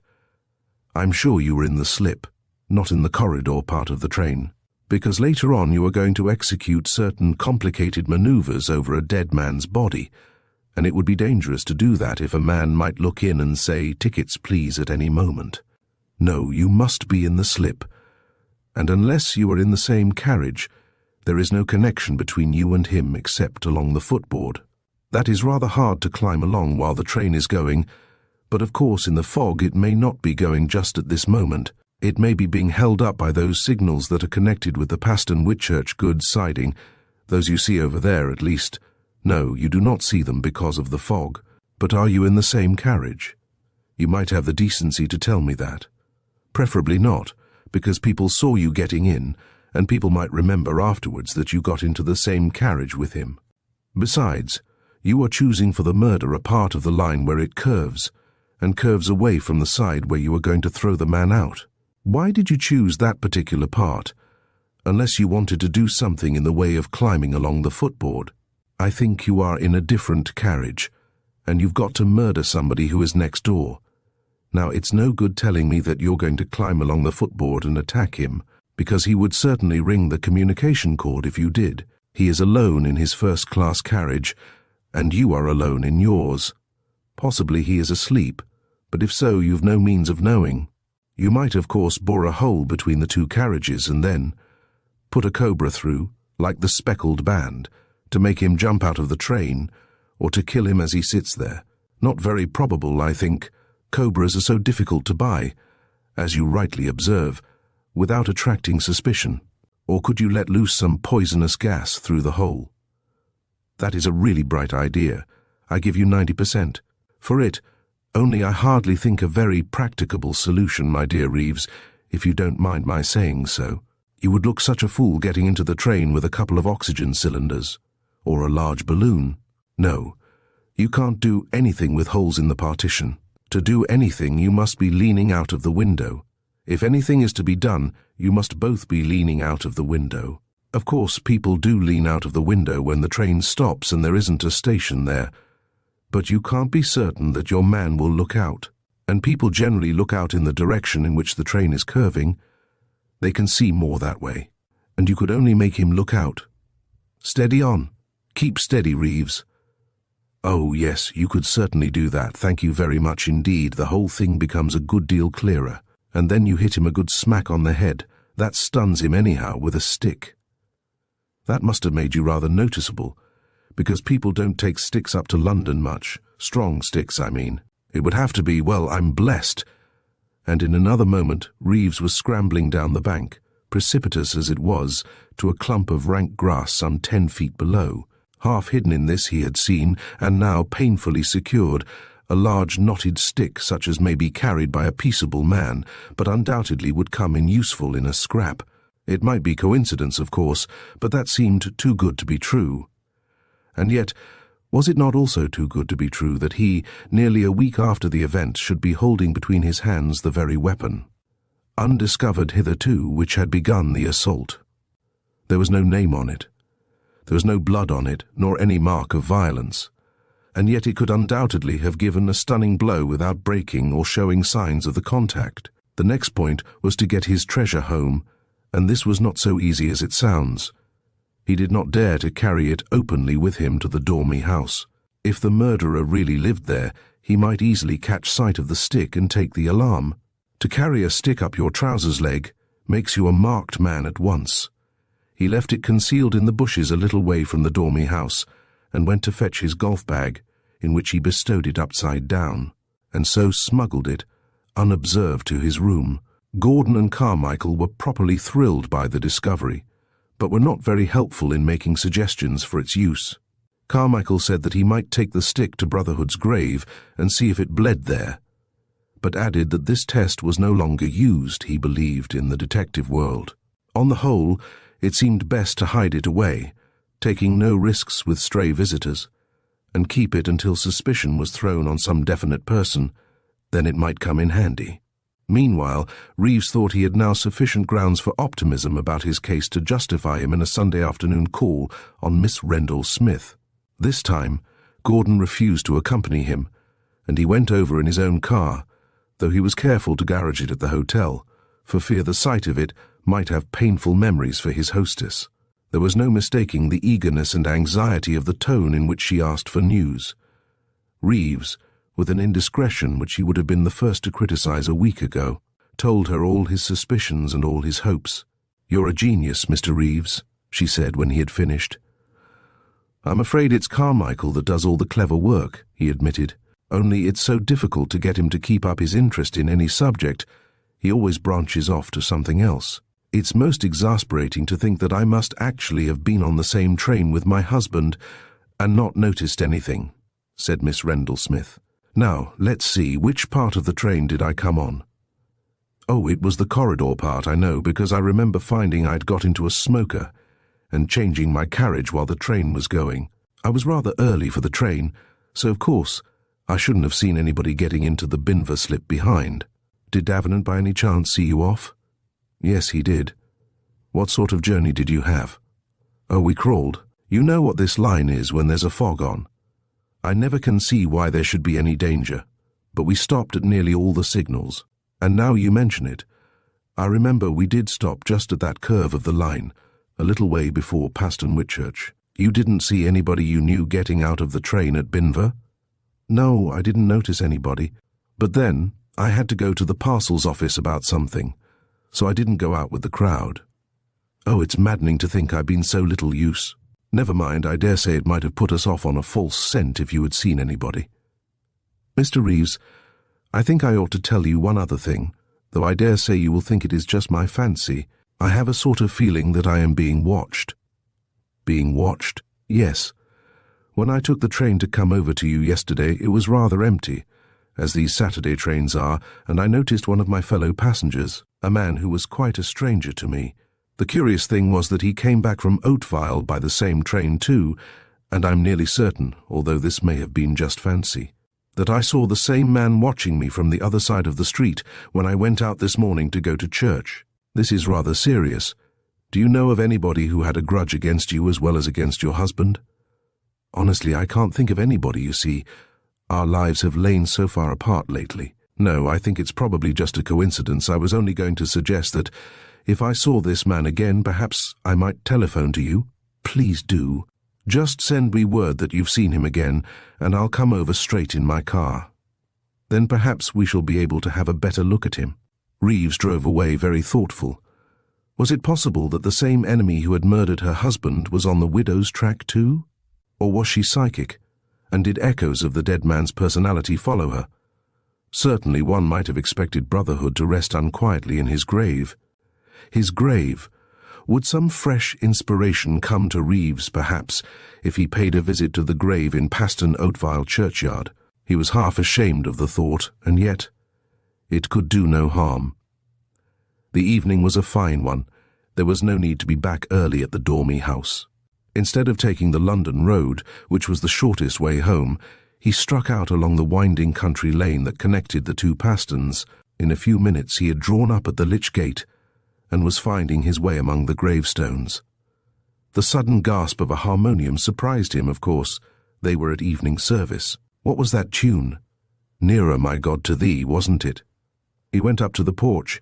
It is an almost irresistible temptation to listen when sound comes out from a building into the open. Yes, that was the hymn, most rustically sung by a congregation that sounded chiefly female, but with the one inevitable male voice dominating all, very loud and tuneless. Here in the porch you got a sort of quintessential effect of Sunday evening service in a country church. The smell of oil lamps, a glimpse of ugly deal pews, Sunday clothes, tablets on the wall in memory of dead virtues and hypocrisies. Yes, it was finishing now. So with my waking thoughts bright with thy praise, out of my stony griefs Bethel I'll rise. So by my woes to be nearer, my God, to thee, nearer to thee. And then the penetrating amen for which the best efforts of the singers seemed to have been reserved. There was a rustle and a shuffling as the erect forms became sedentary, and then, with sudden clearness, Marryatt's voice giving out the text. There was no doubt what Marryatt was at. It seemed a very embarrassing theme he had chosen. He was working up his congregation to derive a lesson from the tragic suddenness of brotherhood's end. In the midst of life, he reminded his hearers, they were in death. Thence he would proceed to refute brotherhood's own arguments of less than a fortnight ago as to the survival of human personality. It was a thoughtful sermon, but on sufficiently obvious lines. We see around us a great deal of carelessness, a great deal of indifference, a great deal of positive unbelief, and we ask ourselves, do we not? Whether, after all the lessons we learned at our mother's knee, were not just old wives' fables, good for us when we were children, but something that manhood would outgrow. We ask ourselves, do we not? Whether after all the story of our life will be continued elsewhere, whether after all there is a crown to be gained. And we persuade ourselves, perhaps, or think we have persuaded ourselves, that there is nothing beyond, nothing eternal that we can strive for. Death will be a quiet sleep, to just and to unjust alike, nothing but a sleep. And then the old questioning comes back to us, to sleep, perchance to dream. Aye, there's the rub, for, in that sleep of death, what dreams may come when we have shuffled off this mortal coil must give us pause, and so we see that our difficulties are not so easily disposed of, that it is not so easy for us, after all, to get the better of our alarms. But Mordaunt Reeves heard no more of the sermon. He was back in his car on the road to the Dormy-house, and as he drove he talked to himself once more. To be or not to be, well, I'm damned. Chapter 20. Proof at last. Reeves went to sit in Gordon's room when he got back. His own was apt to be a port of call for stray comers, and he wanted this to be a tete-a-tete. I wish to God, he started, that I'd never been dragged into this beastly thing at all. Getting a brainstorm over it. Much better take to golf again. There's no sense in worrying over a problem that won't be solved. I have solved it. What? I have solved it, and I wish to God I hadn't. Look here, Gordon. I know who it was who came into my rooms and took out my Shakespeare. It was Marryatt. Yes, but you don't mean... It was Marryatt who took out my Shakespeare. He wanted to look up a quotation for his evening sermon. I know what you'll say. It was somebody else who took the mummery. But it wasn't.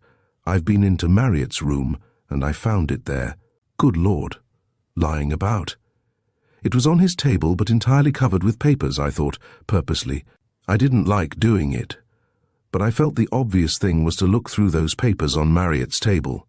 Among them was a postcard from Brotherhood, dated a week ago, thanking him for the gift of a copy of Mommery's Immortality. But look here, the thing's impossible.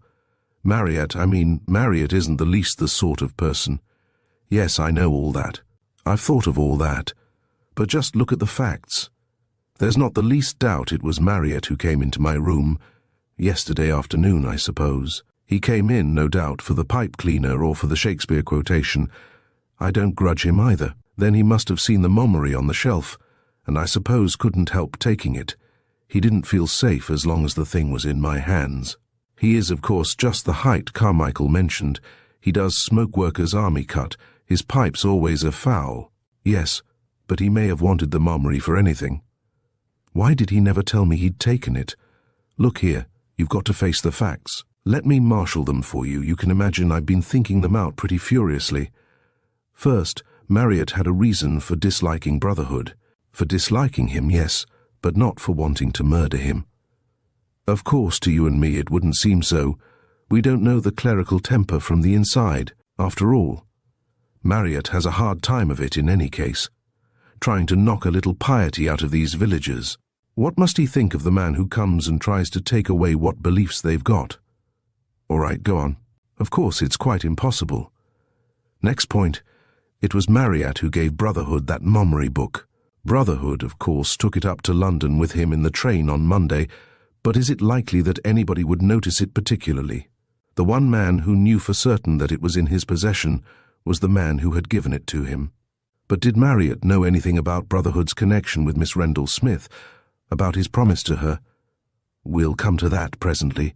It doesn't arise yet, if you consider the actual wording of the cipher message. What it said was, "You will perish if you go back upon your..." I now read that as a purely theological message, and I know of only one man in the neighbourhood who would have been likely to send such a message. You seem to be pressing words rather far. Next point. Marryatt did travel by the 3 o'clock train on Tuesday. He made no secret of the fact. He told us about it. Why? Precisely because he had arranged the murder so as to look as if it was connected with the 3.47. The 3 o'clock train was his alibi, and he was determined to get his alibi well rubbed in. Don't you remember, just before we found the body, the discussion we all had in the smoking room about crime, and how Marryatt said it was very important for the criminal to behave naturally in company, so as to establish his alibi? Well, that's what he was doing at the moment. I'd forgotten his saying that. It doesn't do to forget these things. You've probably forgotten that it was Marryatt who started the whole subject by saying it was the kind of afternoon when one would want to murder somebody. You see, he couldn't get the subject out of his mind, and he thought the easiest way to get it off his chest was to start talking about murder, quite naturally, in an abstract sort of way. You're making him out a pretty cool customer. He was, up to a point.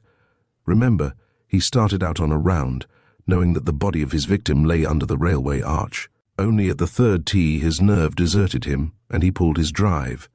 Yes, but hang it all, anybody. I'm only mentioning the fact. I don't say there was necessarily anything significant about it. Anyhow, I sliced mine, and so we came to find Brotherhood's body. And that was too much for him. You will remember that at the moment he was quite unnerved. We had to send him off to fetch Beasley, and he wasn't half glad to go. After that, remember, right up to the time of the inquest, he was in a state of pitiful agitation. He explained that by telling us that he was nervous about whether he'd be allowed to bury Brotherhood or not. But when you come to think of it, does that account for the extraordinary excitement and nervousness he showed about the whole thing? Anyhow, the jury found suicide. And remember, he always wanted us to believe it was suicide, and immediately his trouble vanished. He seemed to lose interest in the business from then on. But over one thing he did give himself away.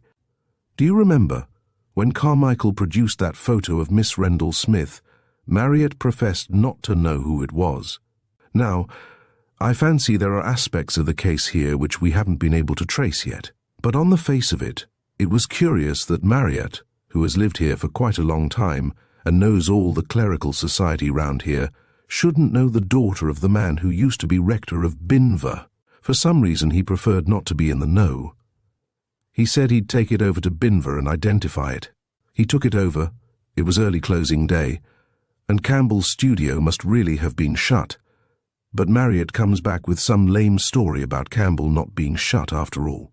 And he tells us not only whom the photograph represents, but the whole life story of the lady into the bargain. I say, he made a mistake there. We ought to have been suspicious. We were not suspicious. He came and played bridge in my room the same night. It gave him a very nasty turn when, as we all thought, the photograph altered its appearance. He was completely unstrung, and the form his nerves took was an intense desire that we should drop the inquiry altogether. He'd begun to grow superstitious, as so many murderers do, but he made the best use he could of it, by trying to shut down our investigations on the strength of it. That failed, but something even better turned up, Davenant's hiding in the secret passage. By the way, I'm pretty well convinced, though I can't prove it, that it was Marryatt, and not Davenant, who took away the copy of that paper with the cipher on it. Of course, when we found Davenant, it not only concealed the fact that he had taken away the cipher, but also turned the suspicion into quite a different channel. Here, I must admit, Marryatt shows up badly. He saw an innocent man accused, and he took no action to exculpate him. On the contrary, he stated to me quite emphatically his belief in Davenant's guilt. But we mustn't judge him hardly.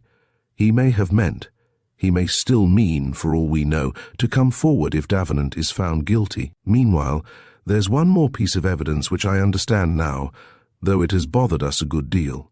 You remember the thing we call the washing list? The words we found on the back of the anonymous letter? Yes, rather. What about it? Well, it clearly wasn't part of the cipher, was it? Probably not, one can't be certain, but it didn't look like it. Well then, you've got to choose, it seems to me, between two possibilities. One is that this sheet of paper, it's only a half sheet in any case, was blank until the cipher was written on it. Then it passed into Brotherhood's possession, and Brotherhood, looking about for a piece of paper to jot down a list on, found this one and used it. That's what I'd assumed. In that case, it's hard to see any special significance about the list, isn't it? It's not in Brotherhood's writing, apparently, but of course, if he wrote it in the train, it's possible that his handwriting would be untraceable. What's the other possibility? Why, just the other way round, that the list, whatever its meaning may be, was written on that piece of paper first, and then the murderer, wanting to send the cipher message to Brotherhood, took up that piece of paper at random to write it on, without noticing that there were already 4 words penciled on the back. That's possible, certainly. Well, don't you see, in that case the list becomes very important, because it was written not by Brotherhood but by the murderer, and it may accidentally give us a clue to the murderer's character, a rather obscure clue. As far as I remember, all it said was socks, vest, hem, tins. Yes, but look here. Do you remember my asking whether those words were written on the paper, right at the edge of the paper, before or after the sheet was torn in half? Well, my own belief has always been that those are only parts of words, and that the other half, possibly with a lot more writing as well, was lost to us when the sheet was torn. And you've restored the full words. I think I have. I'm just going to write it out for you. And after scribbling for a moment, he put before Gordon 2 sheets of paper. One, which was blank, partly covered the other, so as to hide part of what had been written on it. Well, that's all correct, said Gordon. Socks, vest, hem, tins, all present. Do you want me to guess the other halves of the words, the first half, I suppose, in each case? Because I give you fair warning that I have never guessed a riddle in my life. Reeves took away the upper sheet of paper and made Gordon read again. Hassocks, harvest, anthem, matins. Well, I'm blowed. You ought to be given a fountain pen for this sort of thing. But seriously, isn't it almost certain that those were the words of the original, before the sheet was torn in half? What connected them, of course, we can't say, but they're all ecclesiastical words at least. You can say that harvest is an ecclesiastical word at this time of the year, with harvest festivals coming on. Could such a sheet of paper have been lying about, and been taken up carelessly anywhere but in a clergyman's rooms? And honestly, doesn't that clinch the case against Marryatt? Well, it certainly looks as if one would like to ask Marryatt a few questions, though, mark you, I refuse to believe that Marryatt laid hands on Brotherhood. We can't ask him questions. We must put him to a test. What sort of a test? Well, surely the stick might come in handy there, if we could somehow confront him with it suddenly, and see how he takes it. I believe they do that sort of thing in America. Carmichael, I fancy, would tell you that the system was originally Danish. Why Danish? Really, Reeves, what is the use of all your researches into Hamlet, if you don't realize that your present idea is just what Hamlet does to the king and queen when the players come on? I think, it's rather a dangerous method, because it's so easy to suggest things to a person's mind when they're not there already. But this I will say, if Marryatt recoils from the sight of that stick which you picked up this afternoon, or shows any trace of confusion when he sees it, then I won't say I'll be prepared to regard Marryatt as guilty, but I'll be prepared to ask him for an explanation. Well, Sadducee, have it your own way. We'll put that stick and the golf ball lying out prominently in my room. At dinner, we'll ask Marryatt to come along afterwards. We'll go out of dinner early and get into the secret passage. From there we can watch and see what happens when he comes in. Don't you think it would be a mistake to ask him in? It might somehow put him on his guard. Yes, I know. I can make sure that he comes into your room without being asked. Leave that part to me and stand by as soon as dinner's over. We can go up into the passage by the billiard room end. Chapter. The Test. Marryatt came and sat with them at dinner, a situation which called forth Reeves' utmost powers of self-control. He was glad that Carmichael was there too, glad that he had not communicated to him the suspicions which he had just come to entertain. He could not help admiring the easy way in which Gordon managed to conceal his suspicions, talking to Marryatt in his ordinary vein of rather pawky pleasantry. Well, Marryatt, how was the collection? Was the first sample of it? Normal, thank you. It's fortunate that I don't depend on it for my livelihood, or you would have to wait some time for that half-crown I owe you. And how was the choir on the top notes? There and thereabouts, said Marryatt cautiously. Do you know, Carmichael put in, there's a passage in Longfellow's Village Blacksmith, which has always seemed to me a curious example of amphibology. The blacksmith, if you remember, is said to go on Sunday to the church, where he hears the parson pray and preach. He hears his daughter's voice singing in the village choir. The context shows that it is the blacksmith's daughter who is alluded to, but by the ordinary rules of grammar, it ought to be the parson's daughter. I'm not much of a churchgoer myself, Marryatt, continued Gordon. Do you have anthems often in church? The word anthems made Reeves feel as if he had leapt a foot into the air. Marryatt, however, showed no traces of excitement. Very rarely, I'm thankful to say. And those, I suppose, are at evensong, not at matins. Reeves frowned slightly. This effort to introduce the significant words seemed to him painfully forced, and at the same time quite useless. It was not likely that Marryatt would connect the words on the washing list with the cipher he had inadvertently sent to Brotherhood on the same sheet of paper. No, not at matins. The Te Deum, I am afraid, exercises the capacities of my choir to their full limit. You just have them on big days, I suppose, like harvest festivals? That kind of thing. Really, Gordon, you seem very ecclesiastical this evening. Were you going to offer to sing in the choir or anything? No, my boy, not till you get some more comfortable hassocks. As a matter of fact, I have ordered some only lately. I have to go up to London tomorrow to see about them. Reeves' blood thrilled. Only a tiny corroboration, and yet enough to give him more confidence in his diagnosis of the washing list.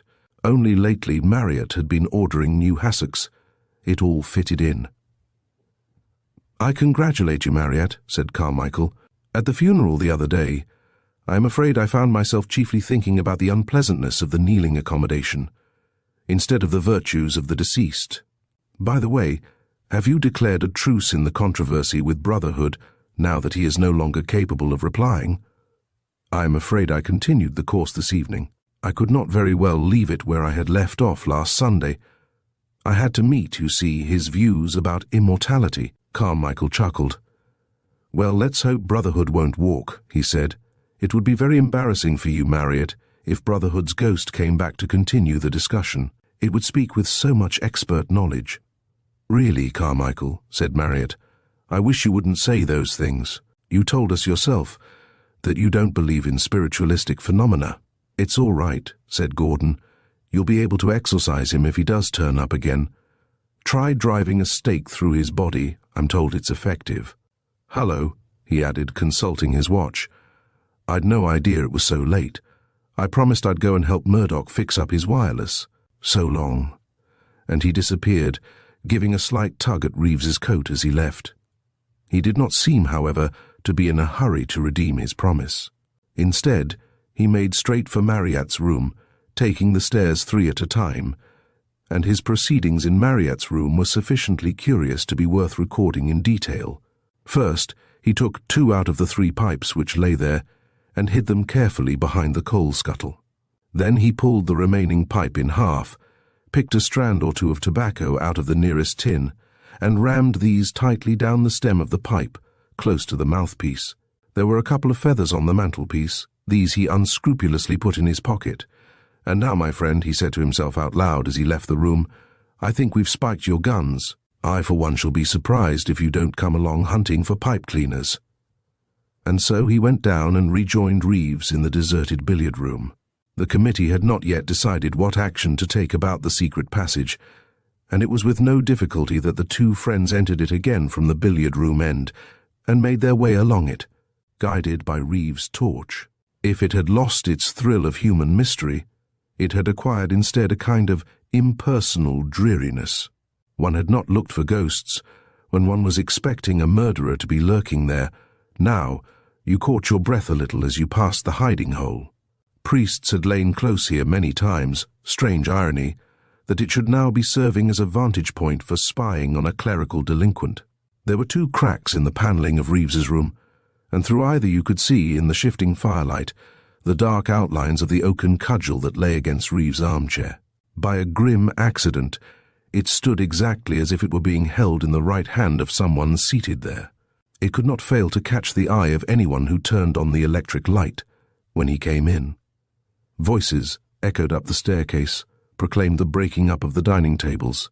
They could distinguish Carmichael's high-pitched accents as he told an interminable story at the foot of the stairs, no doubt to Marryatt, who still delayed his coming. Then at last they heard Marryatt's step, the rather boyish light step that characterized him. He was still crooning. If further identification were needed, the hymn Reeves had heard from the churchyard. Though, like a wanderer, the sun gone down, darkness comes over me, my rest a stone, still in my dreams I'd be, and the sounds died away with the footfalls, as Marryatt turned the corner into his own room. Then there was silence, a silence fraught with expectation, and for Gordon with anxiety. Why hadn't he come? Had he, after all, one ought to have considered that, another pipe in his pocket? Had some splinter or paperclip succeeded in removing the all-important obstruction? No. Marryatt's door was suddenly flung open with an impatient gesture. Marryatt's step was heard again in the passage. Marryatt's voice still found occupation in rendering the hymn. But more savagely now, you pictured a bear robbed of her whelps. There let my way appear, steps unto heaven, all that thou sendest me in mercy given. And at that, the door suddenly swung open, and the light was switched on. Angels to beckon me. The voice stopped dead in mid-tone. There was a sharp, nerve-wracking crash as a pipe fell on the floorboards. Marryatt was standing in the doorway as if transfixed, staring at the oaken stick, his face distorted with terror. Half in excitement, half in relief, Reeves drew a deep breath, which came out with a slight whistle. He must be careful not to do that again, or he might betray his presence. No, precaution was needless. Marryatt had turned. He strode in silence down the passage like a man pursued, and they heard his door shut behind him, the key turn in the lock. Very cautiously, Reeves and Gordon pushed aside the settee which blocked the entrance of the passage and stepped out into the room. Marryatt had left his pipe where it lay, had not turned off the light as he went out. "Now," said Reeves, "what do you make of Marryatt's innocence?" "I'm going along to his room," said Gordon. "No, look here, you mustn't do that. We haven't decided what we're going to say to him, what we're to do about it. Leave him alone for the present." "I'm not going in," said Gordon. He tiptoed along the passage outside till he came opposite Marryatt's door and stood irresolute. Then suddenly he heard a muffled voice from inside. "Oh my God!" And again, "Oh my God!" He tiptoed back again, his face grave. "Look here, Reeves. I can't understand it. I tell you I can't understand it. It doesn't much matter whether we understand it or not. The point is, what to do about it. We can have explanations later on, but I daren't go to a man and say, 'Look here, are you a murderer?' Besides, I know he is one. I can't simply tell the police what I know and leave them to get on with it. It seems so mean. Besides, I don't think I want anything to happen to Marryatt. Only I've promised Miss Rendall-Smith that I'll do my best to get Davenant off. What am I to do? If you feel like that, I suppose you wouldn't trust me to talk to him. It's awfully good of you, but, I feel it's up to me. I must form my own conclusions. Then, if I were you, I'd write him a letter, simply pointing out that there are certain actions of his which you can't quite explain and asking him to explain them. Tell him you're still worried over Brotherhood's murder, and feel that perhaps he may be concealing something from whatever motive which might lead you to the truth if you knew about it. Reeves, I'm sure the man isn't a murderer. You only want to get him to explain things. Yes, but the whole business hangs together. I can't tell him how I formed my suspicions without telling him the whole of the evidence I've got, and that means putting it to him straight out. I must see that he manages to exculpate Davenant. As long as he does that, I don't mind if he goes abroad. I don't mind giving him time to get away, but I must show him where he stands, and I must get a confession out of him. But the thing's impossible. Look here, I've got it, the telephone. That lets you talk to a man without seeing his face, without letting him answer if you don't want him to. You can treat him as if he wasn't there. I know it sounds a silly dodge, but you see my idea, don't you? I should have thought it would be rather public. Can't the people at the exchange overhear everything if they want to? Yes, I'd forgotten that. I know, the speaking tube in the steward's office. I can get the steward to let me have the use of the room for 10 minutes in the slack time tomorrow morning. Then I'll call up to Marryatt and tell him all I want to. The trouble about that speaking tube is, it isn't really made for dialogue. I mean, you have to speak and listen alternately through the same tube. All the better. I don't want any interruptions from him. Now, a game of bezique, for heaven's sake. My nerves are all anyhow. Chapter 22, in the fog. Hello, Marryatt, is that you? Yes, who's speaking? It's about Brotherhood. You'll guess before I've finished who it is speaking, so I'd better tell you at once. It's Reeves. I'm going to talk to you for about 10 minutes through this tube, and you'll see for yourself as I go along that it's to your own interest to hear me out to the end. I've chosen this way of speaking to you purposely, so as to save you the embarrassment of an interview. But of course it's no good you're trying to interrupt, because I shouldn't hear if you did. I have managed to trace your movements during this last week pretty exactly, and I'm going to describe them to you, so that you can see how much I know, and how little use it is for you to try and put up any denial. Of course, I may make little mistakes about the details, but I think you'll find that there is not much wrong. I can understand you not liking Brotherhood, few of us did, but while the rest of us simply disliked him, you hated him. Whether you hated him before he began giving his atheist lectures, I don't know. I dare say there was a quarrel beforehand, and that was what made him give the lectures. Anyhow, when he started trying to undermine the beliefs of your parishioners, your hatred reached such a pitch that you determined to do away with him. I am not going to moralize about all that. I suppose you felt at the time that you were doing God's work, and you fortified yourself with precedents from the Bible. To you, perhaps, it was like crushing some noxious insect. I'm not going to argue morality. One characteristic scruple detained you. You did not shrink from undoing God's work by destroying the material body of the man you hated, but you trembled for the prospects of his soul if his life was thus suddenly brought to an end. You decided that you must warn him of the danger he ran, but how were you to warn him without risk of discovery? You sent him a present of a book about immortality that seemed natural enough, as it was the subject he had been lecturing about. Then, anonymously, you sent him a message which consisted only of figures, yet so arranged that a clever man like Brotherhood could see that the figures were a cipher, and that this book was the key to the cipher. The message you sent ran, "You will perish if you go back upon your faith." Then you felt you had warned him sufficiently. As a matter of fact, he left the book in the train on Monday, and therefore your warning, which reached him on Tuesday, was in any case too late. Your alibi was brilliantly thought out beforehand. You went up to London, being careful to tell us all that you were going. You took with you no weapon except a heavy stick. But you had a powerful ally in the grey fog which hung over the railway line that day, the fog which made the movements of the trains slow, their timing uncertain, their carriages almost invisible from each other. You had chosen your day well. You knew, I take it, beforehand that Brotherhood's bankruptcy would soon be public property. You took good care, anyhow, to inform yourself of the fact when you got up to town. That meant that the way was clear for you. The murder would be interpreted as suicide. You went up by the same train as Brotherhood. You took care to come back by the same train. You shadowed him, I suppose. Easy work for you to do that unseen in the grey fog. You saw him enter a carriage which was, I think, the last of a coach. That was probably a disappointment to you, because you could not take the one immediately behind. No matter, you took the one immediately in front instead. Each travelled first, and each was alone in his carriage. It was not difficult to secure that in such weather, on such an unfrequented train. The whistle blew, and you went out into the fog. You could do nothing on the first stage of your journey. It was necessary for you to reach ground that you knew. You could not be certain in the fog that the blow would be fatal if you struck it elsewhere. You waited till the train got to the beginning of the Paston Oatvile Viaduct, and there, as you expected, it was held up by the signals. That meant that you were just at the beginning of the viaduct, so that a body falling over must necessarily go to its destruction.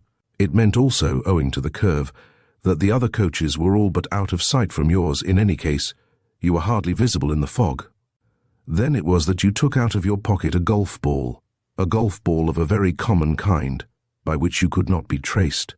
Leaning out of the window on the left-hand side of the train, you threw the ball backwards, in such a way as to hit the further window of Brotherhood's carriage. The window on the side furthest from the engine, I mean. Your idea was that the ball, bouncing off with considerable speed, would fall into the valley below, where, of course, it would arouse no suspicion if it were found. As a matter of fact, it lodged at the top of the viaduct and was there found by me. Brotherhood was startled at the noise, and, as you had hoped, he put his head out of the window.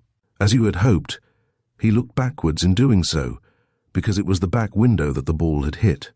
At that moment, you brought down your stick with a violent blow over his skull, and he must have fallen doubled up over the window frame. It was not difficult, with the train stationary and the fog all around you, to climb along the footboard, still on the left-hand side of the train. You had to be quick, though, for the train might move on at any moment. You removed his season ticket, and substituted a third-class ticket for Paston Whitchurch. The train you were on did not stop at Paston Whitchurch. The ticket, then, would make people think that Brotherhood had fallen from the slow train that went past later. You changed the time of his watch, in order to confirm this impression. You put a wristwatch on him, registering the same time, so as to make assurance doubly sure. There you overreached yourself. There is no need to explain how. All this you did while your victim, I suppose, still breathed, and still the train was held up by the signals. There was time to search the pockets. Your cipher letter was still in his pocket. You thought there was no need to destroy that, because its secret could not be penetrated. You forgot that on the back of the sheet of notepaper on which you sent the cipher message, you had jotted down some references to anthems, matins, and so on, which helped me ultimately to trace the crime to you. You also found a coupon for a sleeping carriage. That, too, you did not destroy, but you altered the dates. Because your quick brain saw that a sleeping carriage coupon for Tuesday would not have been held by a man travelling in the later train, the 4.50. Then you took the living body and heaved it out of the carriage window, over the viaduct. That was just as the train started. Or when it had already started, it was a moment later that you saw you had left the dead man's hat in the rack, and threw that over too. One thing you allowed to fall over without meaning to, the stick with which you inflicted the first wound. It slipped, I suppose, from your hand.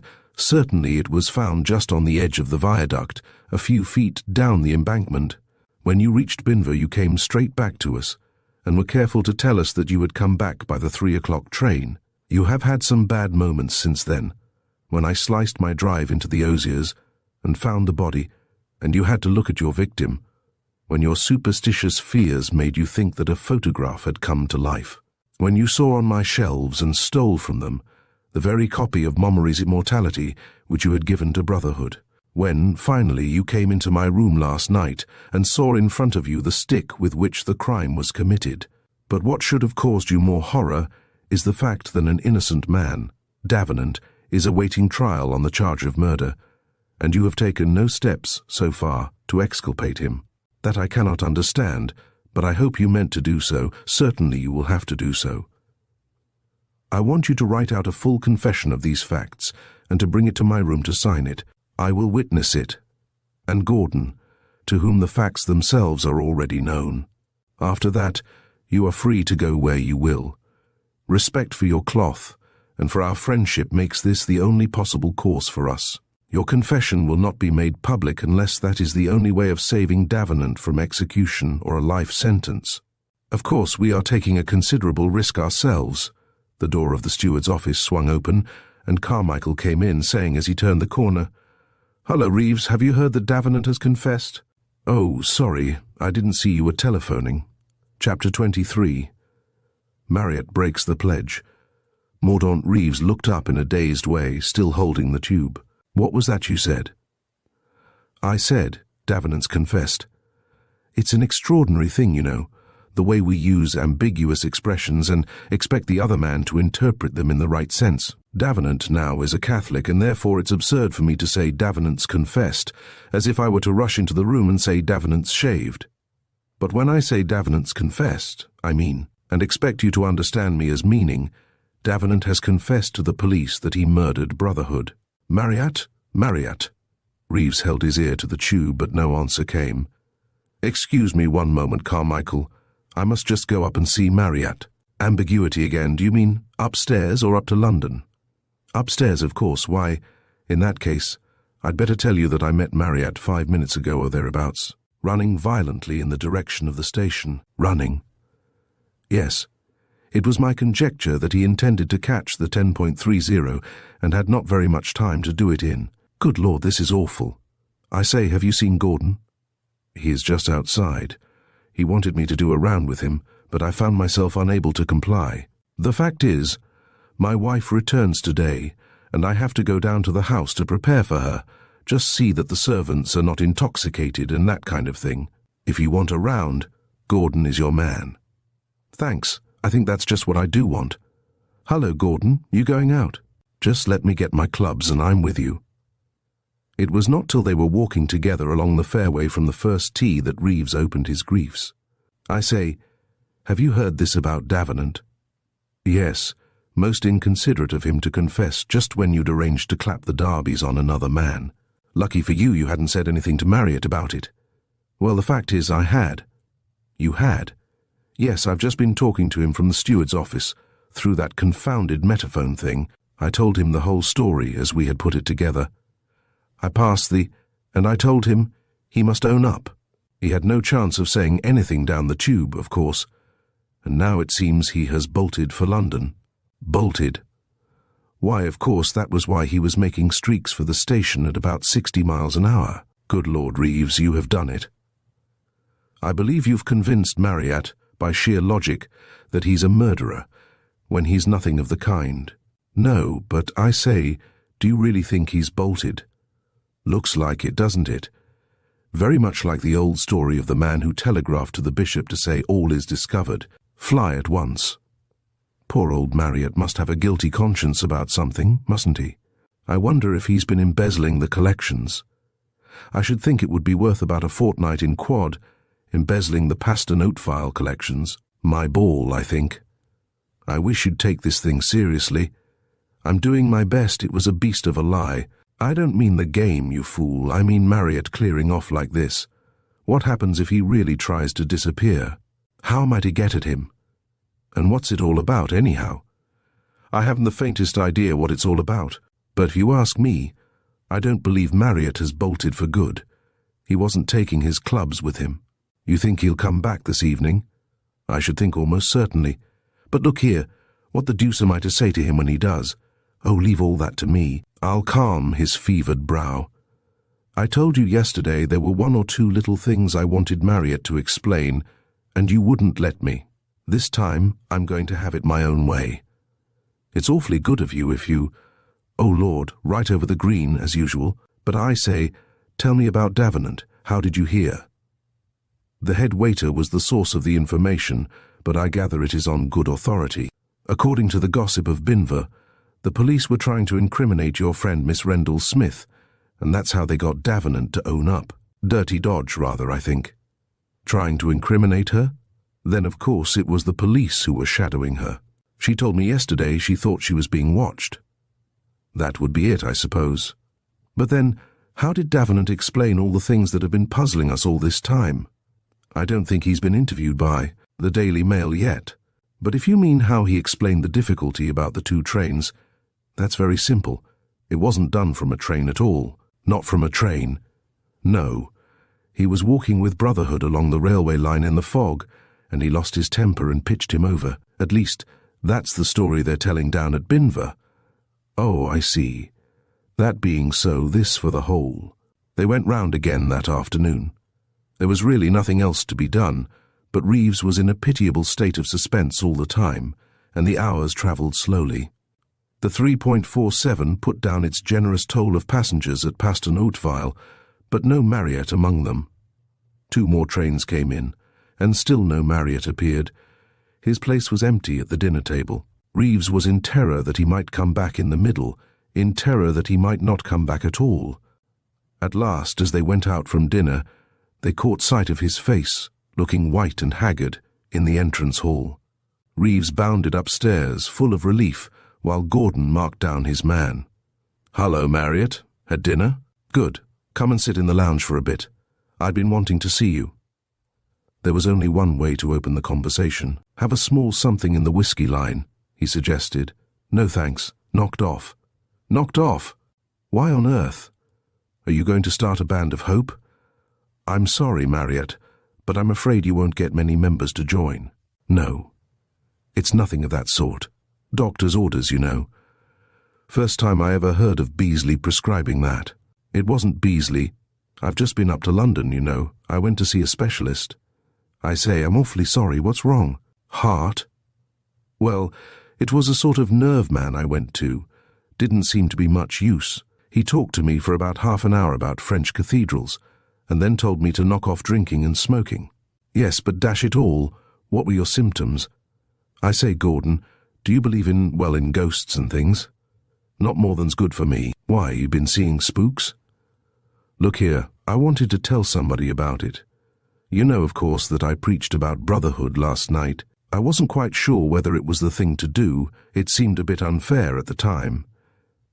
Anyhow, I felt I ought to. Then at dinner, if you remember, you and Carmichael were ragging about it, wondering what would happen if old Brotherhood came back." "Yes, I remember." "Well, of course that may have preyed on my nerves a bit. Anyhow, I went upstairs to my room and found my pipe chocked up, you know." "Yes, it's funny the way they do get chocked up." "So I went along to Reeves's room to bag one of his pipe cleaners. It was dark and he wasn't in, so I turned on the light. And there, right in front of me, I saw old Brotherhood's oak stick, the one he used to carry with him.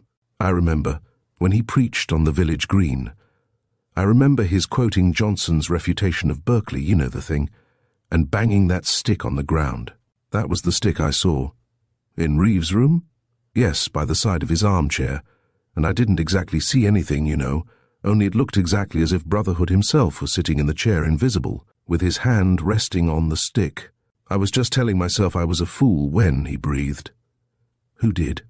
"I don't know. There was nobody in the room, nobody visible, I mean. That was too much for me, I'm afraid. I went to my room and locked myself in. You see, I'm psychic, rather. Always have been from a kid." "And was that all your trouble?" "No. I had half thought about seeing a man about it while I was up in London anyhow. And then, just as I was starting for the train, that beastly metaphone thing in my room whistled. So I went and said, 'Who's speaking?'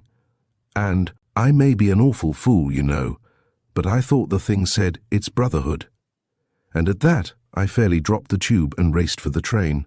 Then, in London, I went to see this fool of a specialist, and of course he told me I'd been overdoing it." Gordon's eyes twinkled. "You'd have saved yourself a couple of guineas at least," he said, "if you'd talked to me earlier." "Oh, why, what's the point?" "Well, that stick, it had a perfect right to be in Reeves' room. He found it yesterday afternoon on the railway line. Brotherhood must have dropped it when he fell. So, of course, Reeves brought it back here, and it was standing up against his chair last night. There was nobody sitting there, but hang it all, I swear I heard somebody breathing." "You did? That was just bad luck. The fact is, Reeves and I were fooling about inside that secret passage and saw you come in, and the breathing was done by Reeves off." "Good Lord, why didn't you tell me?" "Well, you didn't give us much chance, did you, going and locking yourself up in your room like that? And then this morning Reeves phoned you up from the steward's office to tell you the news." What news? That the mystery about Brotherhood's murder was solved. Oh yes, Davenant did it, didn't he? They were telling me about it at the station. Well, you see, Reeves must have started by saying about Brotherhood or something like that, and then like a fool you dropped the tube and legged it for London. Well, upon my word. Do you know, Gordon, now I come to think of it, I don't mind if I do. Chapter 24. Gordon offers the consolation of philosophy. Gordon fell into Reeves's other armchair and shouted with laughter. Nothing could be more disagreeable to nerves already jangled. Reeves almost shook him into position, demanding explanations. "It's all right," he said at last. "You get all the luck, Reeves." Marryatt wasn't listening at the other end of the metaphone, and all the time you were talking through it, it was just a soliloquy. Thank God for that. But how did you explain it all? What did you tell him? Oh, I just told him the truth, part of the truth, and you must really get out of that habit of wheezing, because it was your wheezing behind the secret panel that made Marryatt think it was Brotherhood's ghost sitting in your room last night. You mean that's what frightened Marryatt? Why did he run away this morning then? He thought it was Brotherhood telephoning to him. Lord, what a day! And you've explained everything to him. Yes, I've explained it all. I'd have explained it yesterday if you'd let me. Come now, don't try and persuade me you didn't think yourself that Marryatt was guilty. Guilty of murder, not for a single solitary moment. I did think there was something wrong with him, so there was. He was hag-ridden with nightmare about Brotherhood. But I never agreed with you about Marryatt being a murderer, and to do me justice, I never said so. That's all very well, but you never showed me where I was wrong in my interpretation of the whole thing. I know. It was no good showing you where you were wrong, because you were so confoundedly ingenious at devising fresh explanations. Honestly, I did put one or two difficulties to you, but in a second you'd persuaded yourself to believe that they were no difficulties at all. And of course there were heaps more. Such as? Well, you persisted in regarding the whole thing as a deliberate, carefully planned murder, but if you come to think of it, the circumstances that favored the murder were just the sort of circumstances that couldn't have been foreseen. How could a man like Marryatt know that Brotherhood was due to go bankrupt? He knows no more about the city than you do. And the fog. Look how the fog played up all through. How was Marryatt to know there was going to be a fog on the very day on which his attempt would be made?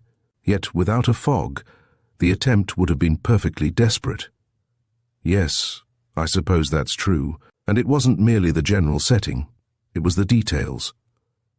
How could Marryatt know that the train would be held up by signals? How could he tell that Brotherhood would get into the part of the train which hadn't got a corridor, and that he would get into an empty carriage? What would he have been able to do if Brotherhood had happened to come back, as he always did in fact come back on Tuesday, in a crowded train like the 3047? How could he be certain that nobody had seen Brotherhood get into the 3 o'clock, that nobody had noticed him at Wayford? Alternately, don't you see, you make your man take the most superhumanly cunning precautions, and then trust a blind chance. But those are all objections of detail. I didn't mention them because, as I say, you'd have found some sort of answer for each. My real objection was much deeper. Well, why didn't you tell me about... Because you wouldn't have begun to understand it. It's concerned, you see, with people, not with things. It's simply that Davenant is the kind of person who would kill a man, and Marryatt isn't. You mean because Marryatt's a parson? But dash it all, Davenant goes to church. Davenant goes to church, but he isn't the sort of person who goes to church. With Protestants, I mean, it's ordinarily safe to assume that if people do go to church, they are of a church-going type. They belong to the Unco guide. That isn't a safe assumption to make about Catholics. They seem to go to church whether they're Unco gid or not. I don't mean that Davenant's a stage villain, but he's just an ordinary sort of person, and he's got red blood in him, whereas Marryatt hasn't. I hope it's not unkind to say so. He wouldn't kill a man. You may almost say he couldn't. Couldn't morally, you mean, or couldn't physically? I don't mean either. Couldn't psychically would be nearer the mark. For one thing, Davenant's fought in the war, and killed people, I expect. He was a bombing officer, wasn't he? Well, I think to most people that makes an enormous difference. I suppose that's why there's generally a crime wave after wars. Part of the reason, anyhow. People have got accustomed to killing, and it isn't easy to murder people till you've done that. And Marryatt, you mean, really couldn't kill a man? Physically he could, he's rather strong. Morally he could. Morally any of us could do anything. Or so they taught us when we were small. But there's a third difficulty you've got to get over, if you want to murder people, a sort of nervous repugnance to the job. I don't say that if Marryatt went to the bad, he mightn't screw himself up to the point of shoving poison into somebody's tea, but he couldn't kill a man with his hands. I know, it doesn't sound probable, and yet I suppose a person with a fixed idea isn't much different from a madman, is he? And my argument was that Marryatt had a sort of fixed idea about religion. Yes, but don't you see he hasn't? Marryatt's a very good chap, and he thinks all the doctrines he preaches are more probable than not, but his religion doesn't sweep him off his feet. The man who denies it doesn't seem to him something less than human. That was another reason against your theory. Psychologically, Marryatt hasn't got the apparatus to do what you thought he did. Morally, he hasn't got the motive to act as you thought he did. Well, I seem to have made a pretty good ass of myself all round. I wonder if anybody in the world has ever been so led astray by a theory. Anybody ever? Why, my dear Reeves, you're in exactly the same position there as about 3/4 of the modern world. They are all led astray by theories. Only you were at least led astray by your own theory, not by one you'd borrowed at second hand. What do you mean, scientific theories in medicine and so on? Taking the doctor's word for it that it's a good thing to be vaccinated and that kind of thing? No, hang it all, it would be unfair to complain of that. It's better for the doctors to have a false theory than no theory at all. They make mistakes, but sooner or later they find out they were wrong. It's bad luck on all the people who happen to have died from getting the wrong treatment, but still we did our best. No, I don't mean the guesswork by which we live from day to day, and which is necessary to living. I mean the theories learned people propound to us about the past, about the meaning of human history. Darwin and all that. No, not exactly. I grant you that does illustrate my point. Evolution is only a theory, and the relationship of the monkey to the man not even a plausible theory. And yet they have gone on so long without being positively disproved that everybody talks as if they were proved. The scientist still treats evolution as a theory. The educationalist treats it as a fact. There's a curious sort of statute of limitations in the learned world, which makes it impossible to call a man a liar if he has gone on, lying successfully for 50 years. But, after all, there's something to be said for the evolutionists.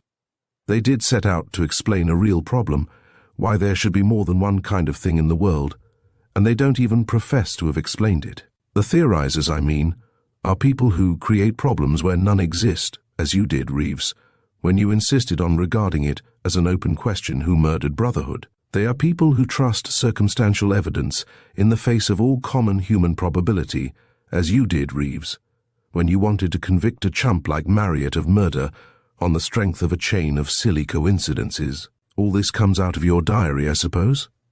No, I haven't written it up yet. I'm going to write it up about half an hour from now. That's why you're getting all this thrown at you.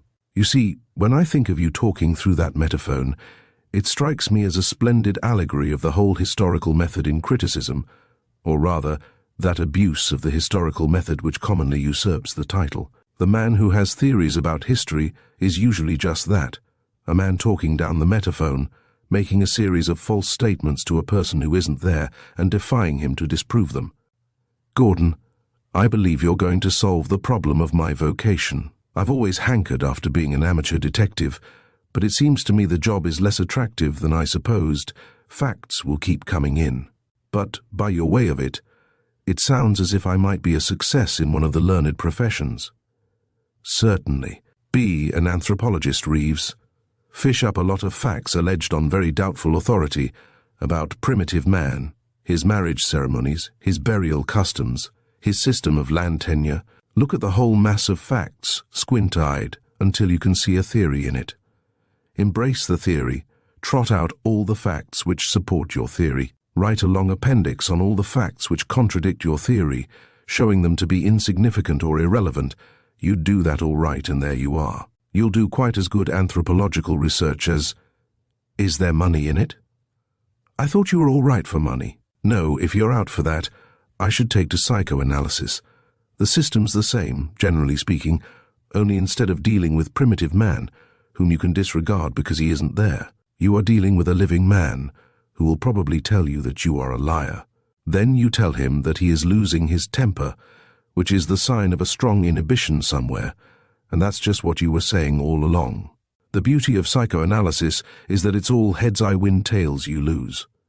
In medicine, your diagnosis of fever is a trifle disconcerted if the patient's temperature is subnormal. In psychoanalysis you say, that just proves what I was saying. It seems to me that I have been neglecting all these openings for our young men. Well, I don't know. The psycho business is getting a bit overcrowded nowadays. But there are still plenty of openings in the historical line. You can read what theories you like into history, as long as you are careful to neglect human probabilities, and take your evidence entirely from a selection of external facts. There is danger in it, of course. Any day some fool may dig up a great chunk of Livy, and all your theories go wrong. Still, the obvious remedy for that is to say that Livy was lying on purpose, leaving false clues about deliberately. Like Marryatt, on the railway line. All documents, you see, which don't happen to support your point of view, thereby give themselves away as being late and untrustworthy. But I don't think I know any history much. That doesn't matter. It's quite easy to read your stuff up if you confine yourself to a particular period or a particular kind of history. For the beginner, church history may be confidently recommended. Public interest in the subject is so small that it is very unlikely anyone will take the trouble to contradict you. If the worst comes to the worst, you can always fall back upon literary criticism, and there you are on perfectly safe ground. A man with a documentary hypothesis can defy the rudest assaults of common sense. How does one do that exactly? You have to start out by saying, this document consists of 3 parts. One part is genuine, one part is spurious, the third part is faked evidence put in to make the spurious stuff look as if it was genuine. Then you see, you are on velvet. You reject altogether the parts of the document which you don't like. Then you take the remaining part and find that it still contains a certain sort of dross, evidence which still conflicts with your theory. That dross you purge away by calling it a deliberate fake. The watch says 4.54. That is proof positive that, in the first place, the murder took place at 3.54, and in the second place. The murderer tried to pretend it didn't. You see the idea? Now, the more of that business you do, the more ingenious your theory becomes, and the more ingenious your theory becomes, the more easily will people accept it as true. Half the statements which we regard as facts in history and criticism are statements made by critics, which are so ingenious that nobody has the heart to doubt them, and so the silly old world goes on. What if our forefathers are misjudged? We keep our mouths, not our ears, to the metaphone, and the honourable gentlemen get no opportunity to reply. And it doesn't matter much to them, because, like sensible people, they've dropped their end of the tube and left us to talk into empty air. Do you know, Gordon, I believe you talk an awful lot of rot. I know, but it isn't all rot. Well, what are you proposing to do? I am proposing to devote myself in future to the game, the whole game, and nothing but the game. Chapter 25. The Dull Facts. The Dormy-house, Paston, Oatvile, Binver, my dear Gordon. Reeves has just been in to inform me that Davenant has been hung. A laughable misconception, of course. He has not been hung, he has been hanged. I write as you asked me to write, to supply what information I can about the actual course of events in connection with what is locally called the Links mystery. I have put it together with some difficulty. Part of it, of course, came out at the trial. Part I had from Miss Rendell Smith, part from the priest at Paston Bridge, upon whom I called specially for the purpose. A not unintelligent man, who seemed to me to know more about the neighbourhood and the people who live here than Marryatt will ever know. He was, of course, debarred by professional scruples from telling me 1 or 2 things about which my curiosity prompted me to ask, but he did not appear to be unduly distressed about Davenant. Depend upon it, Mr. Carmichael, he said, there's others do worse and never get found out. A nice clean death he'll make of it. Goes to communion every morning, you know, an example to all of us. I told him, of course, that I was not narrow-minded and could see good in all religions. Well, the outlines of the thing seem to have been very simple indeed. Davenant saw that Brotherhood meant to persecute the lady because of the money, and determined to try and dissuade him. Brotherhood was just leaving the office when Davenant reached it. Davenant hailed a taxi and followed him. Brotherhood did not go straight to the station. He went to a flat somewhere out Chelsea way.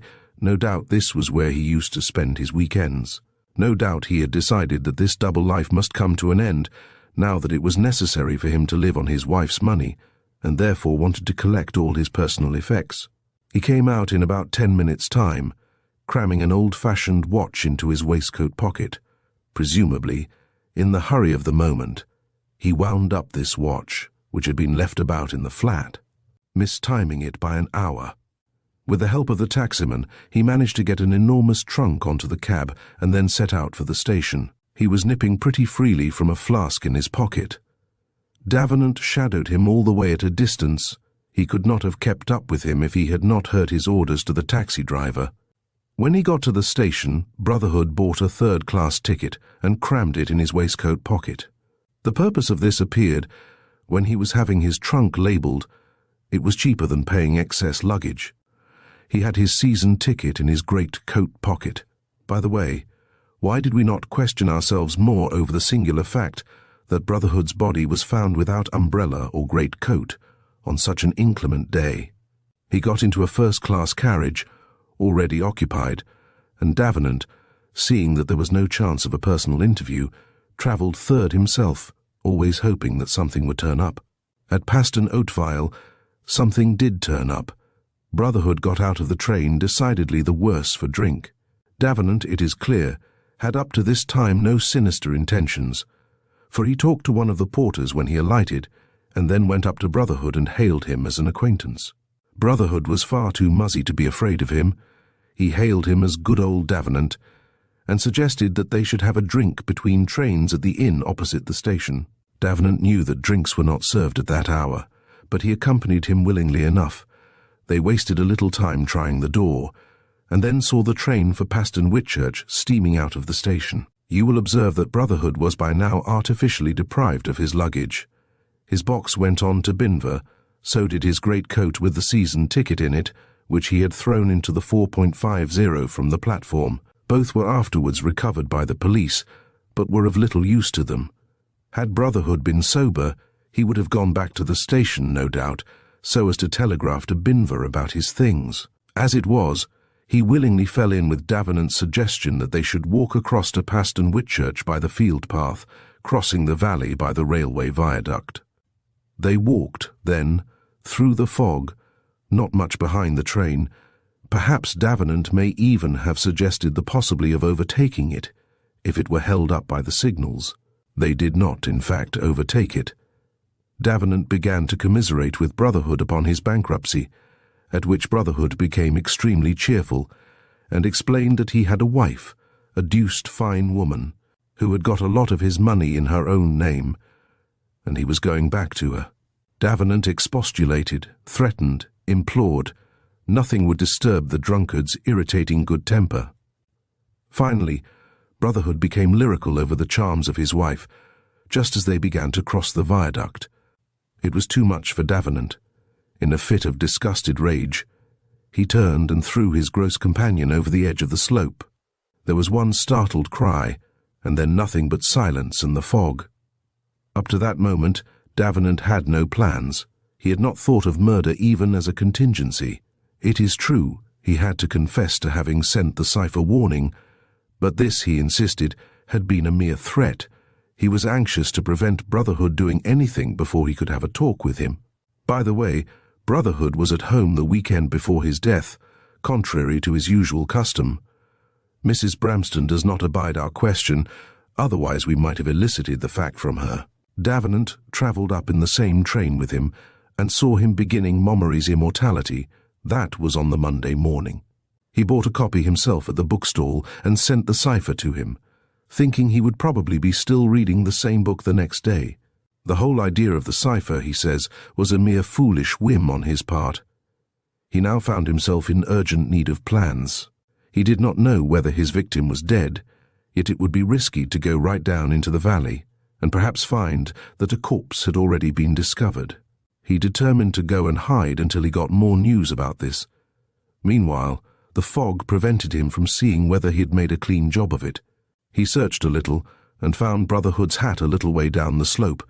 That meant that he had not fallen sheer. He might have left his stick behind too as he fell. This, however, Davenant could not see in the fog.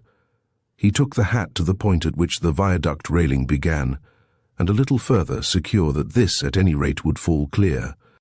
He then measured a few yards back, and dropped a golf ball to mark the spot.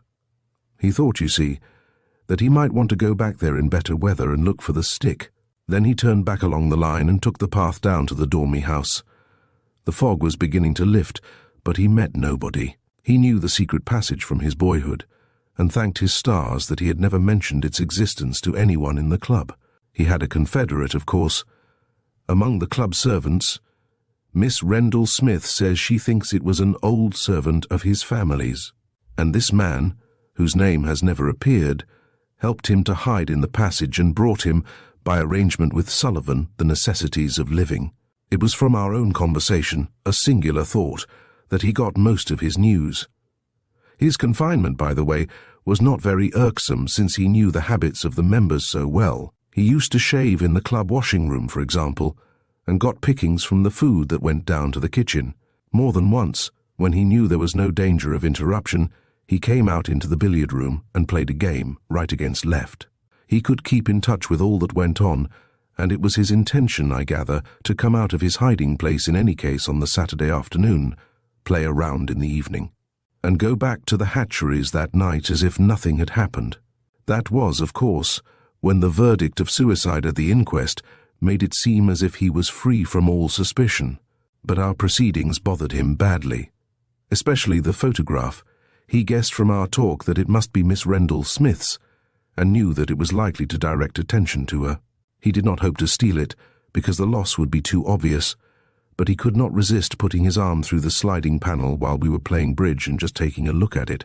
He had himself a photograph of Miss Rendell Smith in his pocket, taken at the same sitting, when he first heard us talking about photographs. He pulled this out to make sure he had not lost it, and when he had the second photograph in his hands, he switched on his electric torch, for an instant a risky thing to do, and compared them. Then, in the dark, he put back the wrong one by mistake. Why he was so anxious to get back the copy of the cipher, he did not explain. I fancy when he first contemplated the idea, he imagined that we had the original, and to that, as we shall see, he did attach importance. But he did not think he took much risk when he purloined the cipher and put it back again on finding it useless, or when he came out at night to see what souvenirs of brotherhood Reeves had got. I think he was afraid of some fresh clue which might inculpate Miss Rendell Smith, and he imagined, of course, that the watch at the door was the only thing he had to be frightened of. It was only next morning that he found some of my chewing gum on his trousers, and guessed that a trap had been laid for him. As soon as he heard our movements upstairs, he stepped out into the billiard room and got his confederate to hide him somewhere in the servants' quarters. It was when news was brought to him that the police were investigating the cellar entrance that he really took alarm and decided to bolt for it. Even then, he kept his head, and if Reeves had been a little less close on his trail, he would have come back quietly to Paston Whitchurch on that slow train, and it would have been very difficult to incriminate him. As it was only a stiff door handle that gave him away. It was Miss Rendell Smith who explained to me the mysterious writing on the back of the cipher. The words were, of course, explained by what was written on the other half-sheet before the sheet was torn in two. Miss Rendell Smith showed me the full text of the thing, and I confess that at first it meant nothing to me. You, no doubt, would have taken the point with more readiness. Here it is, anyhow. SOCRH, as soxinte rest shek hem em at tins. It appears that this forms an acrostic, and is connected with some kind of competition in the weekly papers. The two first words have not been successfully identified, the four last have. All we saw on our half-sheet was the non-significant termination of the last 4 words. I took it to Lees Jones. You remember Lees Jones, our acrostic expert, and he said it would have been very difficult to reconstruct the original acrostic from these indications. Your critical faculty will not fail to be delighted by the mistake we made in reading rest as vest, simply because it came next to the word socks, which set up a train of mental association. It appears that Davenant used to toy with this peculiar sport, and Miss Rendell-Smith occasionally helped him. On the Sunday before the murder, she sent him the answer, as far as she could decipher it, on a full sheet of notepaper, and he tore off half of this when he wanted to write the cipher message to Brotherhood. The writing was Miss Rendell-Smith's own, and I fancy it was purely through that, with the help of the post office, that the police got on her track. The sleeper coupon was the most misleading clue of all. It appears certain that Brotherhood himself did not know of his impending bankruptcy when he applied for it, and merely intended a business visit to Glasgow. Indeed, he was expected there. The correction was quite a genuine one, necessitated by an error on the part of the clerk. And that, I think, finishes the list of enigmas. It was, of course, Miss Rendell-Smith who sent the other wreath, and it was Marryatt, I found out by tactful questioning, who took the copy of Mummery from Reeves's shelves. He was looking for material for his evening sermon. The only problem that remains to me is this: do we really know in full the part which Miss Rendell-Smith plays in the story? Davenant's excessive anxiety to keep her out of the whole business looks to me, I confess, suspicious. But I know how you distrust theories, and perhaps since Davenant was content to die in silence, it would be ungenerous to probe further. The police, certainly, have made no attempt to do so. Reeves has never called on Miss R.S. or heard from her. Reeves himself, meanwhile, is entirely changed for the better. He has forsworn detective work and succeeded in doing the 9th in 4. The other day I actually heard him start a sentence with the words, "when I was a limpet in the War Office," so I think there is hope for him yet. I call him Mordaunt Reeves, the converted detective. I hope you will excuse my typewriting this letter. Its inordinate length must be my apology. I hope we shall see you here again before long, and have less stirring times together. My wife wishes to be remembered to you very kindly. Her rheumatism has almost disappeared. Yours sincerely, William Carmichael. Thank you for joining us at Storytime Haven for this exciting journey through the Viaduct Murder. We hope you enjoyed the twists and turns of this compelling mystery, and the intricate web of clues that led to a shocking resolution. If you enjoyed this story, don't forget to like, comment, and subscribe for more captivating tales. Until next time, keep your curiosity sharp and your imagination alive, as we bring more timeless stories to life right here on Storytime Haven.